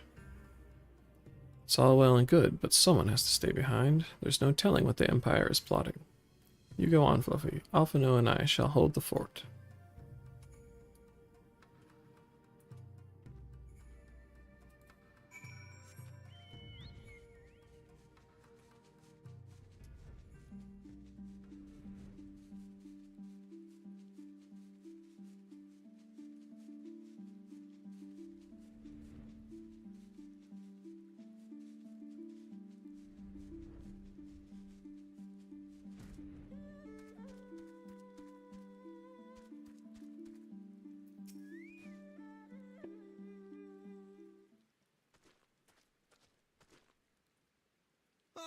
By the Kami!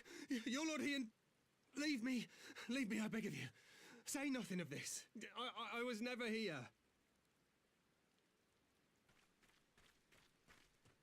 There you are.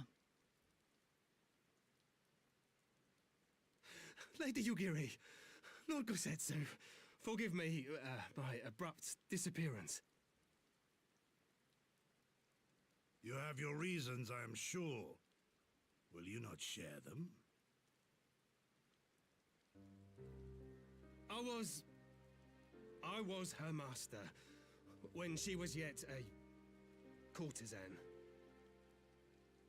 By the Kami. She worked in my establishment. Her father was a regular client of mine. One day, quite without preamble, he offered to sell her to me. Yeah, she may be no maiden, he said, but she has some use left in her. He sold her short. When I first beheld her, I was struck by her beauty. And yet, behind her eyes there was an emptiness. It was as if she had given up on life. She seemed more a doll than a woman. It was no profession for her, but I knew she would be popular, and so it proved. Men flocked to drown themselves in that cold, bottomless gaze.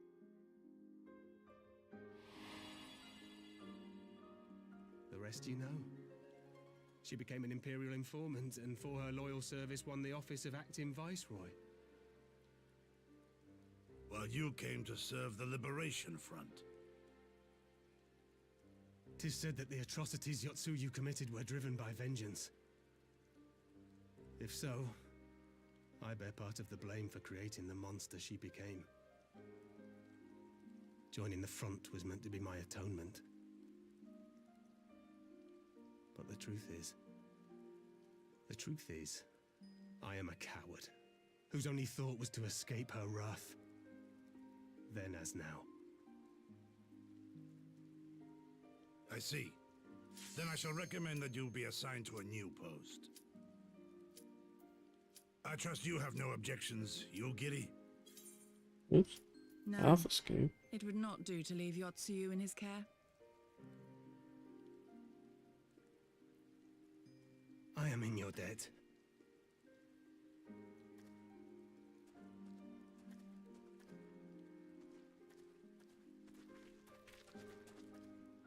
Who is it that you seek to protect, Kosetsu?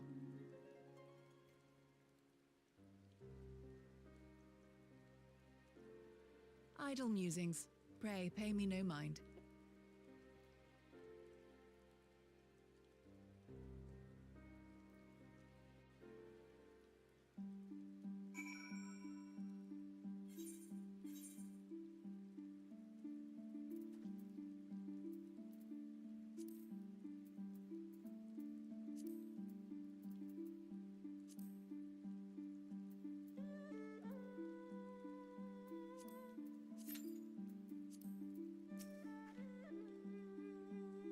Give me.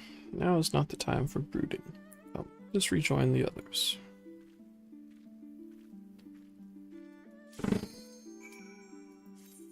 Whoa. Earth's font. What a surprise.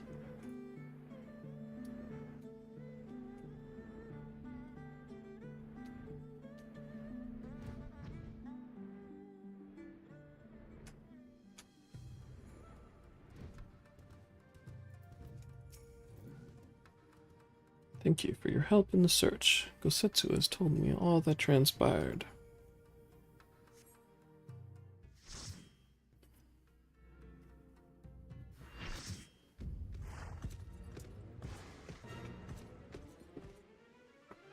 Let's see how many wipes it takes for us to do an extreme with a pug.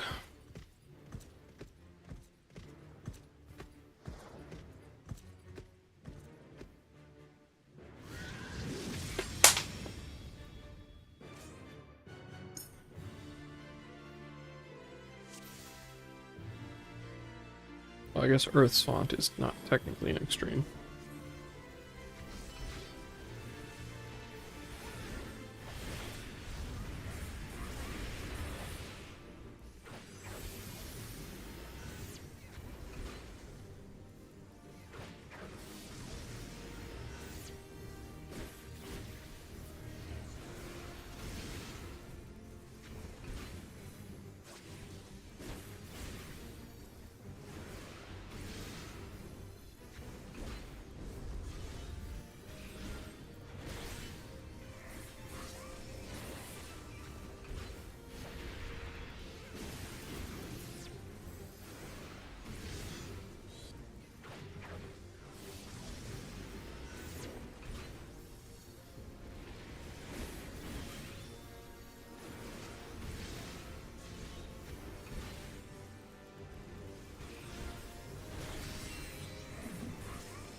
Didn't even notice that all these Gungers showed up last time.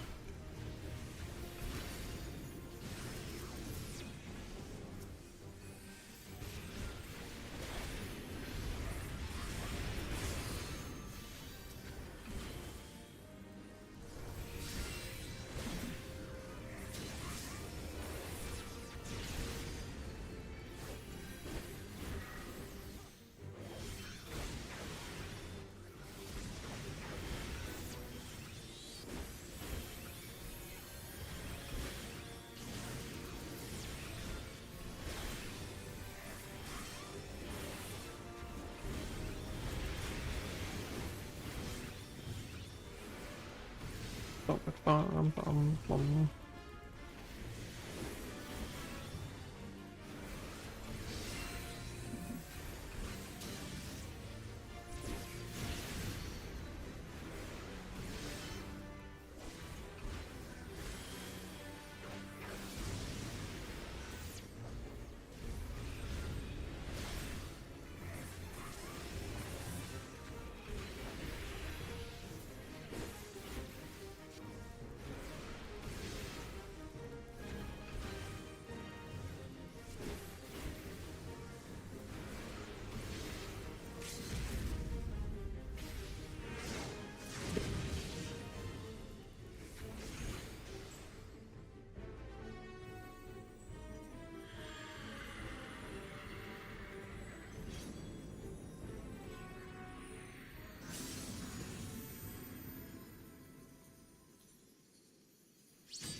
Like faded. Yeah, whatever.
We're not to presume to defend the life of Jifuyu.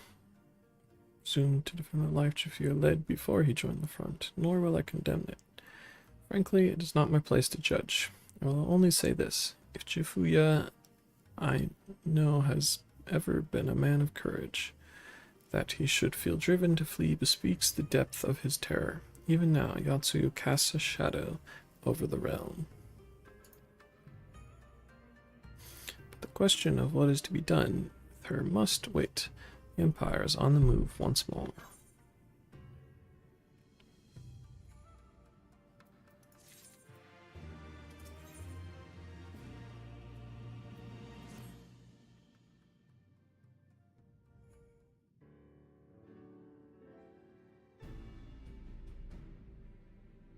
While you were out searching for Jifuya, we received word from our shinobi allies. An Imperial airship has been sighted over Doman soil.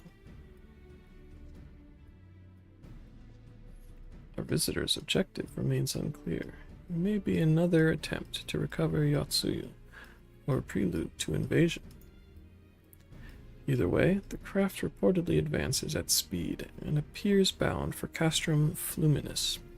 We mean to go there and ascertain their intent. we ride out in force, it would only end one way, so we shall keep our numbers to a minimum. Yugiri, Fluffy, can I count on you? Yes, my lord. Alisai and I would fain play our part as well. We will not stand idly by while a common foe threatens the lands of our friends and allies. We'd be glad of the help. You're acquainted with Hakuro, I believe? Then I bid you seek him out and assist in maintaining order in the enclave. When the people see an Imperial airship, they are liable to panic. I would have you reassure them and, should it come to it, aid in their evacuation. Very well. We shall depart at once. Do take care.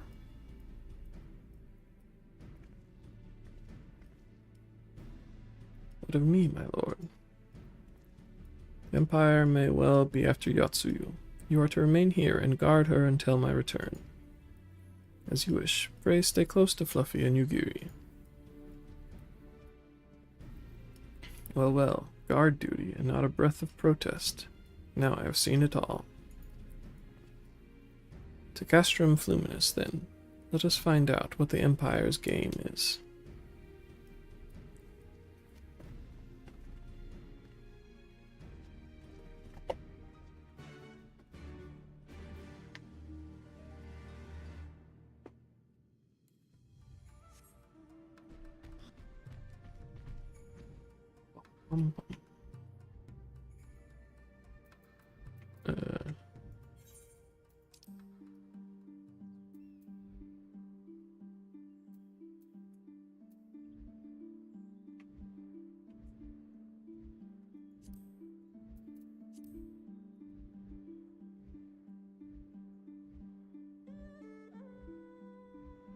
Bum, bum, bum, bum.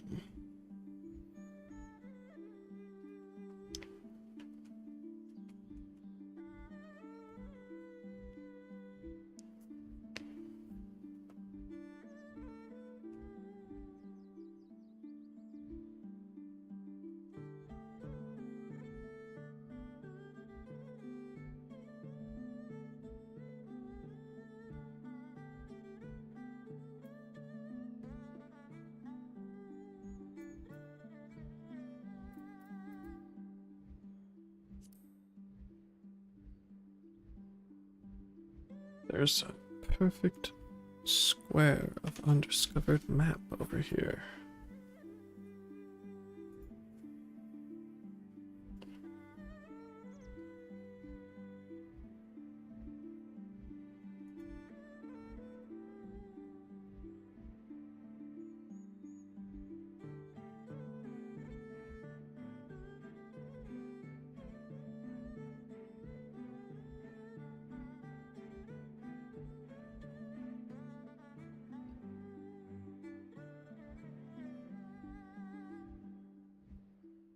When is that space of the map?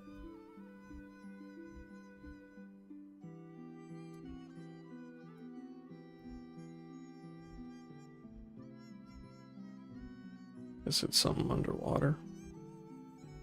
There's a lot of water.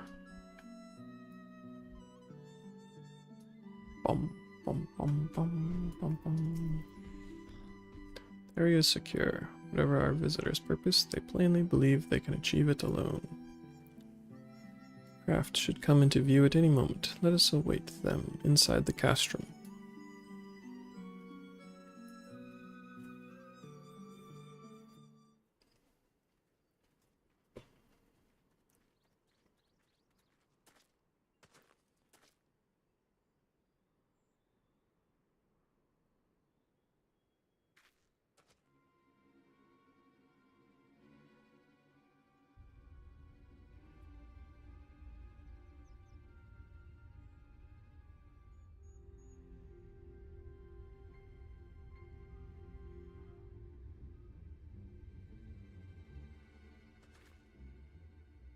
A smoke signal?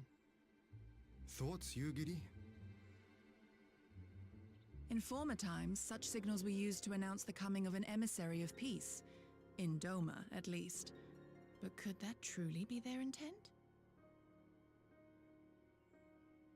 Who can say?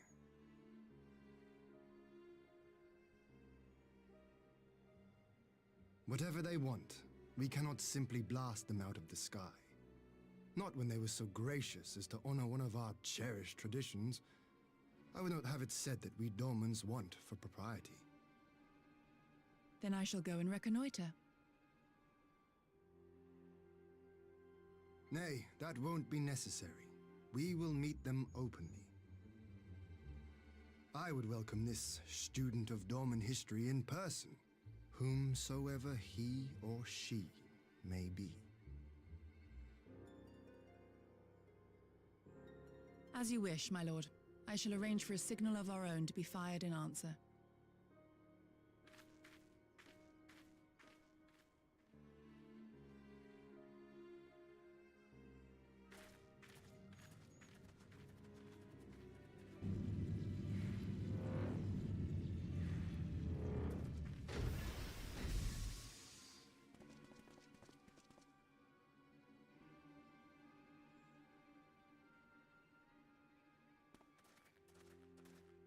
Well, that we should be received by the Lord of Dorma himself.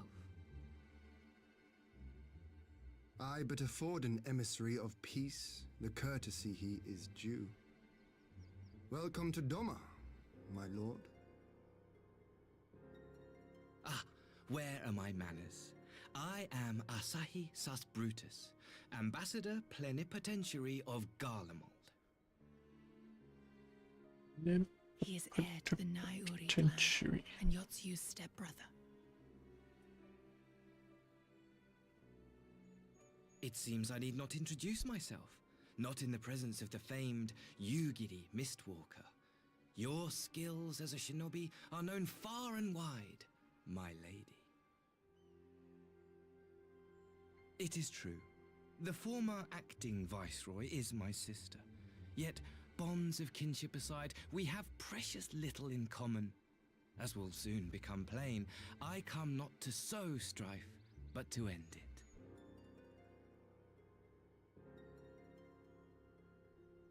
I am of the Populares, a collective which represents the interests of the common man. Long have we labored to bring about reform to the Empire's provincial policy.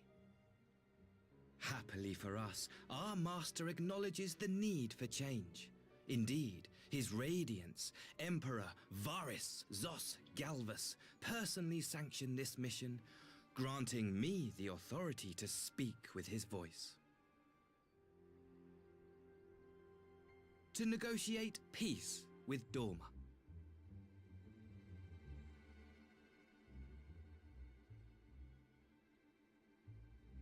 Okay.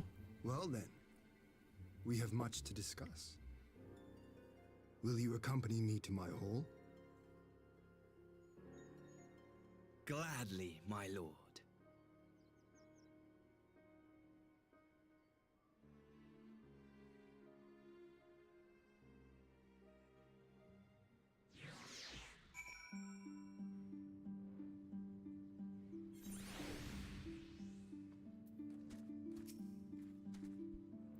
Escort our guests across the river to the Enclave. Yugiri, Fred, go on ahead to the Yuzuka Manor docks and see that the ferries are ready.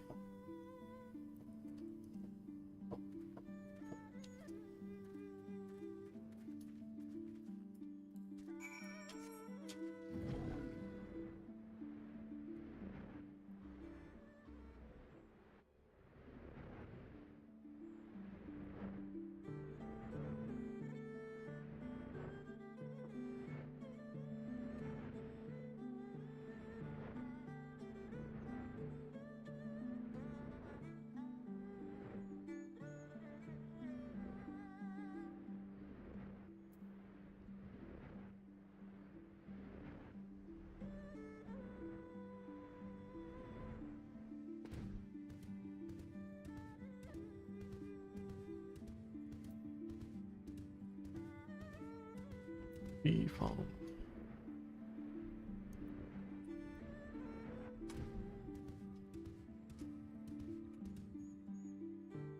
What?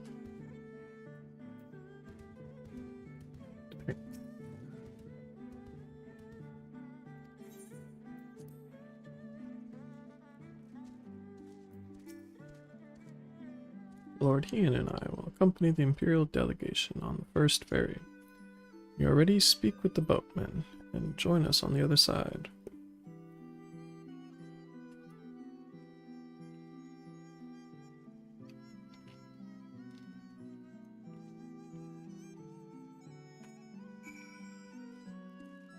Everybody goes on the first boat except for me.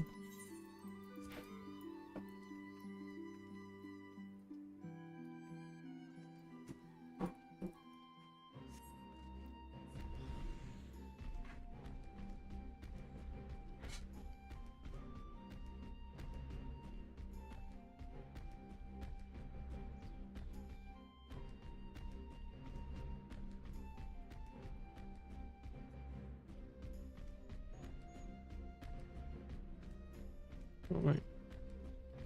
These are new crystals.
There you are, Fluffy.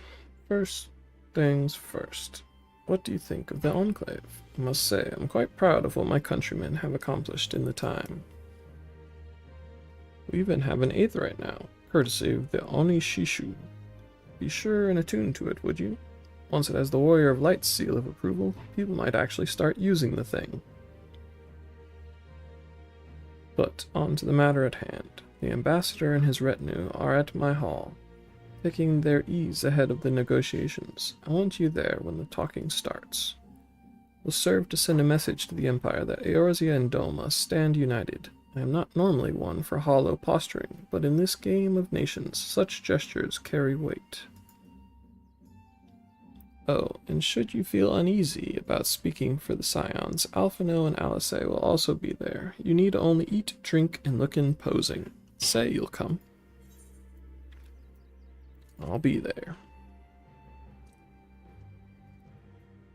I knew I could count on you. When you are ready, come and join me at my humble abode. Hien Kan, the guardsman, will see you in.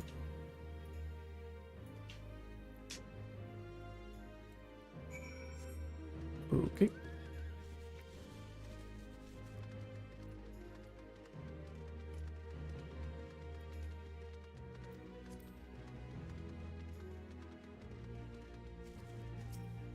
The One Garden.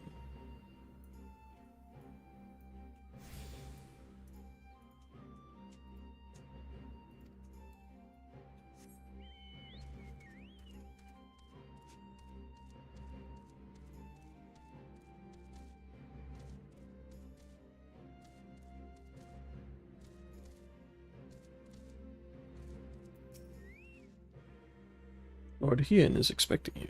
May I show you in?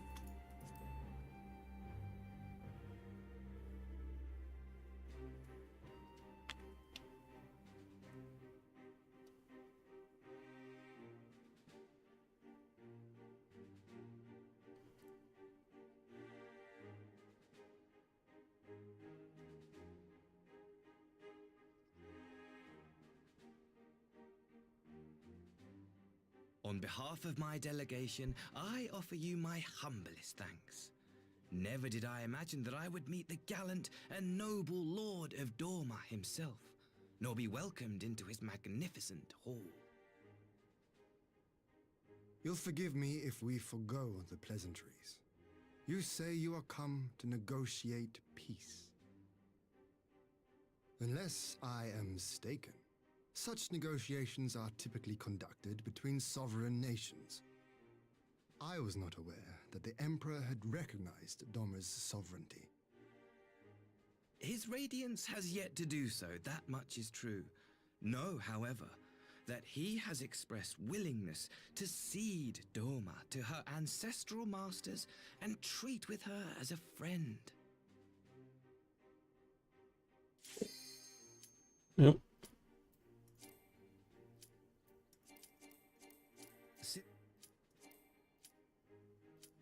While you may not agree with our founding father's policy of expansion, I believe there is room for discussion on the matter of his lifelong goal, to rid the world of icons.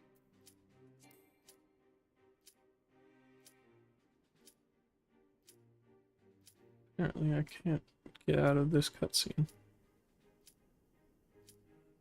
Icons are a blight upon this star. They cannot be suffered to exist. This you know as well as we. In his wisdom, Emperor Varus wishes to explore the possibility of an alliance to combat this common threat. On the condition that Doma renounces summoning and pledges to police the Korjin's practice of it, his Radiance would extend the hand of friendship.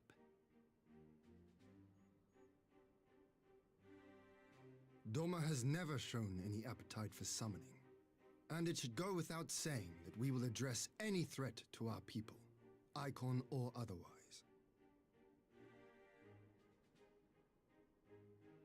With regard to the Korjin, I must stress that they only resorted to summoning under extreme provocation. When the Ruby Sea was at peace and their sacred relics safe, they looked not to their kami for protection. Yet even now there are certain parties who would destabilize the region with ill-conceived military forays. Unless they alter their course, we cannot hope to be rid of icons. Quite. I can but apologize. In seeking to eliminate icons, the Empire creates them. 'Tis an irony among ironies, one with which the people of Eorzea are well acquainted, I am told.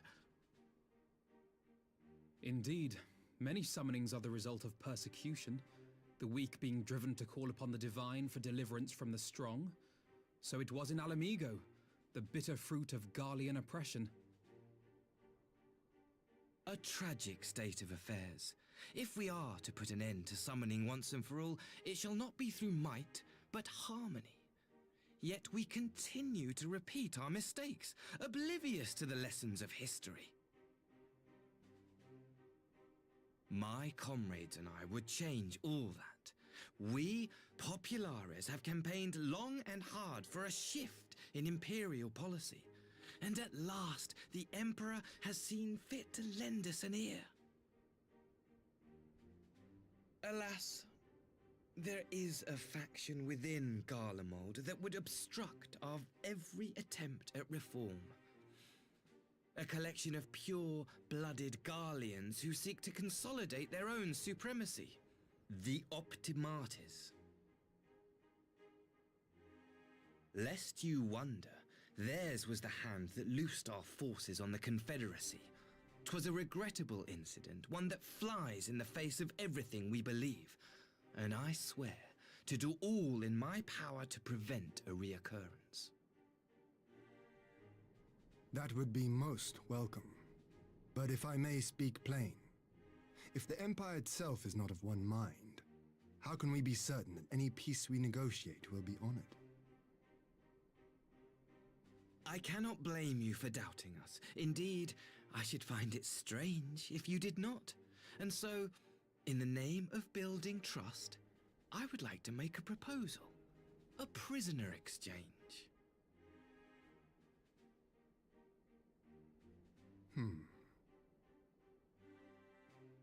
Under Garlean rule, no few Dormans were conscripted into the Imperial army, We would repatriate them in return for those of ours you captured in the recent conflict.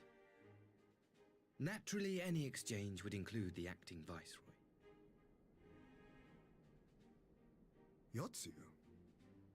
What makes you think we have her? Forgive me, my lord. Was it not your wish to speak plain? Let us not play games. I desire only to work to our mutual benefit. The Optimates tried and failed to take my sister by force. I would succeed by peaceable means, thereby strengthening my party's hand. 'Twould be a lie to say I would not also be glad of my sister's safe return. A fellow plain speaker. How refreshing. Very well. Your proposal has merit, but I will need time to consider it. Of course, my lord. May we remain in Dorma until you have come to a decision?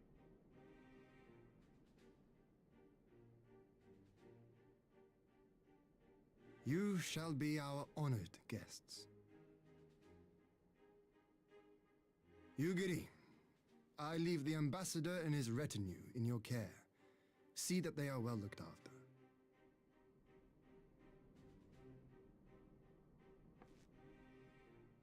You have our gratitude, Lord Hien. We shall look forward to your answer.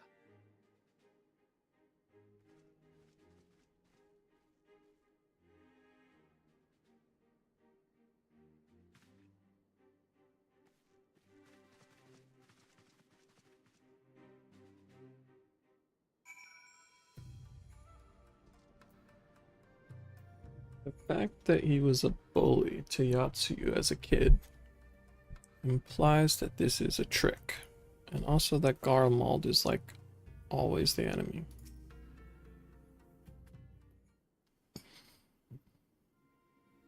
But we shall see, I suppose. Well, that was unexpected. And say that again. I still don't know quite what to make of it all. But on the surface, a prisoner exchange does seem a good way to begin. The question is, can they be trusted? They had not to gain by divulging the details of their internal division. As it stands, we have no reason to doubt them. But the ambassador's mention of Yotsu left me ill at ease, made his grand talk of peace seem uncannily like a lengthy preamble. You think this might all be a ruse to facilitate her retrieval? Perhaps, though I cannot fathom why they would go to such lengths. Yotsu may have been the acting viceroy, but she is not Garlean, nor even highborn. Her value must presumably lie in what she knows. Which brings us to the little matter of her memory loss. In her present condition, she would not yield any worthwhile intelligence, nor is she worth much as a bargaining piece. Alphino, you are well acquainted with the Empire's methods. I would have your thoughts on this matter. My knowledge is at your disposal, Lord Hien. While the ambassador's proposal is appealing in principle, it would be remiss of us not to give it due scrutiny. Indeed, though it seems to me I have little choice but to accept regardless, so many of our brothers and sisters languishing in imperial camps, I cannot well turn my back on a chance to secure their repatriation. Only the Kami know when I will be afforded another. But ere we continue, shall I excuse these two? I fear what follows will bore them to tears. I was just about to show myself out, as it happens. Come on, Fluffy. Let's leave Alphino to dispense his copious knowledge.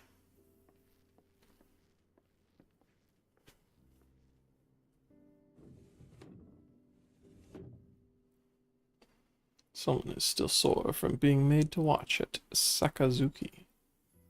Go on and keep Alisai company. We are safe enough for now.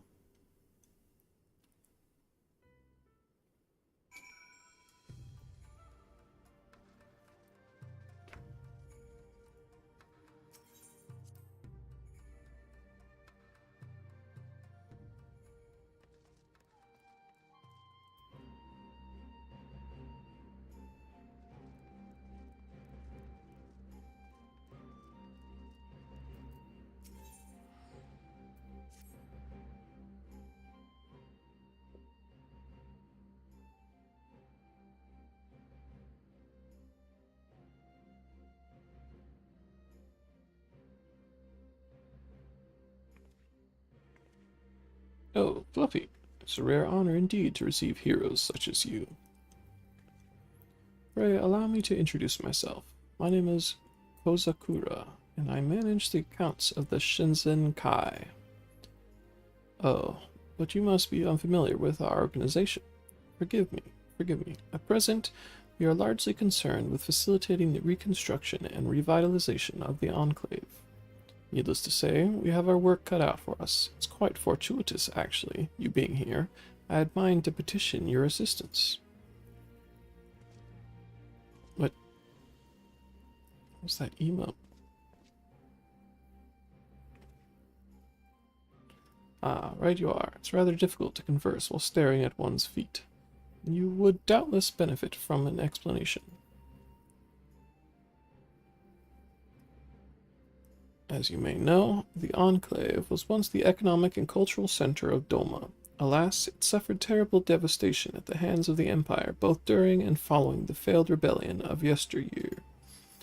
That is, that it and other runes might stand as testament to the folly of resistance, extensive reconstruction was forbidden by the Imperial Viceroy. Of course, that is no longer a concern. At long last, we are free to rebuild the Enclave, to restore the heart of our once great nation, and show the world that Doma lives on. But as I said before, we have our work cut out for us. We have limited funds and material resources, not to mention a lack of skilled craftsmen. Which brings me back to the matter I wished to discuss with you, that of our brothers and sisters in Eorzea, the refugees that settled in Revenant's Toll. I'm given to understand that they have worked closely with the local leadership to build and maintain much of the settlement. Many knew trades before they left, and those that did not doubtless learned that they might earn their keep. If they were to return home and aid us in the reconstruction effort, it would be a tremendous boon. Would you be willing to speak with them on our behalf? Ah, Fluffy. Take an interest in the Shinzen Kai.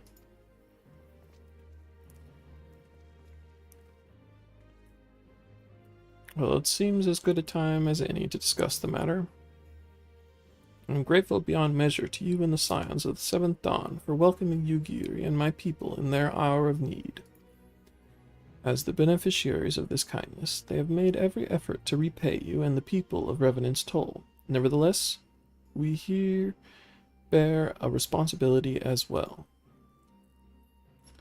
Kozakura, if you would be so kind. Yes, my lord. We will send them a considerable gift as a gesture of gratitude and goodwill. However, I would like that missive to be delivered to the Adventurers Guild representative in advance. If you were to personally hand it to the man, I would be honored. Excellent. I knew I could count on you, my friend. Pardon my interruption. Kozakura, I look forward to seeing your progress.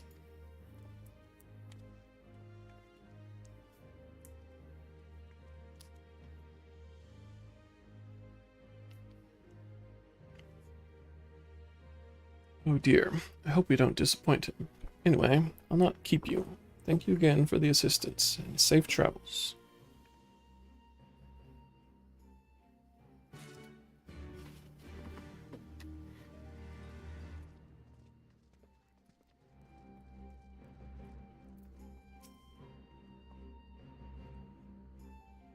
Chance to relax at last.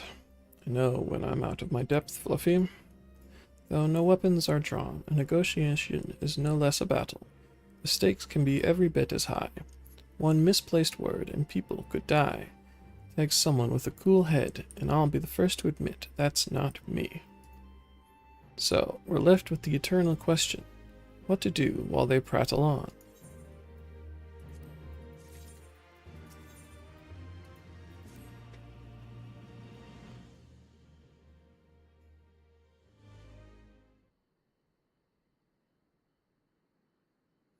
Alright, for want of a better suggestion, what say you to a brief tour of the newly liberated Doma? I'd be interested to hear how the people are faring in their own words. And it's not as if we'll be missed here. Or will we? Fluffy, a moment if you would. Ah, Yugiri and Asahi, was it? You have some business with Fluffy? Business? No. Pleasure, my lady. I merely wish to exchange a few words with the famed slayer of gods and champion of Eorzea. It is truly an honor. Such heartfelt admiration. One could almost forget that you're an envoy of the Empire. Oh, is that so strange? We may have stood on opposing sides in the past, but I see no contradiction in lauding the man who would do battle with our common enemy. Unless you forget, this is my homeland. It would be remiss of me not to at least thank him for containing the threat posed by the Kojin's vile icon. Now, if I may continue, as we speak, Lord Hien deliberates over my proposal, and I would take this time to see the land I once called home. Though Lady Yugiri is certain to be a jovial escort, the excursion would be all the more enjoyable for your company, and safer besides. The ambassador has the right of it. He is not like to come to harm with you at his side. Will you join us?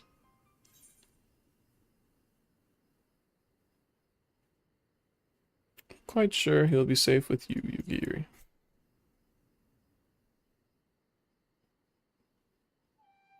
Come now, Fluffy. There's naught else for us to do until Lord Hien has reached his decision.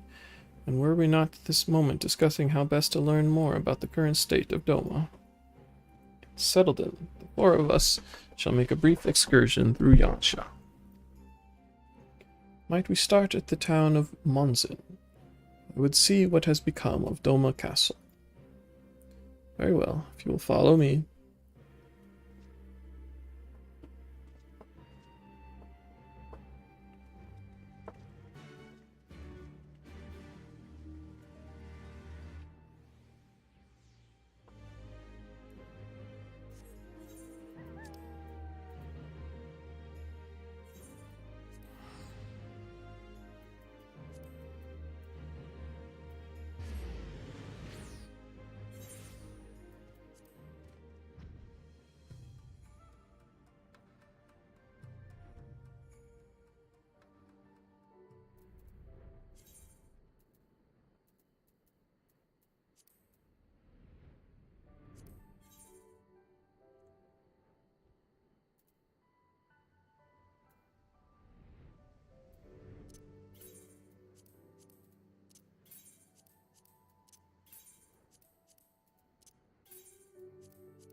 Yea, can this truly be Monzin, home to the cream of Doma's samurai?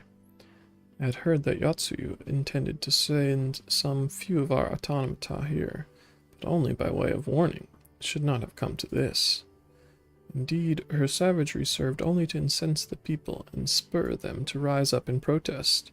It's folly to think such methods of governance could ever prove effective. Say, the sooner we can begin to make amends for this senseless destruction, the better. Securing supplies and support for the reconstruction effort should not prove difficult, once our nations are formally at peace, of course.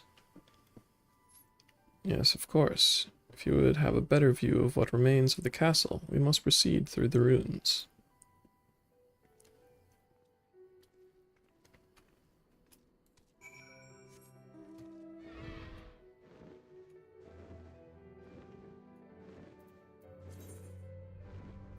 Sell all this crap.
A travesty. Travesty. I remember the keep being so beautiful. The light of the setting sun, one would swear it was aflame. 'Tis indeed a doleful spectacle. Mayhap we will rebuild it one day, when we have finished helping our people to rebuild their lives. Spoken like a true popularis. The needs of the people must of course come first. Speaking of whom, would you be opposed to my seeing how they live firsthand? The village of Namai is but a short journey from here, if I am not mistaken. By river, yes. If you will follow me, I will ready our boat.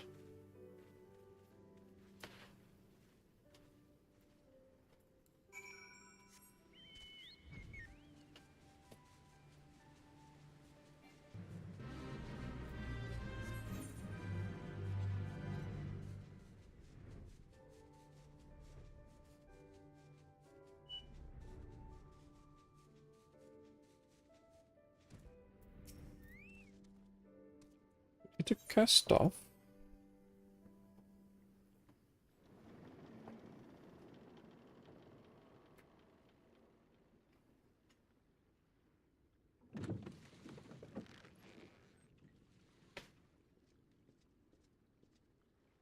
Get back! I'm warning you! Someone's in trouble.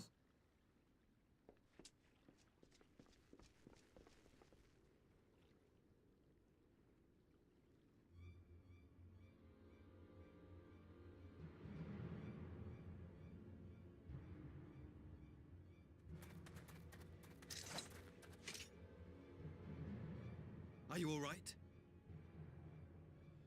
Hi.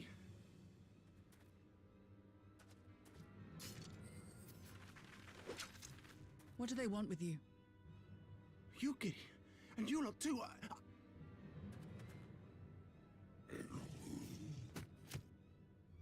I don't know. We were returning from the Enclave when they came at us.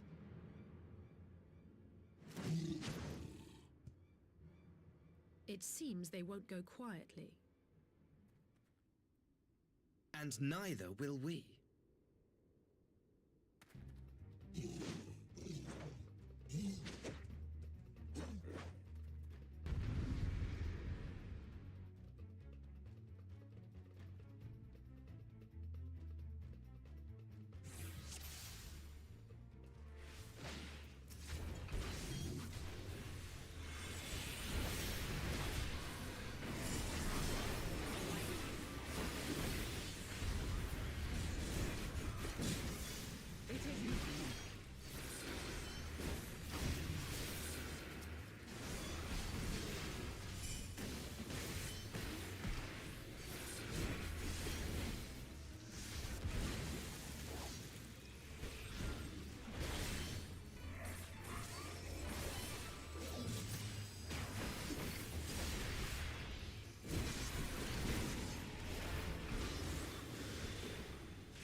seems to be the last of them.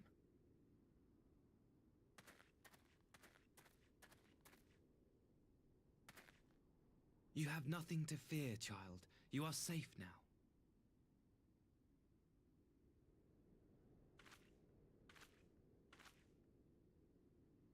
Thank you, sir.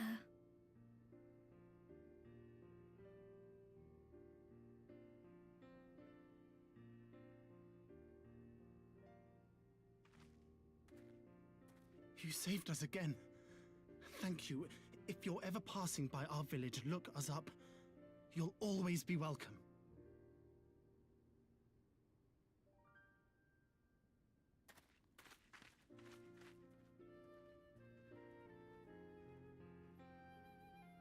Thank goodness we arrived when we did.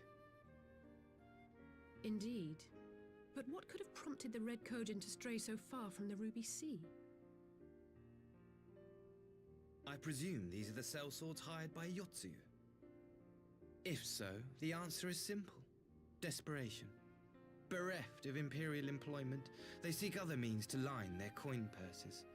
Another sad legacy of the Empire's mismanagement. The Empire to which you have sworn allegiance. Must you always be so pointed? If we are to bring about lasting change, we must look beyond narrow allegiances. You have every right to doubt me, but in time, I hope you will come to see that we share a common goal. You and yours have fought fiercely to change the Empire from without, but if we are to end the cycle of conflict, the Empire must change from within. Am I wrong?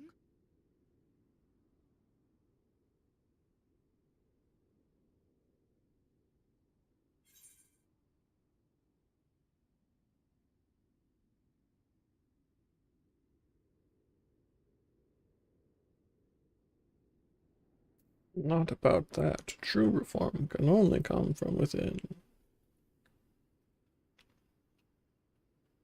I knew you would understand.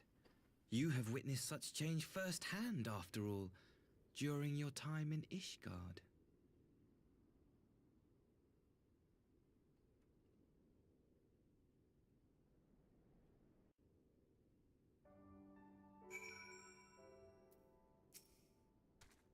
Dear me, I had hoped to convey my views on our nation's shared hopes under more peaceable circumstances.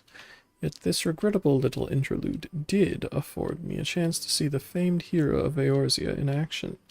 Few Imperial soldiers can say that, at least few who live to tell the tale.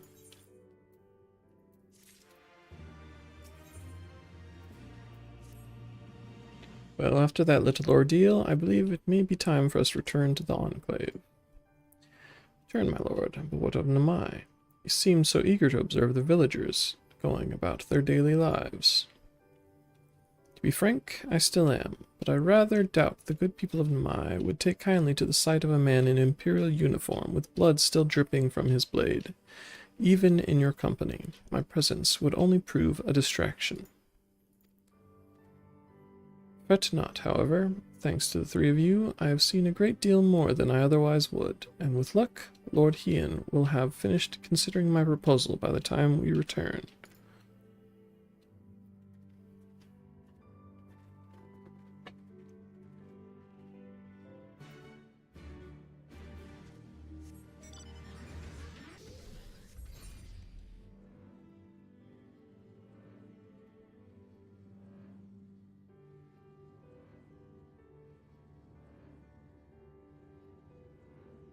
Itchy ear.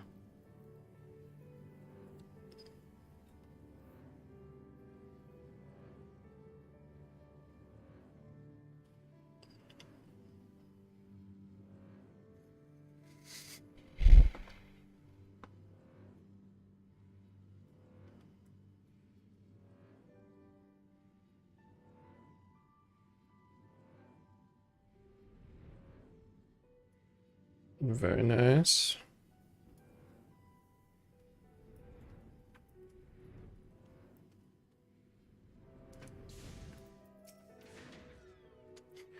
all are free to travel.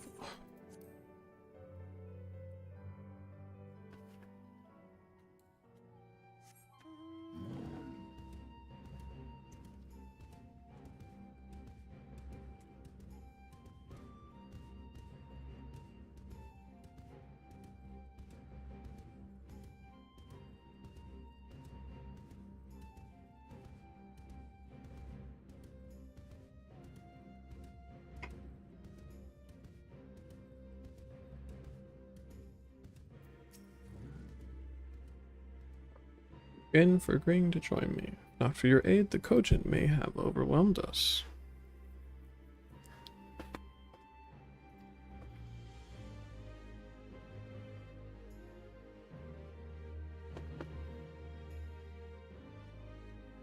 Right, go on ahead. Lord Hien is expecting you. We'll remain without and keep watch over our guest. Well, we had best not keep him waiting.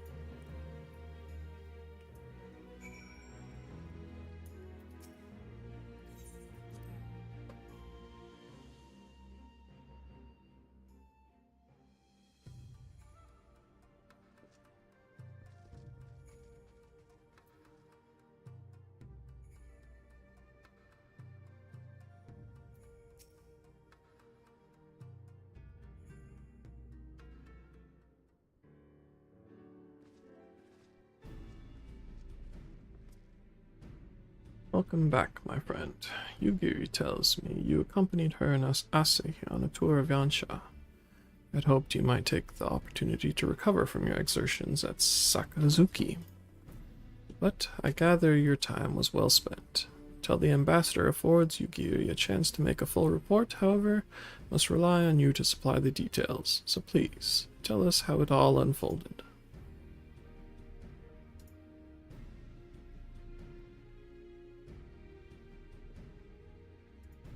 Red Cogent, here. Have there been any other such incidents since the liberation? Only one that I'm aware of. They are planning some new venture here in Yangsha. You will need to increase patrols.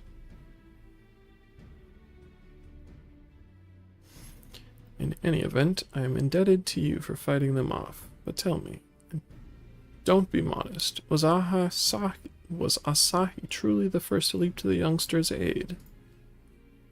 He was. I was quick to doubt him when we first met, but his desire to save them seemed quite genuine. It's possible he truly believes what he's saying. In the time I've known you, you have always been an excellent judge of character. What do you make of the ambassador?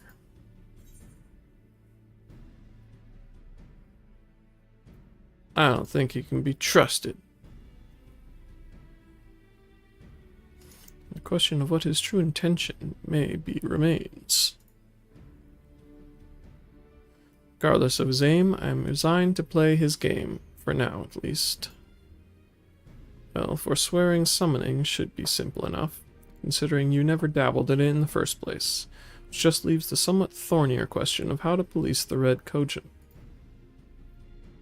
It was with that very question in mind that I sought Alphino's counsel. Thanks to his knowledge of the icons and the rituals used to invoke them, I believe we have identified a workable solution. As you will recall, Susano was summoned forth using the power of relics locked away in the Cogent's treasure vault on the Isle of Zeki. Though said relics remain there to this day, it is all but certain that the act of summoning exhausted their stores of ether, making subsequent summonings impossible. Assuming that is the case, preventing the Primal's return rests on denying the Red Cogent the means to amass new stores of ether, either via the acquisition of crystals or the relics they are wont to collect. For this, I plan to enlist the aid of our friends, the Blue Cogent. Since Doma's liberation, we have forged closer bonds with Bunshin and his people, and with their support, I am quite confident we can keep the Red from obtaining what they require to call upon this Susano. And what of the prisoners? They will be exchanged as agreed, and I will give full credit to Asahi for the success of the transaction. If there is aught we can do to help the Popularis garner favor, I mean to see it done. But first, I have some unfinished business to attend to. Would you all come with me? Yes, of course, but what manner of business? Past mistake, which I would see put right, one which has weighed heavy on my mind.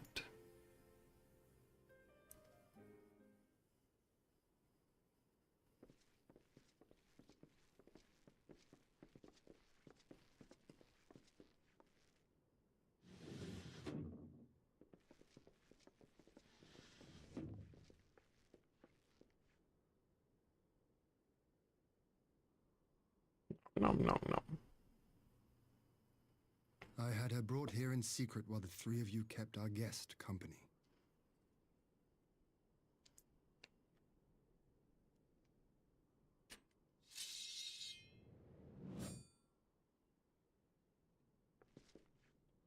The world has not been kind to you, it is true.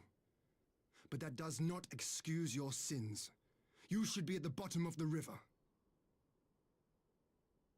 Yet here you are, the living, breathing proof of my failure.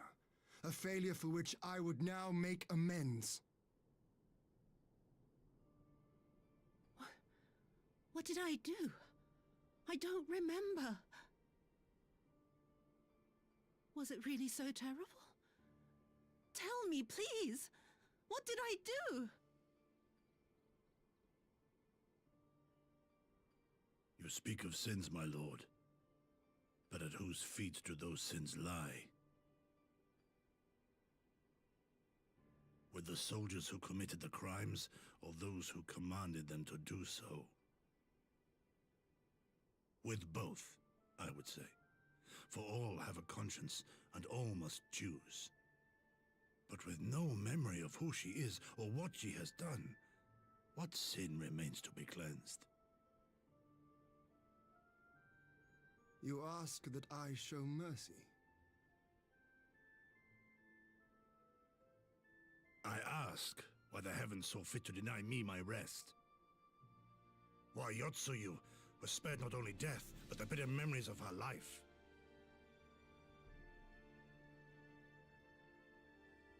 You truly think it the will of the Kami?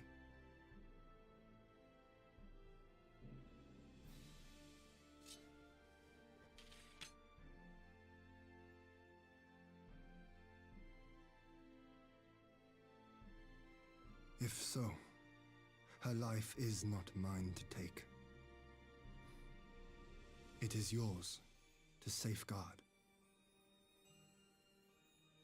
Come the hour of the exchange, if her memories have not returned, she may remain here in Doma to live out her days as Tsuyu. But if they do, the Garleans shall have their viceroy.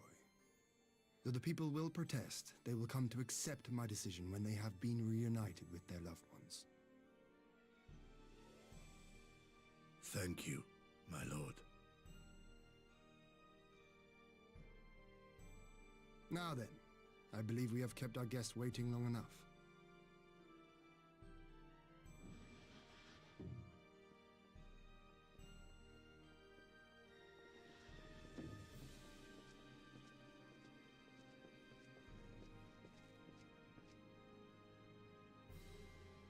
Did Gosetsu not seem strange to you? His sympathy for Yotsuyu apart, I mean. I know his powers of endurance only too well, but after all he has suffered, even he should not be on his feet. He puts on a brave face for our sakes, but it would not surprise me if he lacked the strength to raise his blade. Though I suppose if he and Yotsuyu are to enjoy a life of peace and quiet, he will have little use for it. It falls to us to shape that future, one in which he need never again set foot on the battlefield.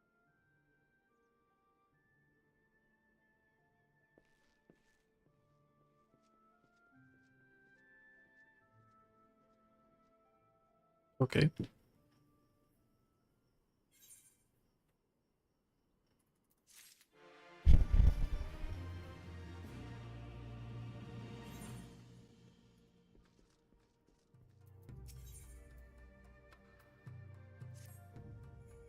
Yotsu is safely in Gosetsu's care. All that remains is to answer Asahi's proposal. I realize other matters demand your attention, but I would ask that you stay a while longer to see this business through.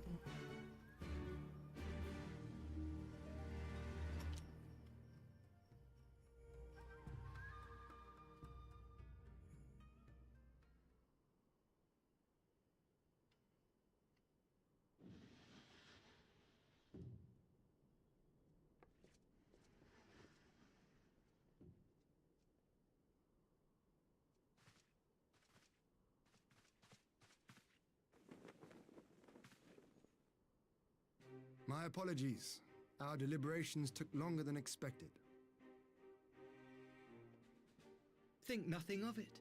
The time afforded me the opportunity to go on a rather rousing excursion through Yansha. You have reached a decision then? We are willing to cooperate with you in combating the Icon threat, and also in the exchange of prisoners. Assuming you accept our conditions, of course. As you know, your sister is in our care. Due to certain complications, however, we are hesitant to release her into your custody. Complications? She was inside Doma Castle when it collapsed. Though she survived, she remembers nothing of her past life, not even her name. To clarify, she is in our care not as a prisoner, but as a vulnerable citizen of Doma. Are you saying you refuse to release her? Not at all. If her memory returns before the appointed hour. And if not, what exactly? You will accommodate her here in Doma? Well, I sincerely doubt she will be of any great strategic value to the Empire. She spends her days daydreaming of Dango. Dango? How dreadful.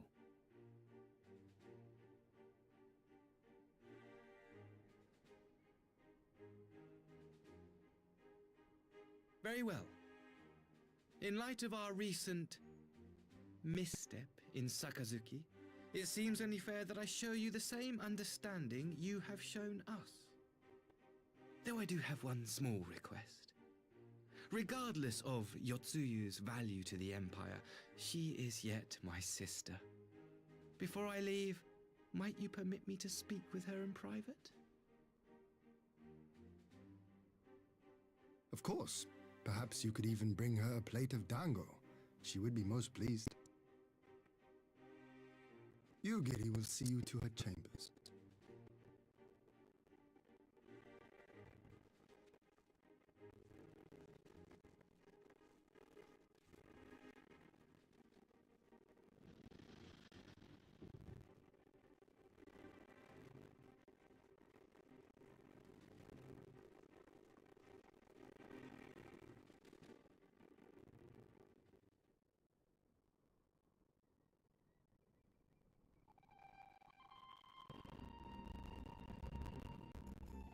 Forgive me, my lord, but has he not been gone over long? Perhaps I should... Calm yourself, Gosetsu. I understand your concern. We have to wait. He deserves that much.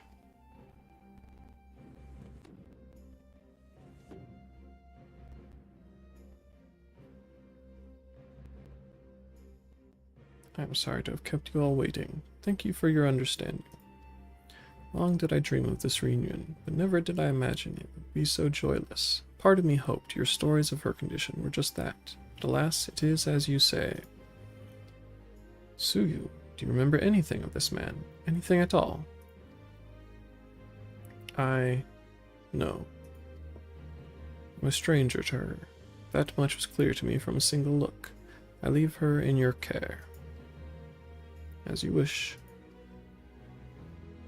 Now, if you'll excuse me, my superiors are long overdue a report. They will be elated to hear of our agreement. Of that, I have no doubt. As for the exchange itself, once I have obtained the relevant permissions, I will arrange for your people to be relieved of their various duties and sent here to Yangsha. This will take time, of course. Of course, you may rest assured your soldiers will be well cared for until your return.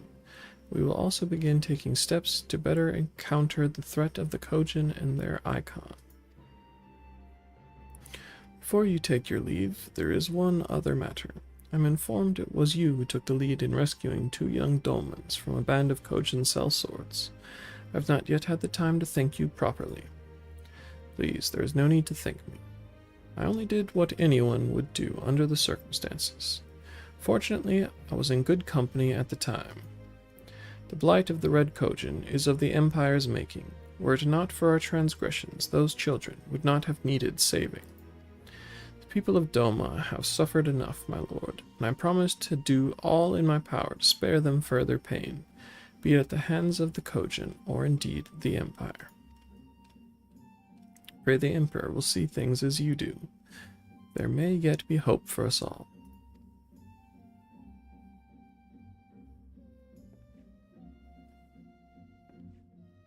Till we meet again.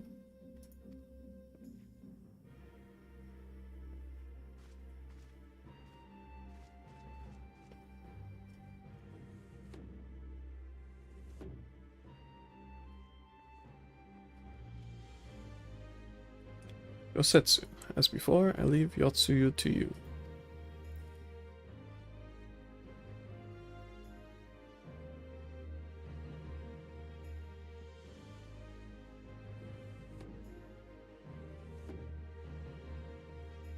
I invite the rest of you to join me outside. Let's treat Asahi to a proper farewell.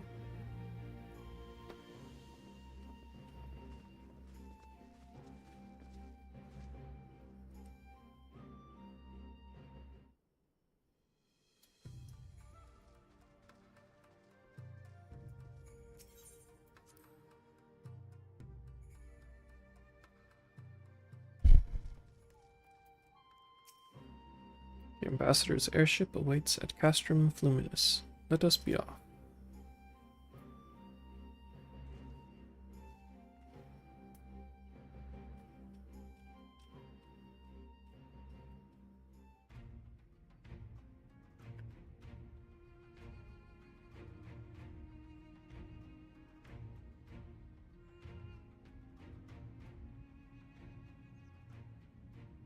I wish you a safe journey. This has been a most enjoyable visit. I look forward to our next meeting. Maxima, would you take the others and see that all is ready for our departure?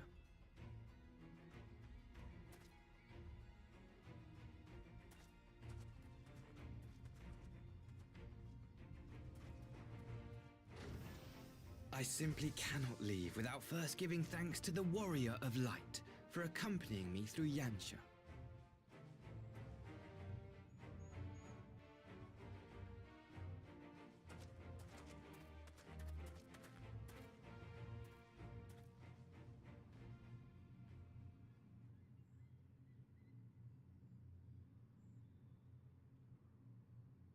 Mark me, savior of the savages. There will be a reckoning. What a goofy face.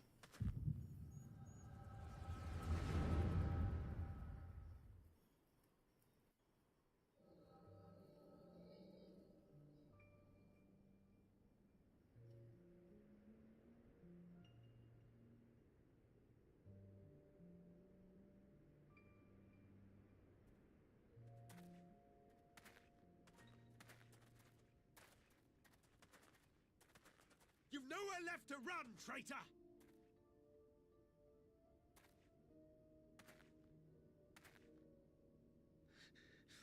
Ignorant savages! Killing us will avail you naught. For every Imperial you cut down, 1,000 more will come. Abandon this foolish endeavor and surrender. You may yet serve our righteous cause.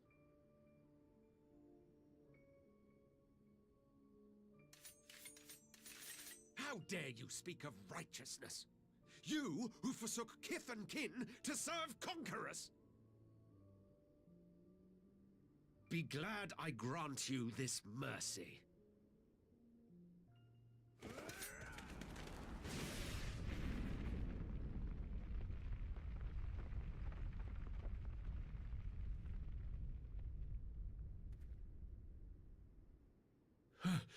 What in the...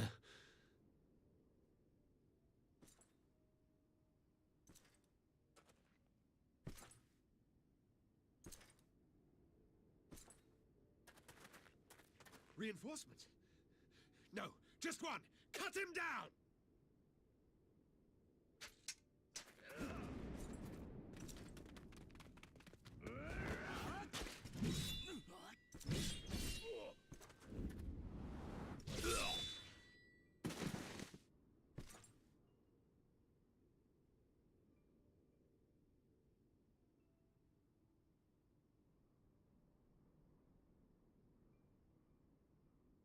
They die so far away.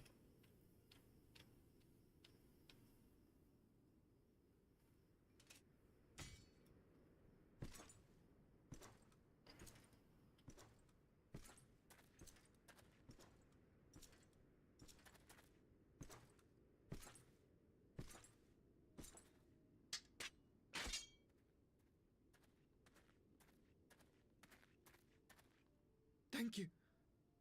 Thank you, sir.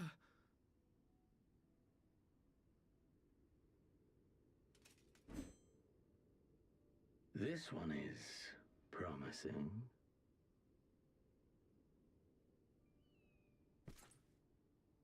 Who remains to offer us resistance?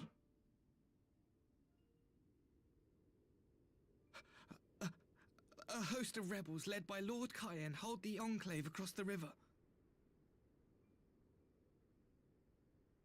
Lord Cayenne. The king of the former king of Dorma, sir. They say he is one of the greatest swordsmen alive. Is that what they say?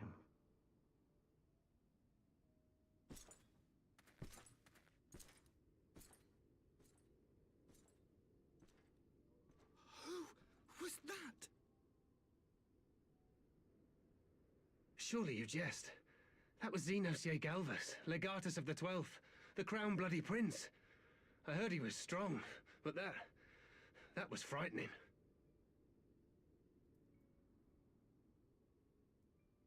That was Lord Xenos.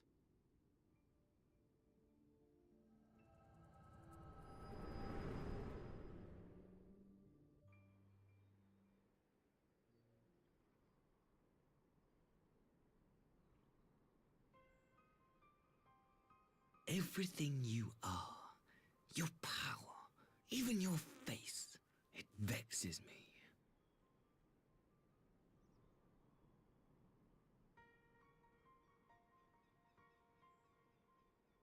Go on. Lash out like the beast you are at an emissary and jeopardize the newfound peace between Dorma and the Empire.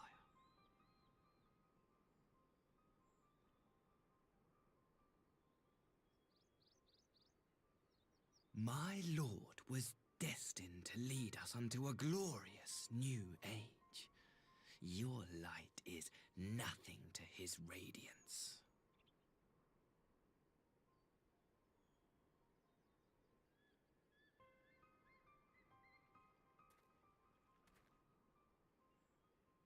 I will cherish this moment, lock it away within my heart, until the day we meet again.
You look troubled, my friend.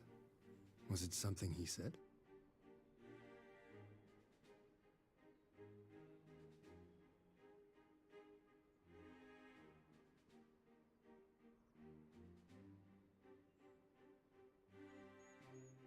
Of all the memories to witness.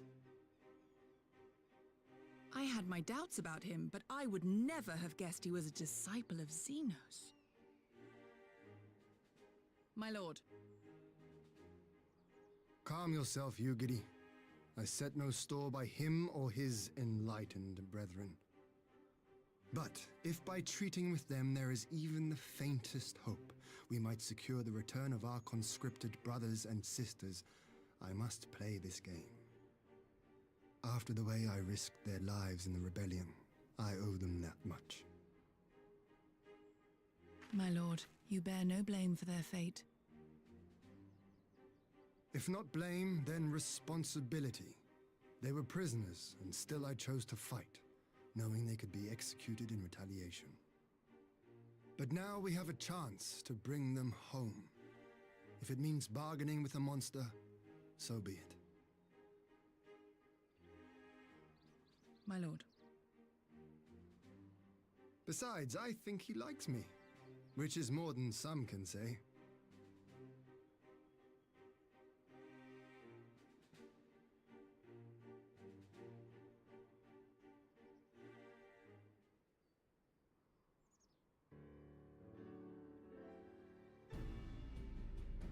Makes no sense. Why would he bother keeping up the pretense for so long, only to drop it right before the very end? Perhaps he no longer thought it necessary, having secured Doma's cooperation in the prisoner exchange. Truly is a disciple of Xenos. It is possible emotion simply got the better of him. Remaining calm around the man who slew his lord will have taken its toll. Whatever the explanation, now is not the time for hasty reprisals. We shall proceed as planned. The Red Kochin must be placed under surveillance, and the Garlean prisoners made ready for the exchange. But you need not concern yourself with the details. Leave the affairs of Doma to us. When the hour of the exchange draws near, we will call for you. I should certainly hope so. Whatever the Empire's true intent, we would be on hand to play our part, either to defend Doma or to help usher in a lasting peace. I had thought we might use this time to return to Eorzea, but given the volatility of the situation, mayhap it would be best if we remained in Kugane. Agreed. Between Yatsuyu's amnesia and Asahi's dubious agenda, I'd say we have ample reason to remain in the neighborhood. If anything should happen, anything at all, you must send for us at once. Oh, I will. On that you have my word. Charting a path through this sea of troubles promises to be difficult enough. I am not so proud as to attempt the feat alone. To Kugane, then. Tataru and the others must know of what transpired here.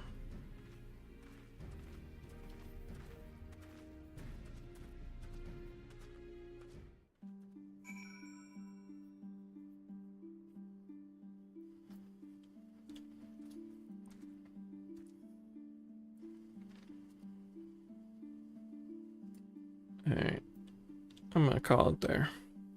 6-hour stream is a decent number of hours for a stream.